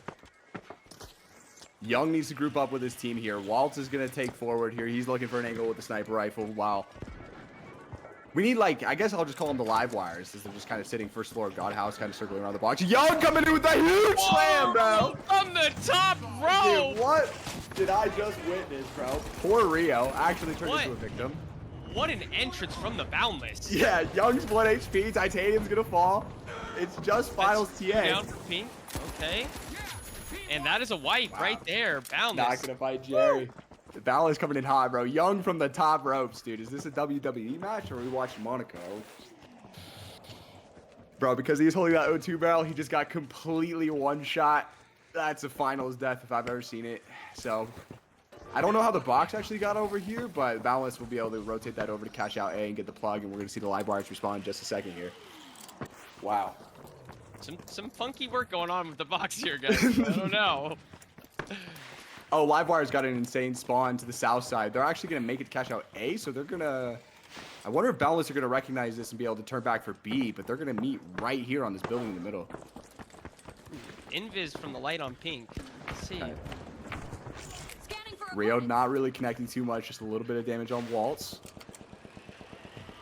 Young's going to let that Choppa sing. Rio 3-bar as Waltz secures the plug. Titanium looking for shots. Rio needs to capture his regen here as Waltz is going to back up, look for an angle with the sniper rifle. Titanium playing sneaky rad on the big house. Sneaky. Okay. Waltz sets up a gateway, got Jerry setting up by a pad. Young's going to need to come up, and then the live wires are all grouped up, so we'll see if they either look to pad towards Jerry and Young here. Titanium get put on 1 HP. I love Waltz, bro, on flat top right here. He's going to force them to go first floor, so they'll probably just walk in towards the boss. Reset from Pink. Waltz grapples over. Ooh. Now they decide to pad over. I actually like this. The kite is nice. Jerry has pad, so even if they go to force, like the engage is going to be there, and then with Charging Slam, they can just open that up. I think this is starting to look like they need to force the box in. Half HP. Waltz is Chris Kyle as he's going to take out Finals TA off the top. Rio dropped the 3-bar. All right, they're going to pad over. Holy moly. Okay, gets fed. Rio stealing the point, just now catching his regen. The charge slam plus the grapple combo. Rio 2-bar, all that's left. Jerry finding Rio with the CL40. That is a wipe. Wait, Titanium was up. Wow. Okay, so based off that spawn, there's just not going to be enough time for our Livewire comrades to be able to respawn and look towards Cash Out A. So this looks like an easy first box for the Boundless. Absolute cinema, bro. We should really, like, whoever wins this should honestly play the champions for tomorrow. See how that goes. 100%. That would be funny. That would be some good shit, dude. That is a good idea, Lamp. I support that. You know, just to figure out who the real champion is, you know? As the Livewires respawn to the front of Church, not nearly enough time, so we'll be looking towards Vault 2 now. The Boundless are looking pretty dominant thus far. No kills for our Livewires, but they're just getting started. We're maybe a little shaky. I know I get the shakes right towards the beginning, so I can tend to start a little slow. I get it. Rio popping shots with the CL. Waltz is kind of nasty with the sniper rifle. Young it's gotta be said. on flat top on his own. Let's see what he's doing. Ooh. Oh, Young finds Rio. Finding Rio. Bubble comes out. Finals is going to drop off. Maybe just try to reset here. Titanium's rotating towards flat top. And then you got Waltz in the street side. He's going to have to grapple up. Jerry the Music Man, though, laying down the law with the Spud Launcher. And then Young's going to find the last one and clean up. Boundless are just cooking right now, bro. The Boundless are cooking. They got the range. They got the up close. You got Titanium with the most damage, but just not really finding good opportunities. Catchbox C now going to go ahead and get underway. We could see a Boundless victory in just 2 minutes here as the Livewire just now respawning. They're going to spawn to the west. Yeah, Waltz actually grapples over towards Church. I like to see that. Need to see a good opening from the Livewires. Try to get Livewire spawning in the forest. Here they Yeah. are. Made it to the house. Zipping up.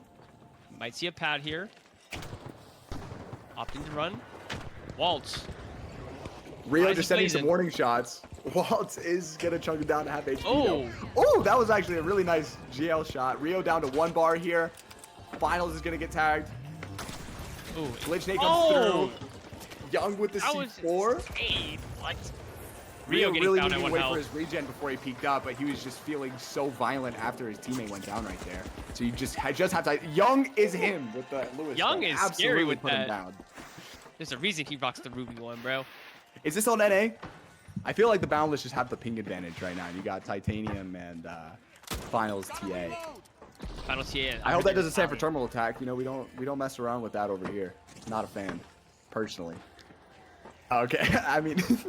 The finals ITA. Yeah. Okay, spawning in the forest again. Same spot. Can they make something happen here? They got 40 seconds left on this box. This is a difficult position to be in if you're the Livewires, but Zipping they're going to zip straight up. Ooh, that's... Young should have a C4 on here, and he's just sitting postured in the attic over, ready to charge and Active slam. gateway. Boundless active gateway above point. Glitch hit. They're going to pop the They're C4. Here comes the gateway. Our NA casters are definitely... oh my goodness, Titanium They're goes definitely down. learning. Tell you that. Yeah, they're learning. Honestly, 1v2 just Rio. really well played. They're And going to that- get and cleaned Young's up. cleaning it Jerry the up. Music Man's going to take himself out with the Spud Launcher, but a dominant first game performance, bro, from the Boundless. I guess we can say Jerry the Music Man has got Rio's number when it comes to the GL. Wow. When it comes to the GL, wow. But no, that was actually like very nicely played. The heavy was ratting in the attic next to the point, and then you had the medium and the light gateway from up top. I think that maybe you could have seen the light, or the heavy rather, also take the gateway and charge and slam just from up top and get a ton of damage. But I mean, honestly, the Boundless kind of looking like an NA team right now. I'd love to see that.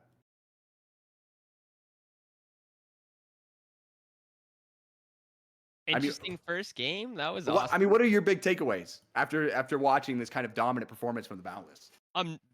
Young might just be him, dude. The charge That very first kill though to open it up, it kind of just set the tone for the rest of the game. If They we're just being kept honest. that. They kept the same pace the whole way through and just whole way never let through. it stop, bro. Never let it stop. I mean, Personally speaking, if I was Rio there holding that O2 barrel and I just get absolutely one shot from the top ropes, I mean, my mental's chalked. I'm like completely boomed. It's all going to fall apart. So That was his. I'd love to see them bounce back, though. I want to see them bounce back. I think we switched up the teams a little bit here. Oh, I think, Jerry and Ria. Oh, we got 2 CL40s on the same team. Let's see what is gonna happen. What map are we going to be going to? That's the real question.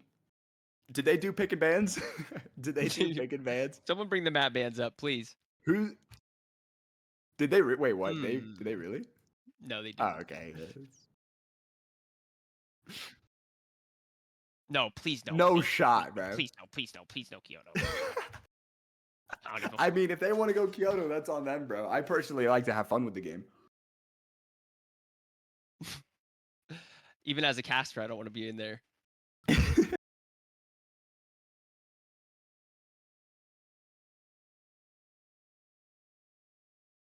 All right, here we go. They might have left any condition or any game show on. We are going to hope for the best. Hopefully. Oh, we're going to no Sis alien Horizon. invasion. Okay. No alien invasion. God is good. So do Rio and Jerry go with the double grenade launcher? Do they double up on the spuds and try to wreak some havoc? It could work. It could be nasty. Who's their heavy? Is it Young? Oh, no. No, it's not. Young's on the other side. All right. Are we seeing heavy double light? KS, Dagger. Dagger grapple is a crazy combo. That's a Neon Guts loadout if I've ever seen it. Is Young going to go And- charge and slam again, though? Or is he going to stick to the mesh He's shield? mesh shield. Oh, they might be locking in. Titanium going medium. Titanium. Charge and slam from Bit Young. of a grad fit. Low key, need to protest here because Young switched specializations right before the match. Never mind. It's fine. It's fine. Double medium heavy for the live wires. Let's see what we got going on here. Okay, we have the double spuds. Double spuds out. Double grenade launcher. Livewire's going to get the spawning early mid. tap here. Young. Not sure why you have that out just yet. You know, Young getting ahead of himself a little bit. That's not exactly what you want to look for towards RPGing yourself by Titanium's going to go ahead and get them reset as the Livewire's postured right over this cash out. I thought we could switch guns. Oops. Bro wanted to RPG himself to switch guns. Against the rule set, brother. Map disqualification, insta game to Rio and them. Yeah, we're going to a game 3, baby. But the Livewire's going to go ahead and try to rotate the box over south side to cash out B. The Boundless kind of just going to trail behind them. Waltz here with the grapple and dagger. He's cutting towards mid, going to see if he can cut him off. An opening pick from the dagger would give really big opportunities for Young and Titanium to just jump and capitalize off of this. Double zip line from Rio and Jerry. Let's go. You know, it's Dude, good to give they your are team just- options. They are just one spud, bro. One spud together. That is them, dude. Yeah. They are twins. Great minds think alike. Rio in hot pursuit of finals. Italy not gonna connect with the swing. Italy getting the plug. Oh. Dagger being sneaky with it. Oh! Flamethrower, though. Oh my RPG coming out, goodness. finding him. So Waltz is gonna go down first, but Jerry and Rio, the two men, one spud, gonna have to regroup here. I like that zip line. He doesn't take it, but just more scenic here. Titanium gonna get caught out trying to reset Waltz, gonna get winched. Flamethrower coming through. Rio looking to AC-130 it up. Get on there, bud. Here we go. Rio up at the top ropes. I need a grenade thrown against that wall and get them up at the chill guy spot. Just Young left. Gonna chunk Rio down under half HP. Really should just wait for his team to coin in here so they still have an opportunity for the box. Ooh, Young taking shots. more damage. No regen. Rio. Oh! Rio seeking one more. violence. One more, Rio. Oh my goodness, he gets ran over. Needs to Jerry, needs Italy. man. Finding the invis light. Oh! Walt's escaping. Waltz, run with your life, brother. Get He out of made there. it out of that. I'd like to mention that Jerry does not have defibs. He is running jump pad, zipline, and goo grenades instead of typically you'd see defibs there. So not the best teamwork from Jerry, but everybody loves goo these days. Can we please fix the meta? Appreciate it. Thank you. Rio's on. He's on Molotov. All right. Jerry has the right idea. They're setting up Goose. They're getting up in the chill guy spot. Less than 30 seconds to go. I don't think the Boundless are really gonna have much going for themselves. They're just having too much fun with these zip lines. Oh, deep padding But box. they're kind of out of position. There's no more C4 Young- on the box. This Young steel's gonna go hopping. through. Young's hopping. Where are the Rio's Spud gotta come brothers? down. Okay, they saved They it. saved it. Okay.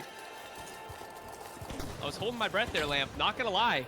Yeah, that was looking a little dangerous, you know. They just see a zip line and they just want to take it, you know what I mean? They're just trying to have a good time. I can respect it, but there's an objective to play. They were catching a vibe. I feel that. They were catching a vibe, man. Feeling the wind in their hair. But well done. Only one kill right now for the Boundless. That was just Young, who absolutely smushed Rio with the charging slam.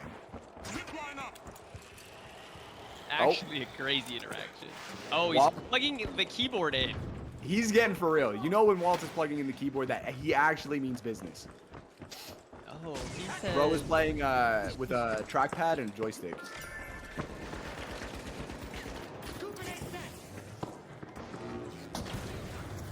RPG connects on Finals TA. Here comes a charging slam.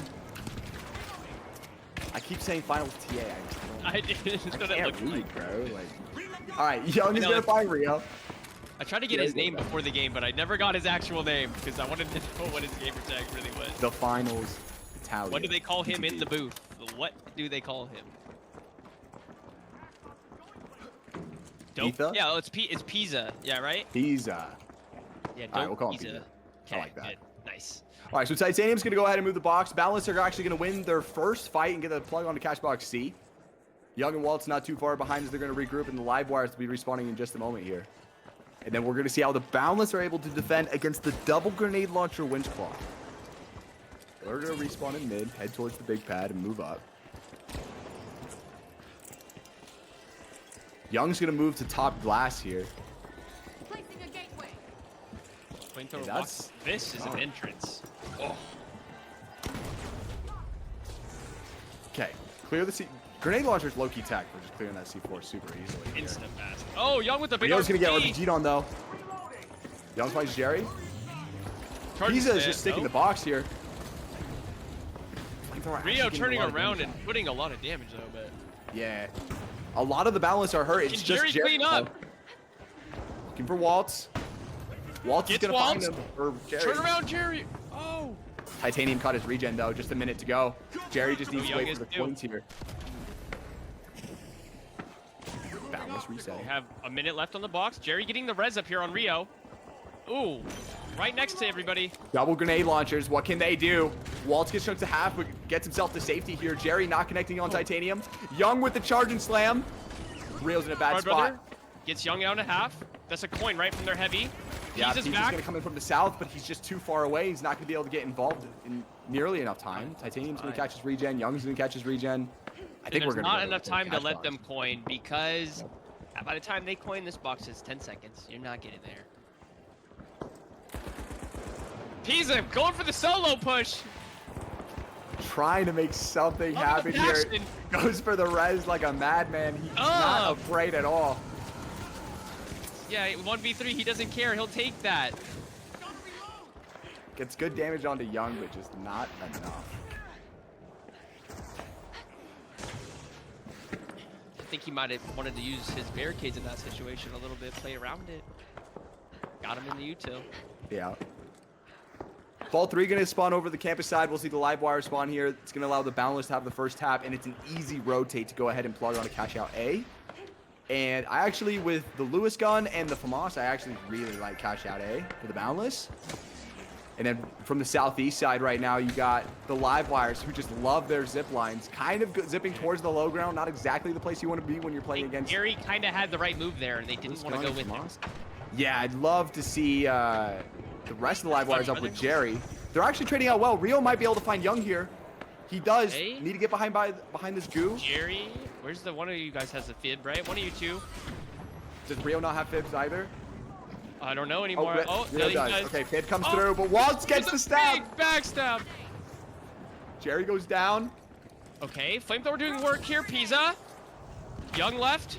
Half. chasing Wall. Waltz. It's just Rio, Young. you win this. Pat on him, He's gonna, Rio. he's gonna charge a slam from the top ropes. He's looking for the opportunity. Rio loves his zip line. Spud brother. Oh my goodness. Oh, but big hand rest on the bottom from Pizza. Here we go. Can the other Spud brother make this happen? Let's go, Jay. He does. Let's go.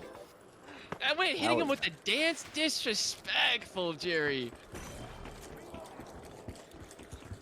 So it's actually the live wires who are going to be able to grab Vault 3, plug A, and then we got about 12 seconds here until the Boundless rejoin us.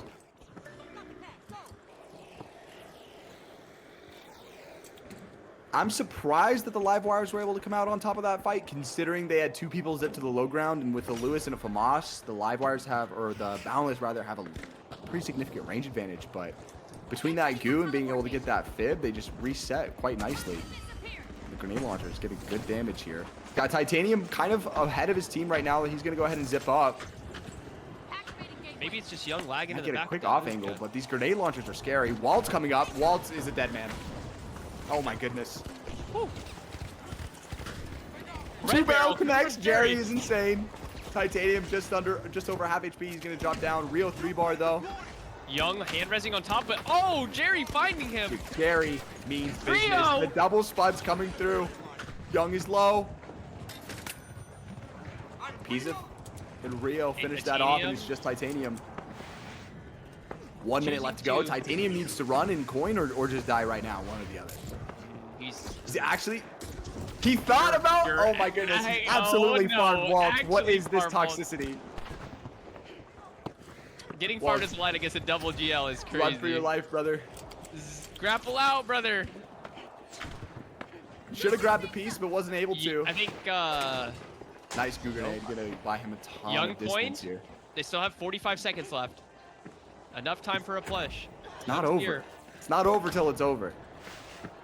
We About really 40 need seconds to left. bust out a backstab here if they want to win the game. Yeah, Waltz really needs to come up big. Jerry's gonna get chunked to half though. Jerry's half, no reset. Waltz is looking. Rio almost oh, Rio and him, no interaction. Thought he saw him. 20 seconds, box dwindling. Young on top. Gas comes out, no servers to clear. Everybody out Charging there, slam. out on the board, plus winch. Catch Rio with shot. dead. Rio falls. They have to grab now. Not enough That is time game here as over. the live wires That is here. game over. Wow. Wow. Young coming up huge with 9 kills for himself. Waltz finds 2 with the dagger. Kind of respectable, honestly. I think that really came down to having a little bit too much confusion on the back end and them stalling that fight out for too long. Young They wants would've to had run a it better back. Opportunity. Ooh, Young wants run to run it it back. back. I think he has something. Oh yeah. Yeah, we can do another one. Of course. I think he has something personal against the Spud brothers, bro. I don't think he was messing with that. The double GL proved to be quite effective. I'm not gonna lie. That is some anti-light gameplay.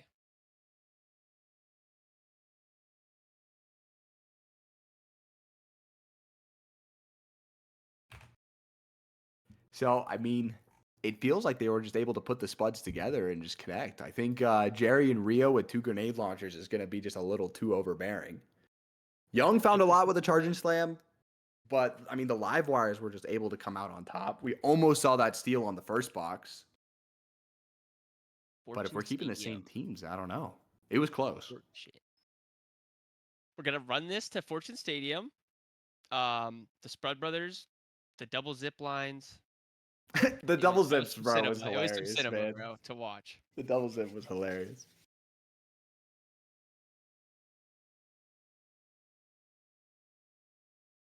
Let's run it back for a third if y'all wanna. Oops, all lights. They're all gonna play light on this one? Is that what I'm hearing? I mean, Triple Light is a pretty well-known finals experience. I feel like everybody can get to enjoy that a little bit.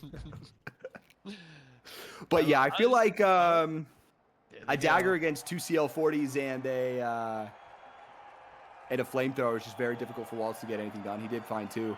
But now we got double light, medium versus triple light here. Titanium being, never mind. We got triple light versus triple light. Throwing knives, double XP. for the Boundless in orange. This I is wish real you could swap gameplay. in the screens. This is real gameplay. Double dash on the pink team with a grapple, and I think the orange team has one of every special. Let's see here. We got Rio on the bow. Finals, or is it Pisa, has the sword. And then throwing knives in XP. Decent variety. I like that Jerry and Walt are on grapple right now. Jerry and Rio are both on bow, aren't they? Is it 2 bows? I think it's 2 bows and a sword. Oh yeah, you're right. Livewires were able to tap Vault 1.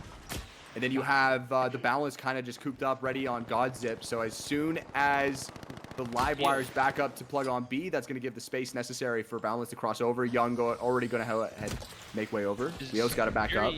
Jerry not moving. Does he get caught out here on the way over? Jerry might be looking for an opportunity to catch one out. Walt and Young pad over. Jerry could find Titanium here. It's a one-on-one on this side on the clinic. Yep. Titanium and it right next to each other. Here we go. Jerry's still across on clinic. Throwing sonar grenade. Pisa finding Walt with the sword. Titanium trades it out, but he's half HP.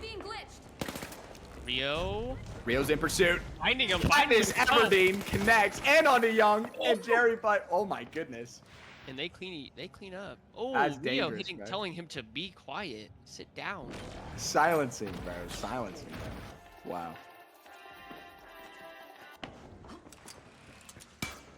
Okay, so Battle is going to be up very shortly here. They'll have an opportunity to push Hospital. Notoriously a difficult position to push, and I feel like with the double bow, if one person just gets team shy, they're just going to instantly blow up here. Jerry the Music Man actually blocking a spawn by posturing himself on top of Clinic here. Jerry's going to look for a free pick.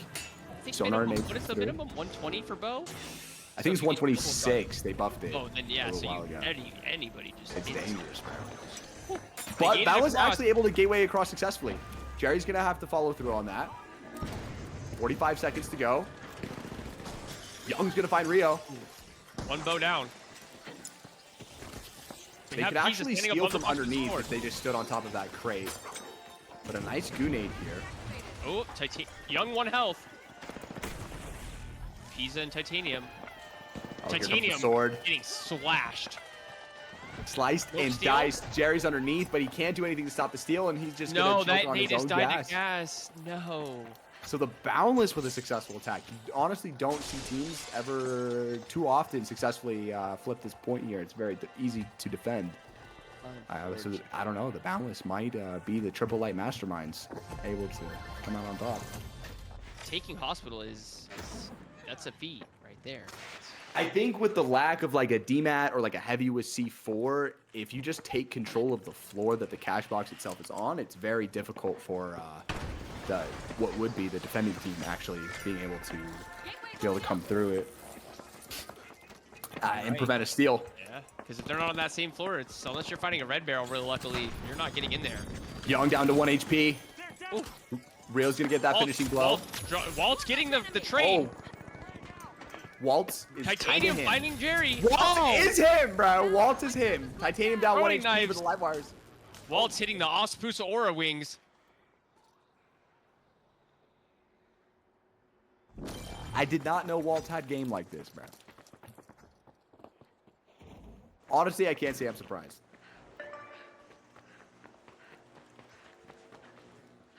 Okay. Boundless will go ahead and get the plug. They have an opportunity to end this shortly in just 2 minutes here with a 2-0. The live wires will have to prevent that as they're now coming in from the north side.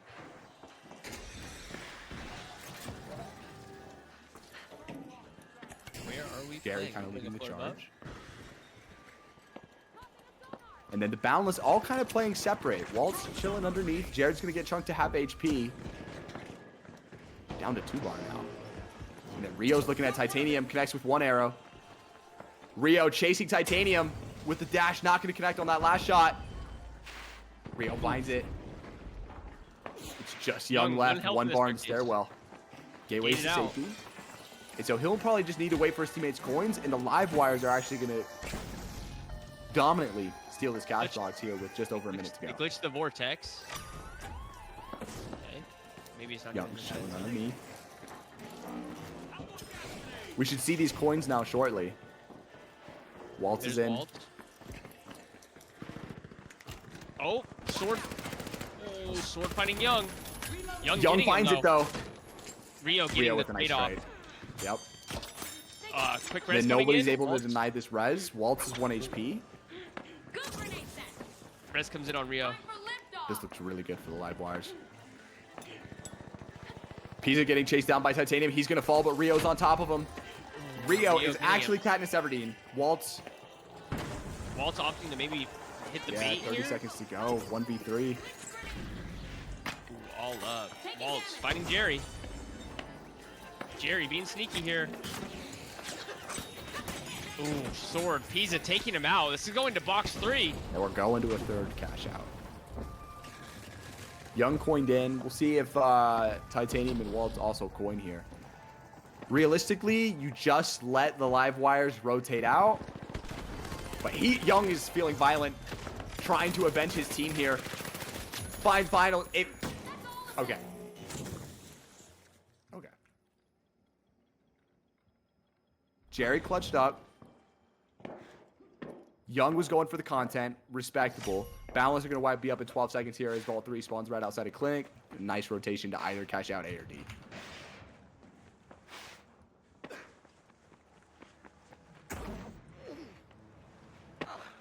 Okay. Livewire is going to go ahead to tap, and then the Boundless have respawned back towards where the original cash out was, to the south side, and so they're going to take the big pad up towards the Gods up here. Waltz already zipping across, not wasting any time. Pisa getting chunked to half. Rio's going to find Waltz, though. Titanium can clean up here. Jerry, Katniss Everdeen posted up in the middle of the map. Trying to find shots onto the Titanium. Wow. Pizza finds Young. He's going to catch his regen. Titanium's going to swing this door, but this is super dangerous with the sword right here. Swinging away. Got Finds him. it. Wow. Balance are going to widen so the live wires will be able to plug this. This is actually turning out to be the most even fights we're getting right Yeah, now. the triple light on versus the triple bro. light is the most even, bro. It's almost like 3 separate 1v1s a lot of the time.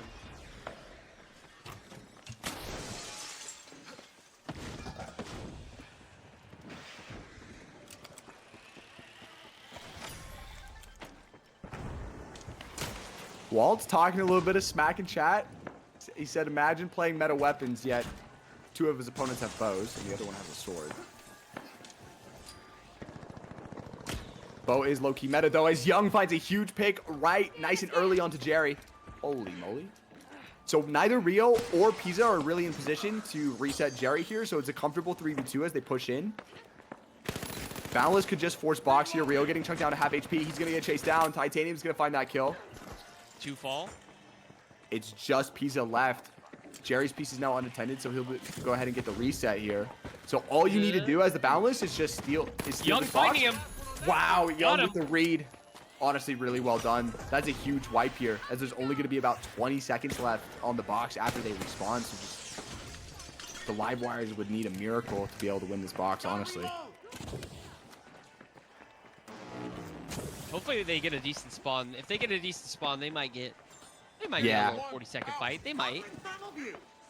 Hopefully they don't spawn at Clinic. No, they spawn far onto the east side. So they'll be able to triangle pad over. About 45 seconds left on the box here. Now they are light, so they actually move across the map quite quickly. Rio already zipping up, 30 seconds left. Walt's holding ultimate high with Young. Young Jerry finds getting Jerry. down. Young's gonna dash himself to safety. Less than 30 seconds to go. I just don't see there's enough time. I think the Boundless are gonna win this.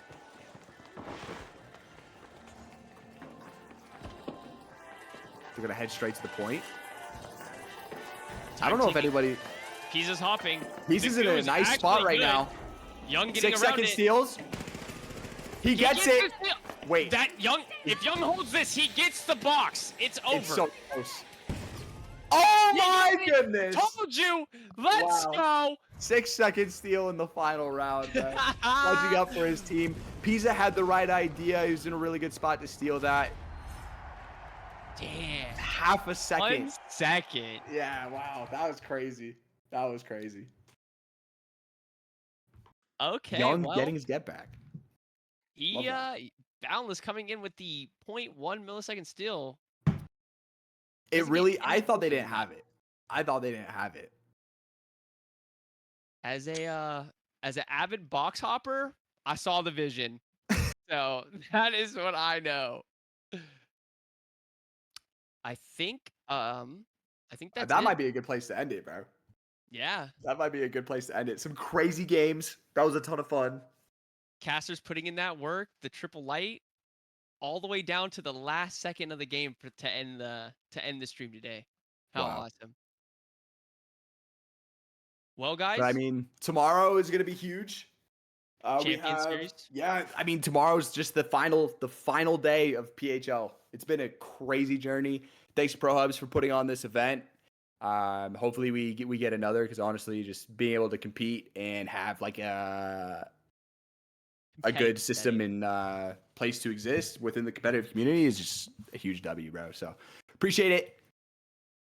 Thank you I think guys for that's- letting us in and letting yeah. us cast. And you know what, bro? We'll be back next time. And everybody join back at 10 PST, 1 EST, 12 Mountain Time. I don't know.